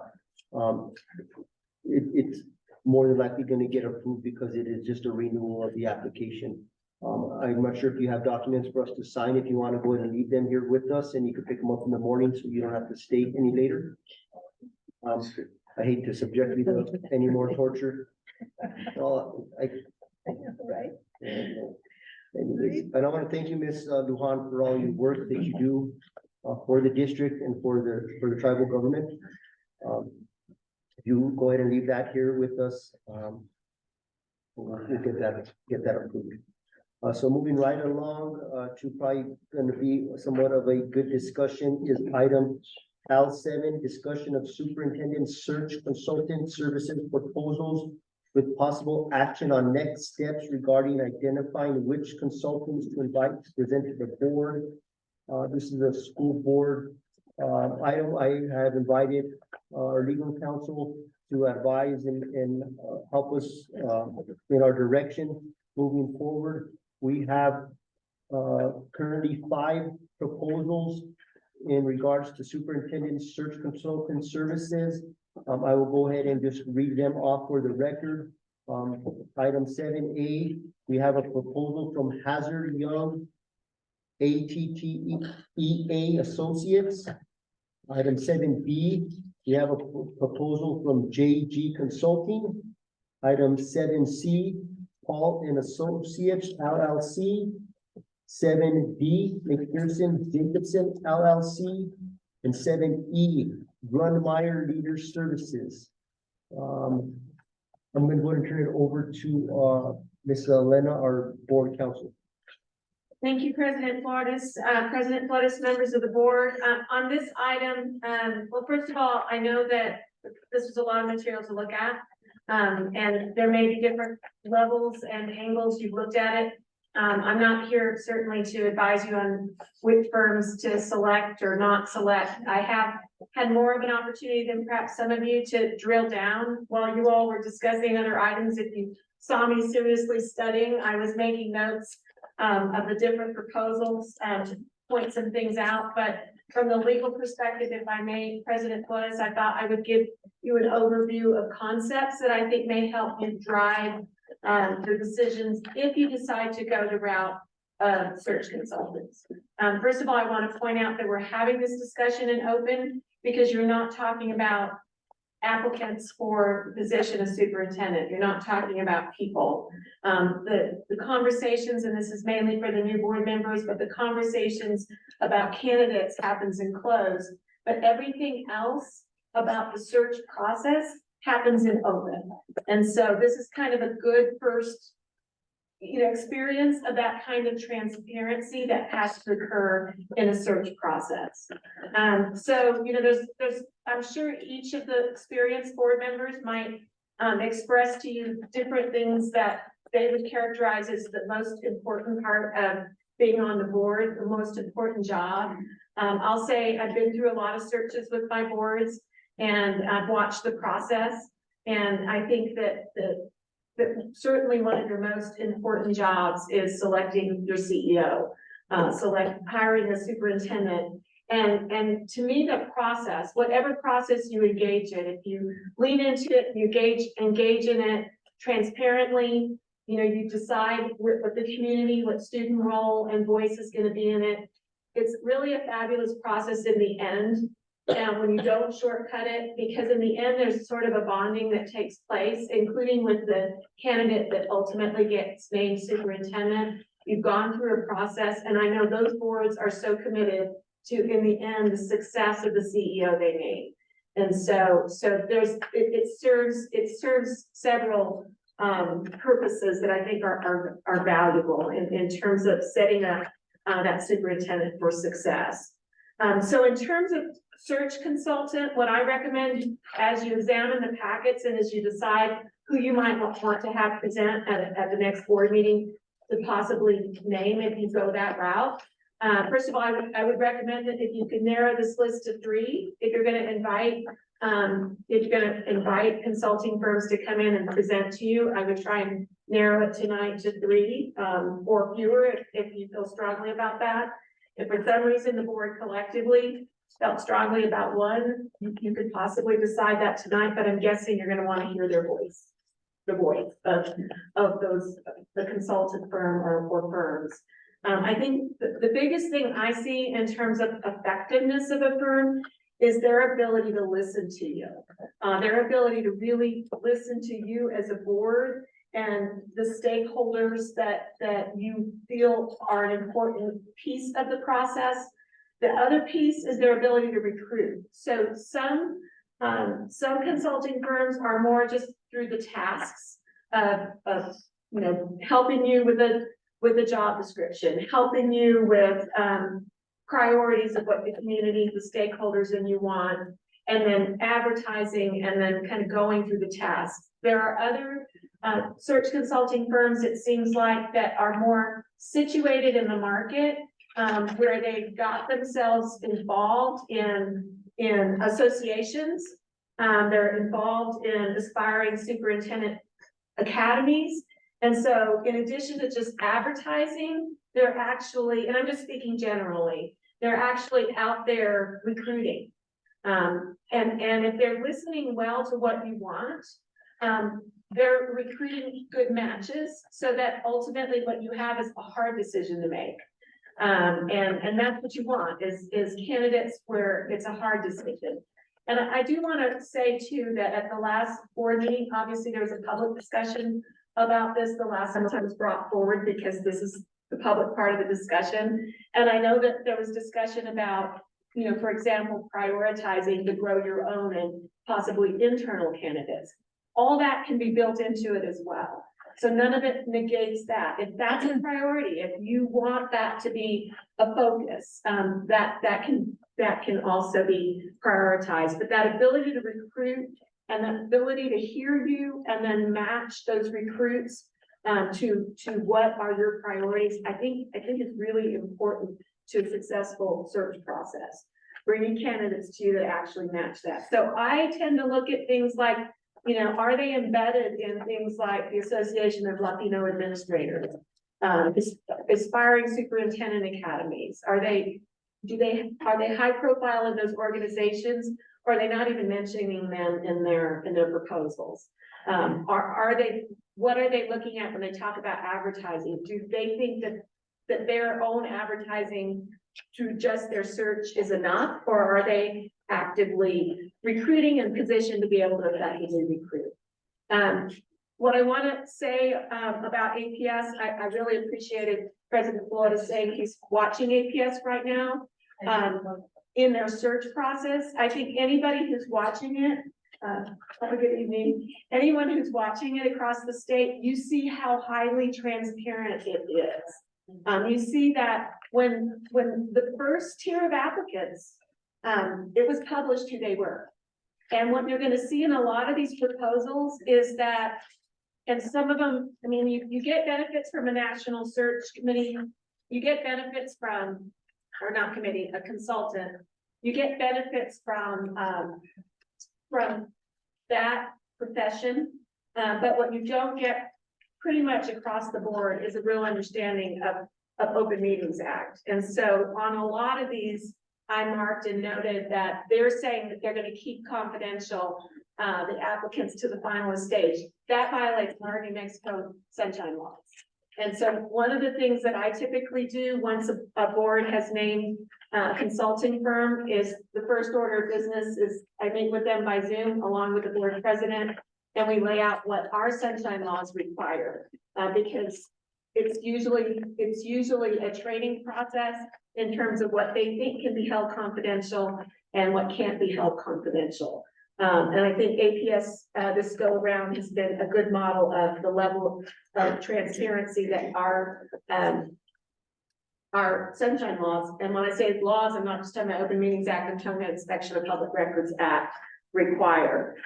So I want to just briefly hit a few things, and then I'm happy to kind of proceed however President Flores wants to.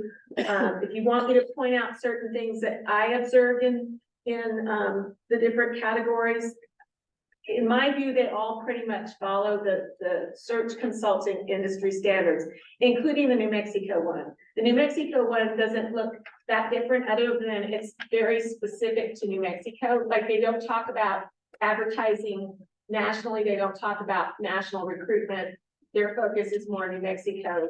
But they follow sort of the search industry standards, including certain things that I think we'd have to correct as far as sunshine laws. And again, that's not a criticism, it's just the industry standard for consulting and what governments have to do, particularly governments in New Mexico, don't always completely coincide. So a few things I want this board to be aware of as they consider this kind of process is that applicant identities, their identities are not confidential. And so that will cause in a national search and even in a statewide search, some people to choose not to apply because they may not want their current bosses to know. You know, a good superintendent whose board, you know, wants to keep them is going to be okay with saying, I want to experience this process and I'm going through this process, but some aren't going to want to do that and it will affect your pool, but it's not confidential. All decisions have to be made in open.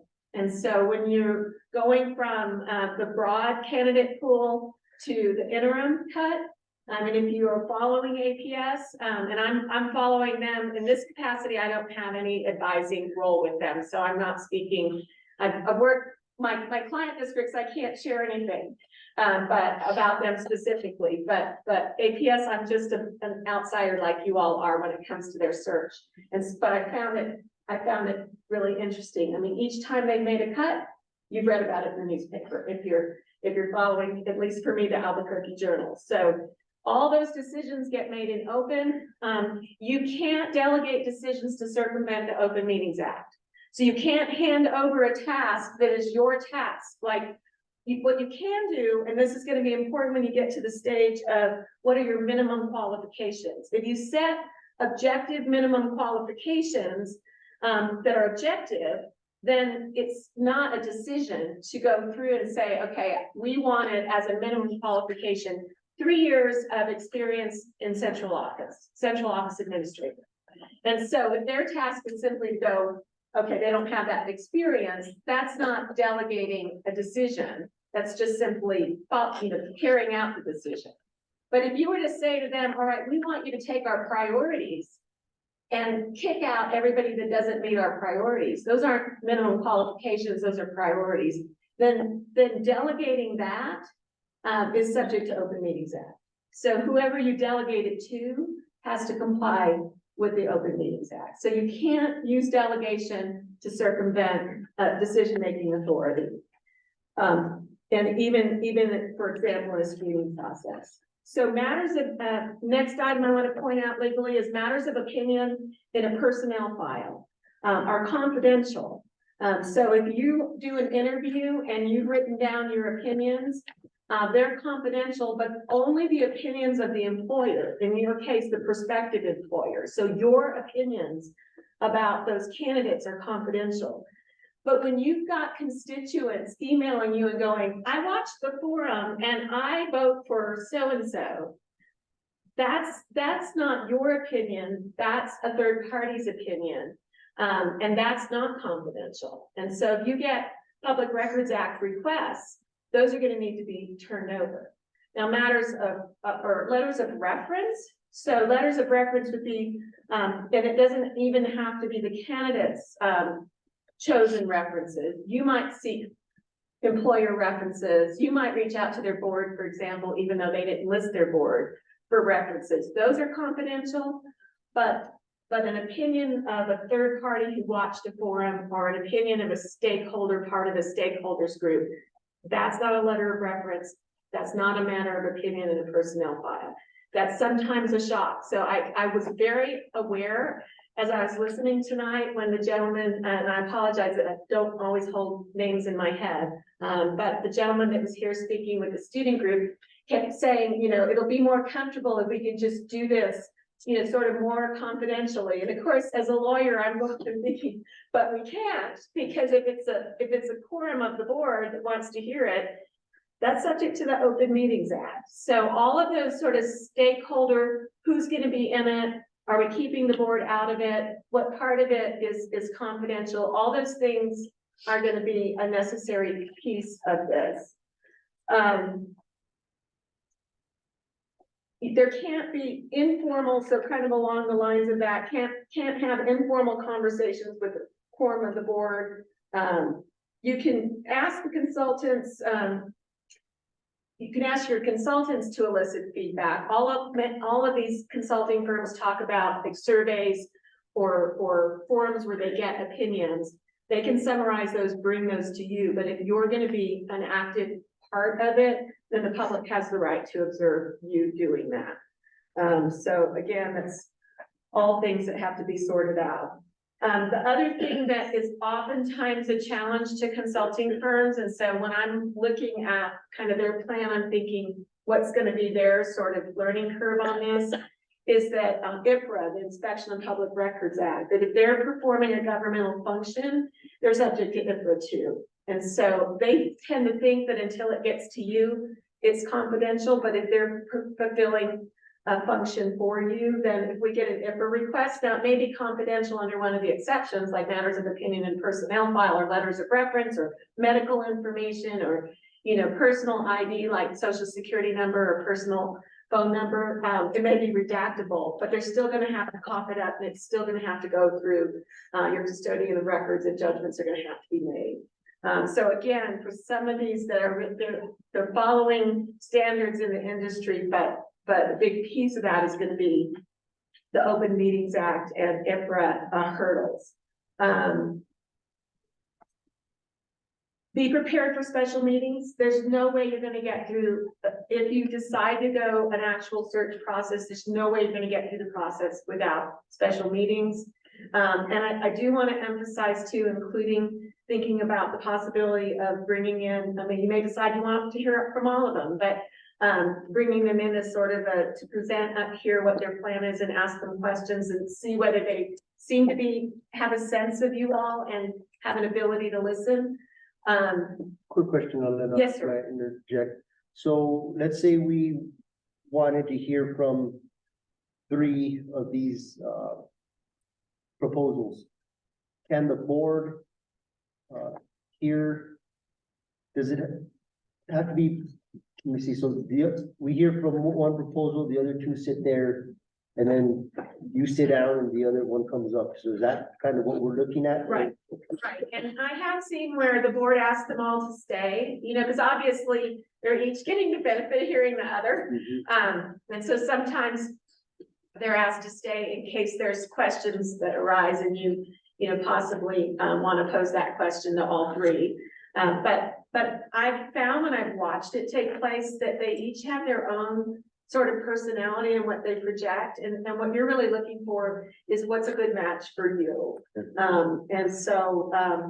So I don't think that having them all three there, you know, presenting and open, I suppose you could request that they voluntarily, you know, isolate themselves without technology. That would violate OMA. If that was a condition you put on them coming and presenting, so that that nobody had a benefit of getting to hear the other and sort of reacting or responding. You certainly could do that, but their presentations would be in open. So we couldn't do a Zoom. Yeah, you could do it by Zoom. Okay. They could present by Zoom. But it would be an open meeting, just like now anyone who presented on Zoom, everybody in the audience, which right now is one gentleman, but everyone can observe it. And then certainly those that are tapping in by stream are observing it. So the other thing I want to say about the timeline, you'll notice that a lot of them embedded timeline. They were, I think, envisioning starting now. It's gonna take you to the end, so your fiscal year, you know, begins June 30th. I think you would absolutely probably not. I mean, again, you're trying to get, if you're gonna do it, you want a good pool. And so the earlier you start, the more likely you're gonna get a good pool. And given when you might be starting, I think your goal would be to have that decision made, whatever the decision is, by the new fiscal year. And so again, I think that you don't want to wait too long, because it's going to have unintended consequences. If you aren't up for it, I'm not trying to say this is the route you should take. You should just realize that the longer you wait, given sort of the timing, it could have unintended consequences in terms of the impact of your pool. Questions, comments from the board? So we were presented with 5 proposals. Some of them are quite lengthy, some of them are short. Elena, your recommendation is to whittle it down to possibly 3, or do we want to hear from all 5 of them? In terms of all 5, you know, these meetings go late, so, you know, you would have to decide, do you want it in a regular meeting, do you want to call a special meeting, but that would be totally up to you if you wanted to hear all 5. I think this would warrant a special meeting. I was also wanting to know if the board had enough time to actually review these proposals, and if they would like more time, and maybe we would call a special meeting early next week, or do we want to go to make a decision at this point in time? What would your recommendation be? This is what I know. Well, I mean, if you want, I could highlight some things that I observed. I would like. And then I would hope President Flores that anyone would jump in on anything else that they observed, because you all may have observed things that I didn't observe. But it may help you, or you may just decide that they're too much alike and you just need to hear their voices. And I think 3 voices is good, but the number you have may be too many. My secretary I had her put them in a notebook, and I don't think they appeared in the order that yours are in, but if you don't mind, if I could just go in order, because I think some of it got redundant and I sort of stopped in detail. The first one she put in my packet was the GLS. And so just so you kind of know what things I was looking for, I actually went online to try and figure out where they were located, because you couldn't tell, including on the internet, you couldn't tell. But their phone number was a 5115. And so I did look that up, and that's Iowa. And what you'll notice in terms of their current searches, they're ongoing right now, is that it's a Midwest focus, and they acknowledge the Midwest piece. But one thing that I thought was interesting, and it may be that our experienced board members may be able to speak to it. President Flores, I don't know how far back it goes, but they said that they assisted Taos Municipal Schools in a search before. And so they seem to indicate, and I assumed by the way that they wrote it, that it was a superintendent search that they did in the past.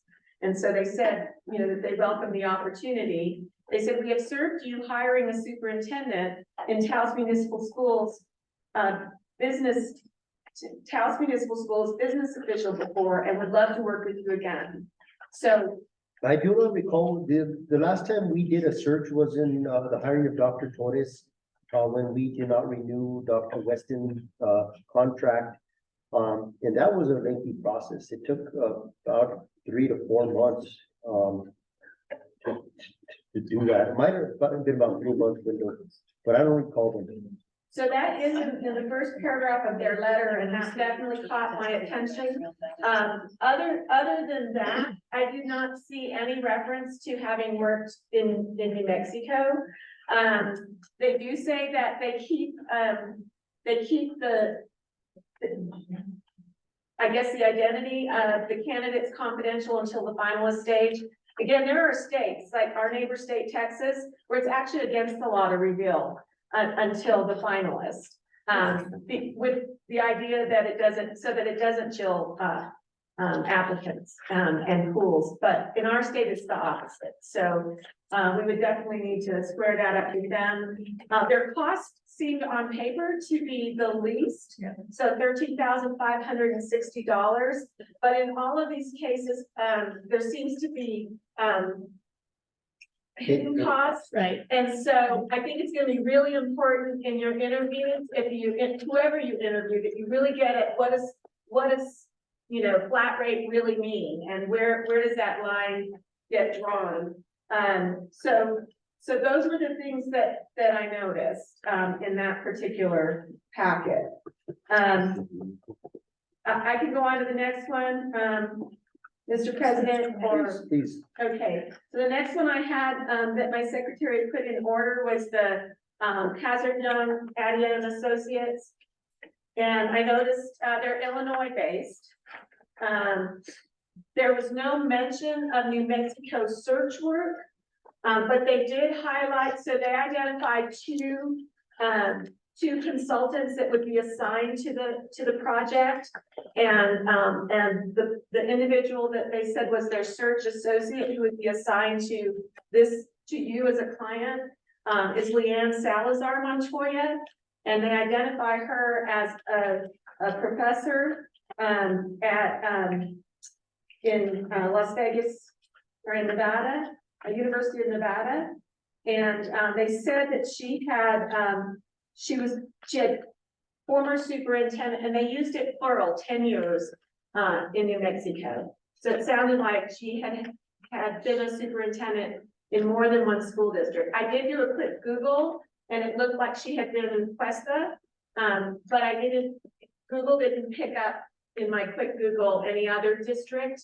It does say she is from New Mexico. They say she's from New Mexico, and they said, they referred to her superintendent 10 years plural. So I don't know if I read it as more than one district, and she would be like one of your direct consultants in that process. And like I say, when I searched, Cuesta came up as the district that she was formerly superintendent of, and she's now a professor in Nevada. So doesn't sound like they've done New Mexico search work, but it sounds like they would be dedicating someone who has worked in New Mexico to assist you. And they do talk about a flat fee of $20,000, but there's definitely add-on costs. When they talk about 4 days of in-house, but then they count the days by the consultants, and there's 2 consultants paired to help you. So if both consultants come, that's 2 days. And it's $2,500 per day beyond their 4-day inclusive. So again, those are things that, we do a lot virtually today, so I'm not saying that presence may be essential, but you're gonna wanna really understand, where do they see presence important, and is it included? And see whether what you think would be needed in terms of personal presence. If it's not included, then you're gonna wanna calculate that additional cost. So those were the things that jumped out to me, in terms of this particular, proposal. And they're out of Illinois. They're out of Illinois, right. On page 8, they nicely had their page numbers. But you'll see that they all kind of follow a similar sequence, and I just wanted to point out on page 8, their sequence. They give you an estimated time, and I think they all pretty much follow this estimated time, and I will say that I think this is realistic. So again, I think it's one of the hardest jobs that a board has to do, and so you really, to get a pool that's meaningful, you wanna front load your work, and you wanna roll up your sleeves and you wanna front load your work. Yeah. And so you're gonna wanna be really sober to this piece and not wait. I was just looking at, just kind of estimating, if we were to really get started with their first phase, February, March, then we're looking at February, March, April, May, and that's where you would wanna be, but you couldn't really put it off.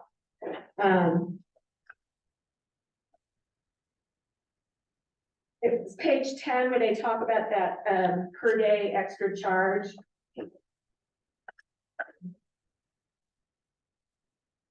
And also, I found it kind of cool. It seems like the standard in the industry is moving more toward emphasizing executive coaching after.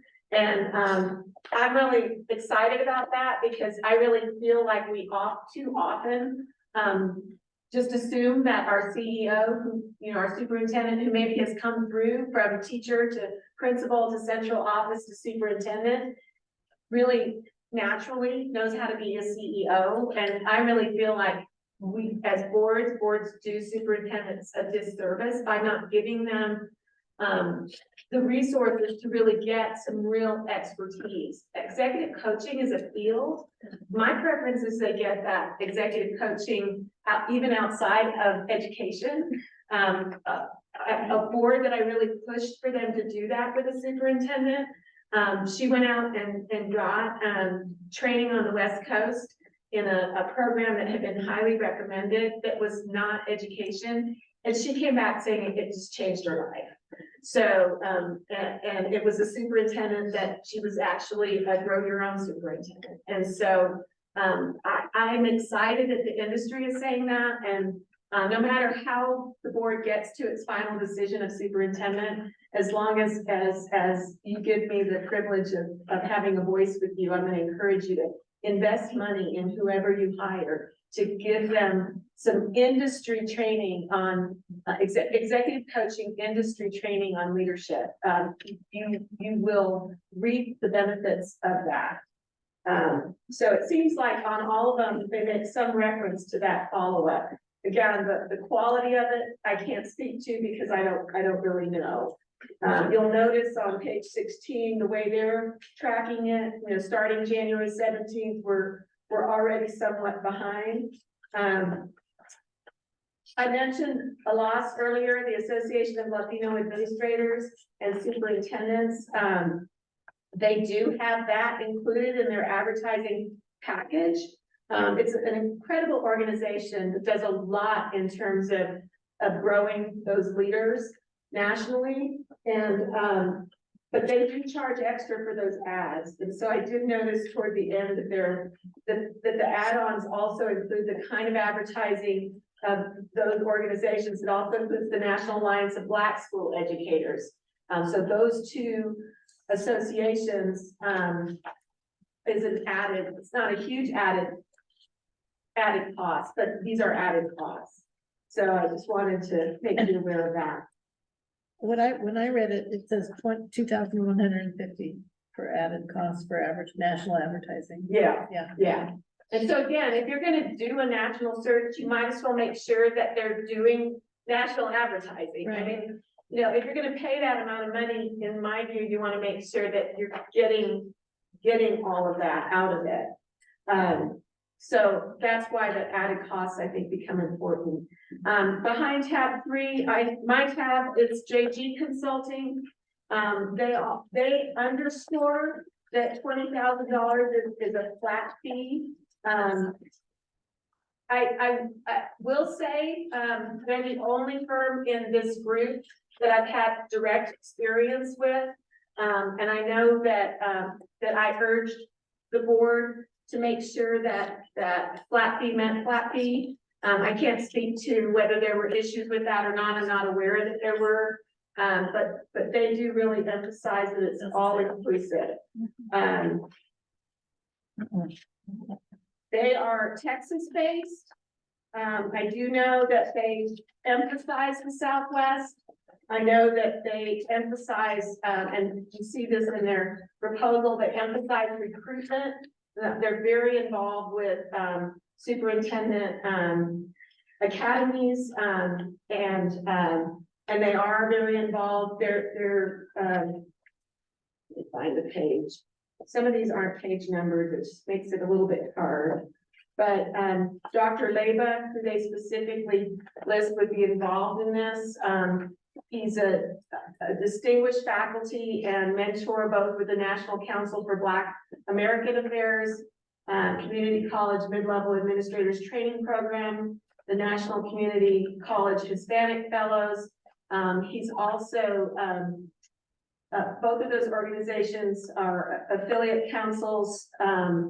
And in addition, this was the piece I was trying to get to. In addition, he also serves as the director of the Law Superintendent's Leadership Academy. And so I do know that their recruitment efforts are very much tied to their work in these various academies.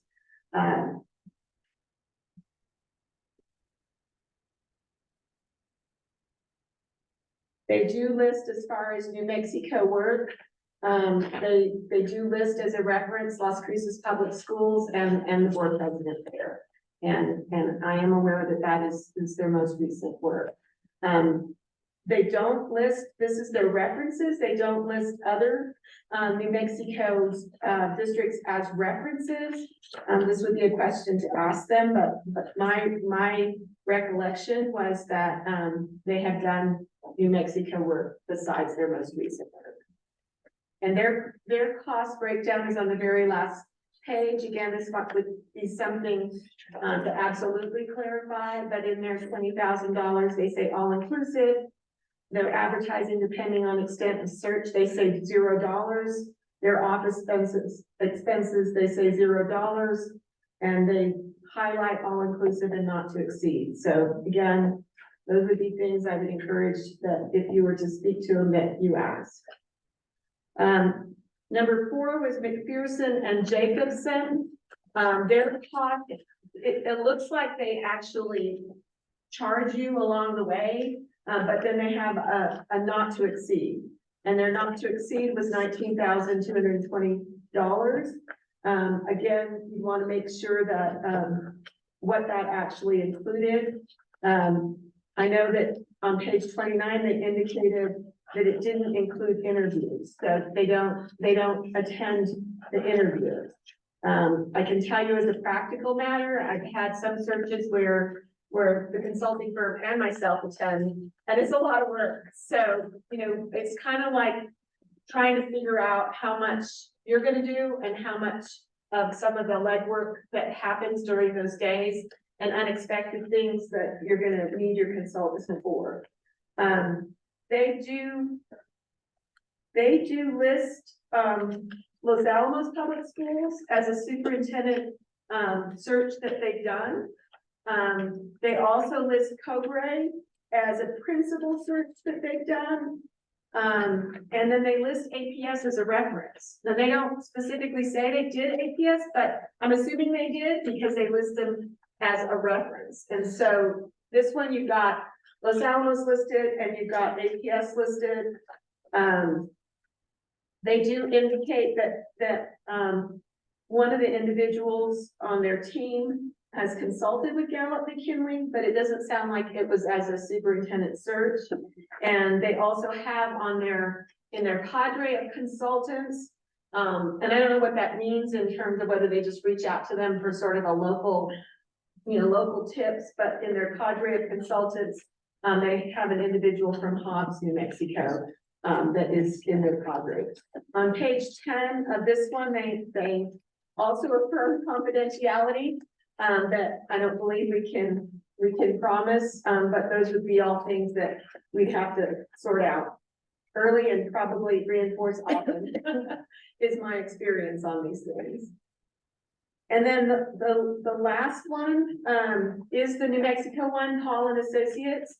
I don't know Linda Paul, they list, but I'm aware that she does these and is, my understanding is, respected in the state. But I've never worked with her. Bobby Gutierrez, is the other person named, so it would be the two of them. And I think any of you are familiar with her, former superintendent, in Espanola Public Schools. Bobby is currently, my understanding is she's currently, executive director of the REC, the Regional Education Cooperative Association. So she works with all the, individual RECs, supporting them. She has definitely a strong presence in the state. What struck me with them again is the New Mexico piece of it. It's definitely state focused, including their advertising. And so I think, in terms of, they might be able to go out and recruit within the state, but in terms of that, the national piece, I couldn't tell from this. And so again, I think you have to decide what it is you want. Of course, at any point in time before you bring on a consultant firm, I'm happy to, I've worked with boards who have done it completely in-house. It is hard to do. It's very hard to do. It's a lot of work, including figuring out, the work usually lands on board president, and then we're having to figure out with Open Meetings Act, the rest of you can't be involved in every blow by blow. And then, sometimes when the interim is not interested in the position, then you leverage the interim for some of the heavy lifting. But if the interim is interested in the position, then obviously you're needing to respect that boundary too, to give that interim the full opportunity to be completely part of the process and not having to be also carrying the water for the process. So that certainly is a consideration as well, that having an outside group then really frees up the in-house folks not to have to be stepping into it. So I stand for questions. I've got these flagged. I can go back to any of them if you have questions. Member King. Gutierrez, wasn't she part of Santa Fe? Is that the same one? Oh, it's Santa Fe too. I apologize for missing Santa Fe. Oh, no worry. That's recent. And no disrespect, it seemed like there was quite a bit in the paper all the time, So I was just kind of remembering, but it's fine. Santa Fe, New Mexico is what I read, being up north. I apologize. I apologize to Bobby too, that I forgot Santa Fe. I was just thinking of the most recent superintendent. She was super down there for a while, right? Yes, she was Santa Fe Public Schools, Espanola Public Schools. She does have an incredible network across the state. And so if you're looking for that network, then I definitely think that that would be an important consideration. May I ask a question? We solicited a proposal from the New Mexico School Board Association. They didn't give us a proposal. Apparently, this is their proposal. This is tied to NMSBA. Which was Paul and Associates. Yeah, so this is who they basically. Oh, that was their. The second sentence of their cover letter says the New Mexico School Boards Association Superintendent Search Cadre will co-design and facilitate a superintendent search. And it's their proposal on behalf of NMSBA. They're, I guess, part of the cadre. So I guess a question for the board, I've been down this road before. We utilized, I believe, the New Mexico School Boards Association when we solicited, when we hired Dr. Torres. I do feel that it's important that we consider somebody from New Mexico due to the relationship and the culture that New Mexico has. They're familiar with that, but then also when you think about a national search, it'd be something to consider with some of these other proposals from out of state. I do want to make mention to the board, though, the fact that since Mrs. Grace left the district now to go to Taos Community Foundation. Taos Community Foundation did a thorough search They solicited proposals and they ended up hiring somebody local. I don't wanna, leave out, grow your own. We have, I'm not sure if interim superintendent Mondragon is interested in the position. The question is, do we want to go through all this, work and solicit nationally, when in the end we will end up hiring locally? Do we want to hear from all 5 of these, people, or do we want to narrow it down to 3, 2, or 1? If we do want to hear from all 5 of them, I would suggest that we set aside a day, start the meeting early, invite them all here, ask them to give a proposal to all of us. I think that would be wise, and then we can make our decision. Or do we want to go ahead and whittle it down at this point in time? President Flores, Yes. I have one comment, which is that if we do a larger search than just New Mexico, anyone in New Mexico will know about it, and they can also, everyone can apply. Mhm. And I think that that's important too. Do we want to hear from all 5? Do we want to whittle it down? Do we want to come back and have a special meeting, maybe on Tuesday or next Wednesday? What Make a is, decision? what's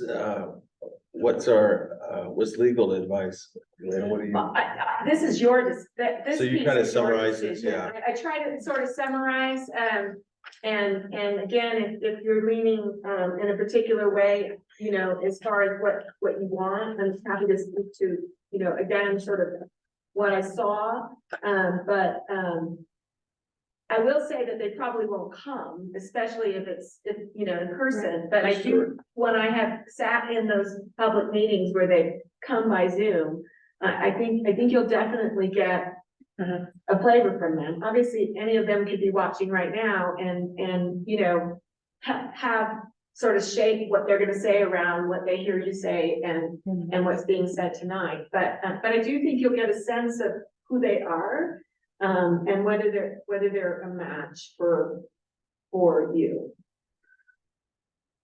I'm thinking, President Mark Flores, Renata, are you interested? Because I think we should know that too. I mean, I'm, in regards, is that appropriate to ask her now, or do we? I think that if you are gonna have a deliberation about her, that needs to be an executive session, whether she wants to share now, whether she may or may not. I mean, if she knows she's not gonna apply and wants to say that now, that she certainly can. If she's undecided, she certainly can say that. And if she knows she's interested and chooses to say that, she can say that publicly. But you don't have to say any of those 3 things right now. You can wait. Yeah, if you gotta talk to your hubby and everyone. I didn't know when that was gonna happen. When in regards to President Mark saying what he said, I was curious, because I know this has happened before we came on, in regards to Elm and I, so. Go ahead. No, I would propose to, either way, whether we hear from within an hour or not, just to narrow it down to 3 at least. I think 5 is a little too many, and just hearing, the information that, that Elena brought to us, I think it's kind of, that was a good amount of information to help us even narrow it down. So I think 5 is too many, but I'm willing to. let me ask you this, can we ask the board to, would this be appropriate to review these and, send an email to Superintendent Mondragon as to who their 3 final candidates are, and then we take the. I already have my. In my view, I do President, too. that would be a polling of the board outside of an open meeting. So I think if there's, if you're gonna have a special meeting, well, I originally said I thought 5 was too many, but I was thinking of it in the context of a meeting like this. So if you have the attention for 5 and you want to do 5, But if you feel like if you want to hear President Flores, the recommendations of folks for 3, then maybe it might become. Yeah, let's, yes, number 2. I think you know, they're not that deep and, you know, I don't want to be judgmental to, former superintendent, lieutenants, because it could be different, you know, when you have the one-on-one, because I know what Taos News is.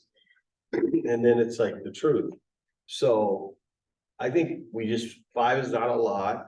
We get, I think, council with Atlanta telling us what she's told us, I think she's given us, informing us better. We read it over and then we can be ready with questions. So I move that we have a special meeting, if it's Tuesday or Wednesday, whatever works with the board. And vet these people and find out and figure out, let's get started with this. As you said, like anything, there's no substitute for hard work. And it's gonna be a little hard work. We gotta roll up our sleeves and kind of get in there.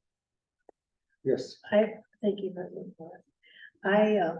I'll go with the pleasure of the board, but I read them all and I studied them all at home, so I have 3 that I think came to the top, and I think board member Costa said she had 3, we could do 5, I don't care, I'm just saying some of, that's where we're at so far, temperature wise here. Okay, so why don't we go ahead and, we'll start with, Vice President, Cindy, and hear your 3, who would you recommend? The 3 that came to the top for me were the McPherson and Jacobson. That looks like this. Okay. And they have an unfortunate name, Hazard is their first name on their thing, but this one here that has the tigers on the front, the one from Texas. Illinois. And also the one from Texas, that one, and the one from Texas. I added all for me, things that were important to me, and those were the 3 that came up. I was tempted with this one. I looked at this one for a while, but I decided that if I were tasked with 3, that these were the 3 that came to the top for me. If I remember straight, can you identify them by, the letter on By the number? the letter 7A, B, C, D, or E? Oh, sure. If I can find my agenda at this point. Yeah, it was, A, B, and D. Those were the ones that I thought had the most positive things in mind for what I was looking for. Anybody want to go next? Sure, I will. I was also looking at B, as well, which was, JG Consulting. And my other were the opposite, which were E and C. Which is, Grundmeyer Leader Services, GLS, and, All and Associates. EBC, So you said repeat, I see your 3 again? E, B, and C, or B, C, E. E, B, and C. E as Yeah. we're going in number order 1, B is in 2, and C is in 3. And if you don't mind me asking, did you read them all before tonight, or are you just going from tonight? No. You did, okay, great. Secretary Trujillo? I really haven't read through them, Okay. so I'm not ready to make a. Okay. I concur, we're kind of, I say I didn't get to really review in depth, so I would say do all 5. Or we can come together and with the Zoom, and we can all say if we have 3 that we build. Can I comment? Yes. Sure. I would say, I would go with, the recommendations that, did you go through them? Yes, I Okay. went through Then them. we I have did. 1, 2, 3 that have gone through them, and let's see what you have to say. Ideally, I would like to schedule a special meeting and hear from all 5 of them, to be honest with you. Okay. Zoom. Probably Zoom, because the ones from Illinois probably aren't gonna come. Either or, is that okay with the board? I would agree to that. So could we notice a special meeting? Well, What's that? Do you set it up for a meeting? No, I could work with you, we can coordinate. Okay. But yes, and President Flores, if I may make a suggestion too, they have references. And some of them are New Mexico references, like the one that lists Los Alamos and APS. What you might want to do tonight is, it seems like it would be helpful if the same person made all the reference calls so that it's not two different lenses. Yes. But, you know, President, you may want to assume that responsibility as a president or assign it, but the ones that identified New Mexico, I would definitely call those references. It was, I think, the McPherson and Jacobs, McPherson Jacobson is the one that listed Los Alamos and APS. And then, JG Consultant listed Las Cruces. why don't we do this? So there's 5 proposals. Let's schedule, this would be my recommendation, with consultation from the board. We allot them all at the most an hour. We've sat here for going on 5 hours. Let's schedule a special meeting on Wednesday. Just hopefully start early and we could hear from all 5 of them, and then we could make a conscientious decision at the end of that meeting as to maybe a finalist or 2 finalists. And with regard to calling the references ahead of time. I could call the references. Do you mind doing that? And then maybe just pick from those that have no New Mexico references. You could decide what among their references, you know, you choose to call. But I think obviously that would be an open session where you would share with the entire board the results of those calls before they vote. I think that would be another point of information. Right. I really feel though that, I would like to have the board hear, from these individuals and, have the discussion. I mean, it's a very important decision. I don't think it should be a decision that's made in haste. I would lean, as much as, and I've been through this before, special meeting after special meetings. But it's a very important decision. I think that, you know, when we signed up to be board members, we signed up for the long haul. I mean, we're here till 11 right now. We're not gonna get out of here till 11:30, I'm sure, or midnight.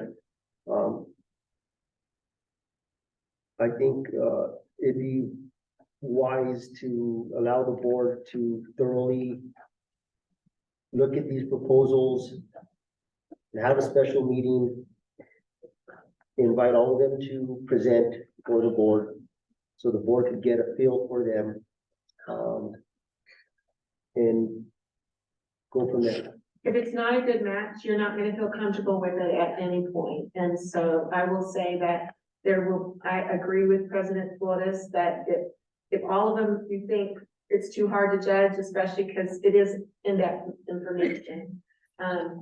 What I would say to you when you hear them is you're looking for that match. You know, will they listen? One of the questions I would ask them too is, because it sounded like one of the things you really wanted was that student input.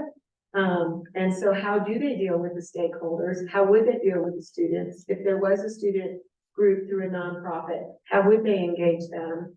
You know, those kinds of questions that get at, because they're gonna have a schema for how they approach it. Whoever you pick, if I'm still your board counsel, I'm gonna be trying to change that schema to make sure it complies with the law, whoever you pick. But what you're gonna want is that comfort that they can listen to you, that they can really and if there's stakeholders that are a priority, how are they gonna hear their voices? How are they gonna translate those voices back to you? Because it's a grueling process, and if you don't feel like it's a good match. If I could, just make a comment. So, you know, in my professional career, serving 10 years as a county director, and now serving for the town, I've interviewed many, job applicants, and a lot of times things look really good on paper.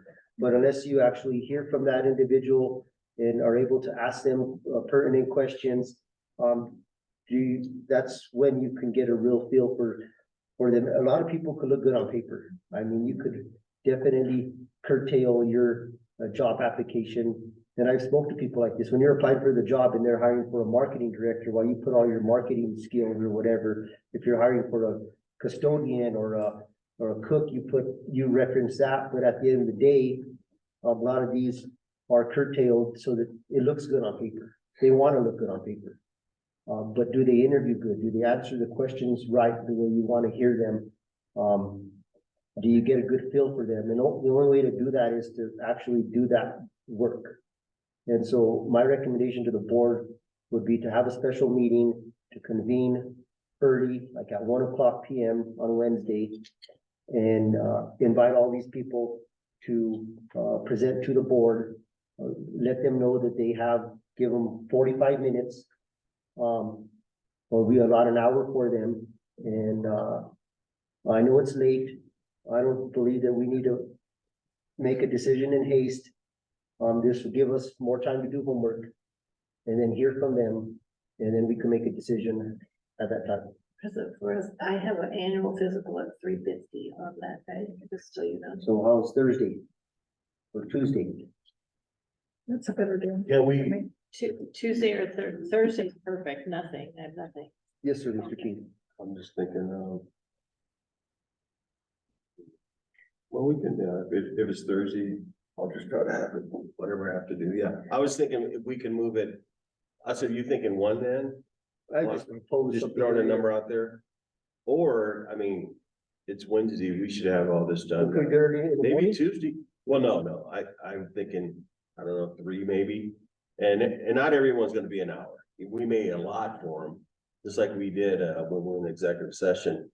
You know, as soon as we're done, you know, obviously people, there's gonna be like, in regards to Elena said, like council. It's gonna rise, it's gonna be obvious, you know, you've done candidates, I mean, some people, there's not a connection there and you appreciate, you know, and the rest of, and then you're engaging. And So, we're gonna need a time, to do. but an hour, I think is fair for everyone, yeah, it's just a lot, so I'm fine at Tuesday at 3, if you wanna say, let's get started. Tuesday? No, it's Wednesday at 3:50, I could be here by.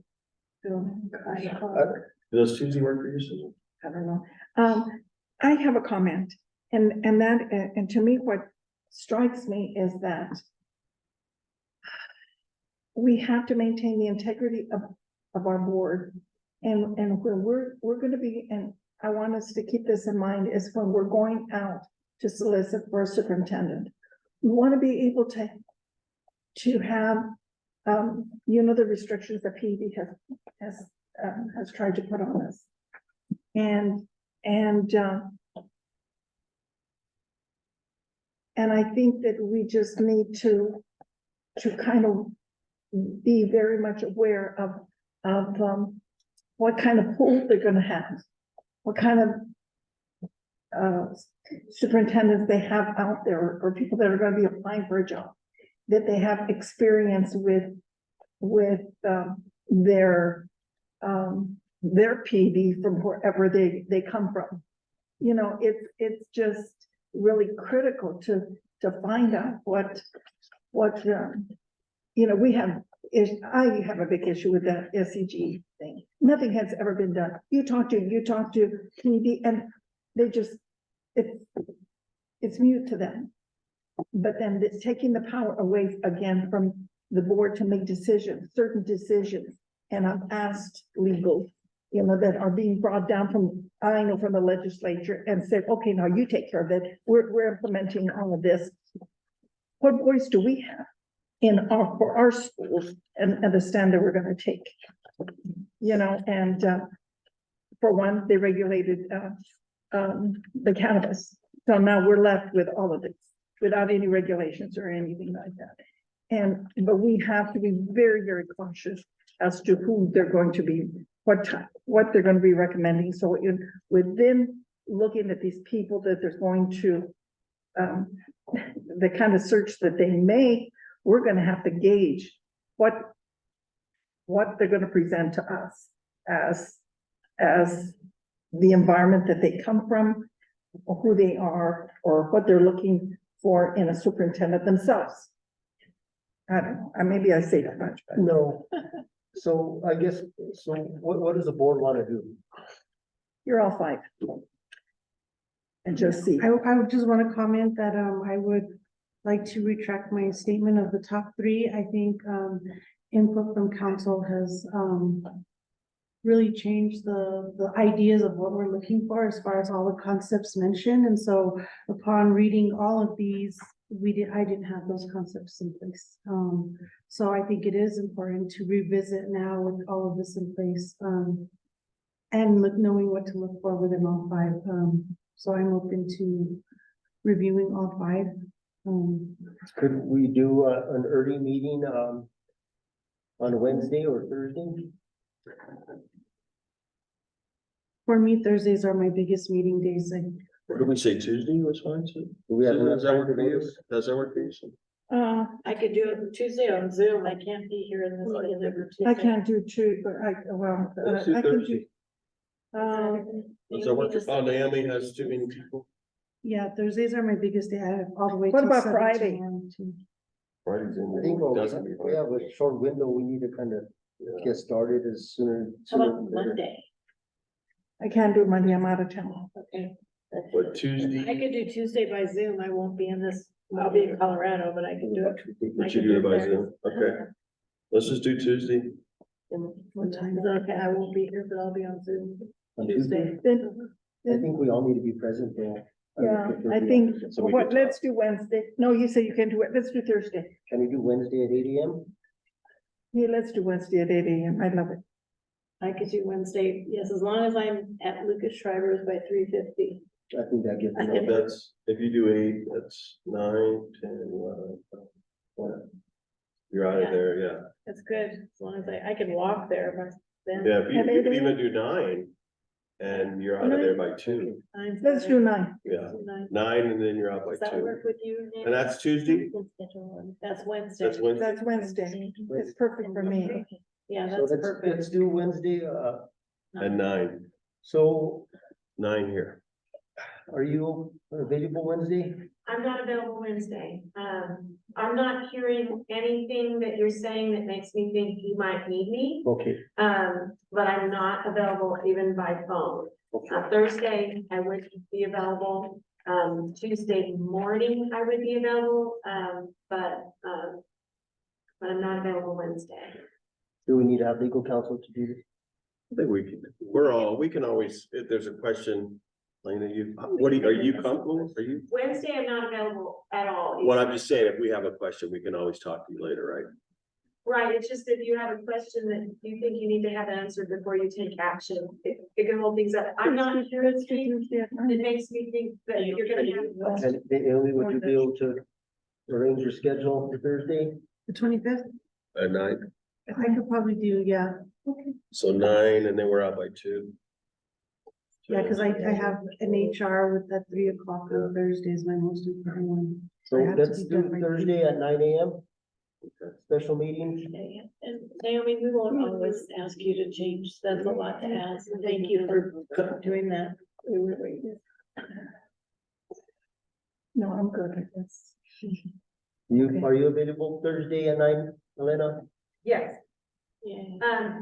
May I ask another logistical Please. question? So if you want to ask them to agree to not sit in technologically on the others, so presentation number 1, obviously it wouldn't matter. We could set them a time, set my, Yeah, they all have their slate. But do you want to ask them to vote? Obviously, the public can observe, it'll be an open meeting, we'll post it as an open meeting. But as far as their participation, do you want, administration and I to ask those, each one as a condition of them presenting, that they treat it like an interview in the sense that they're not gonna watch the interviews before them. If they're 5th, they're not gonna watch 4. The other 4. Yes, yes. Okay. I think that's, we want, fresh blood. yeah, we want unvarnished, we don't want someone's like, to It's almost curtail- like a witness. They're in Right. separate rooms. They can't, Yes. they Okay, can't and be. then another 'cause then there's- logistical, so that we're setting it up the way you want it, is then I would assume that once they come off, that you would want them available for questions. So let's say by the third candidate, you come up with a new question that you didn't get to ask the first and second one, but you asked 3, 4, and 5, and now you're curious what 1 and 2 would say. In that case, I would say, you agree you're not listening to any of them, obviously after the fact. If you all post yours on, on your website, they could watch them after the fact, but for purposes of the meeting. They would be available by phone once their interview is over, if you need to call them back. And otherwise, they would only be present or observe their part of the interview. Is that what you're wanting? Yes, Okay. yes. So, with that being made, that decision being made, in regard to item L7, discussion of superintendent search consultant services proposal, possible action on next steps regarding identifying which consultants to invite to present to the board. As president of this board, I would like to make a motion to have a special meeting on Thursday, January 25th, to commence at 9 a.m. to invite all of those individuals that have proposed or sent a proposal to be to present at their dedicated time. Second. We have a second. Can we get roll call, please? Member Concha, Yes. Member King, Yes. Secretary Trujillo, Yes. Vice President Spray, Yes. President Flores. Yes. In regards to item L8, discussion of general approach to superintendent search and future timeline and conceptual plan of possible action. No action taken. Moving along to item N, consent agenda. We have moved L3, bus routing and ridership software, Tyler software for the amount of $83,904 to the consent agenda. And we moved fiscal year 24 impact aid application and associated Indian policies and procedures to the consent agenda. To also include under the consent agenda, review and approval of Lord Foundation grant for Taos High School cheer in the amount of $9,945 or $9,945. So moved to approve the consent agenda. Second. We have a second. Can I get a roll call vote? Member Concha, Yes. Member King, Yes. Secretary Trujillo, Yes. Vice President Spray, Yes. President Flores. Yes. Item N, upcoming meetings and agenda items, future topics. The board will have a special meeting on January 25th, which is Thursday, to commence at 9 a.m. where we will interview all 5 proposals for superintendent search consultant services. Followed by our next regular board meeting, which is February 7th, 2024, to be held at Enos Garcia Elementary. And item N3, the New Mexico School Boards Association 2024 Board Member Institute is February 1st through the 3rd in Santa Fe, New Mexico. If board members plan to attend, please notify Superintendent Mondragon so that she can go ahead and register you for the meeting with the board member institute.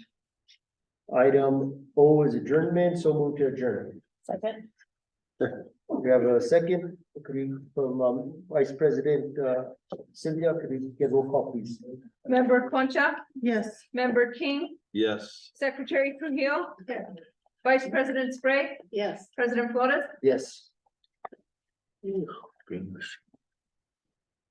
Until you said it. Elena, thank you so much. Yes, thank you so Have a much. safe trip. I got you. Yeah. I am not driving to the canyon tonight. Good, good. Good job. I have a friend that's offered a room, and so, that's where I'm going. All right, we'll see Good you evening. We Thursday. appreciate it. Thank you guys. Be well. Okay, you too. Yes. I'll be here.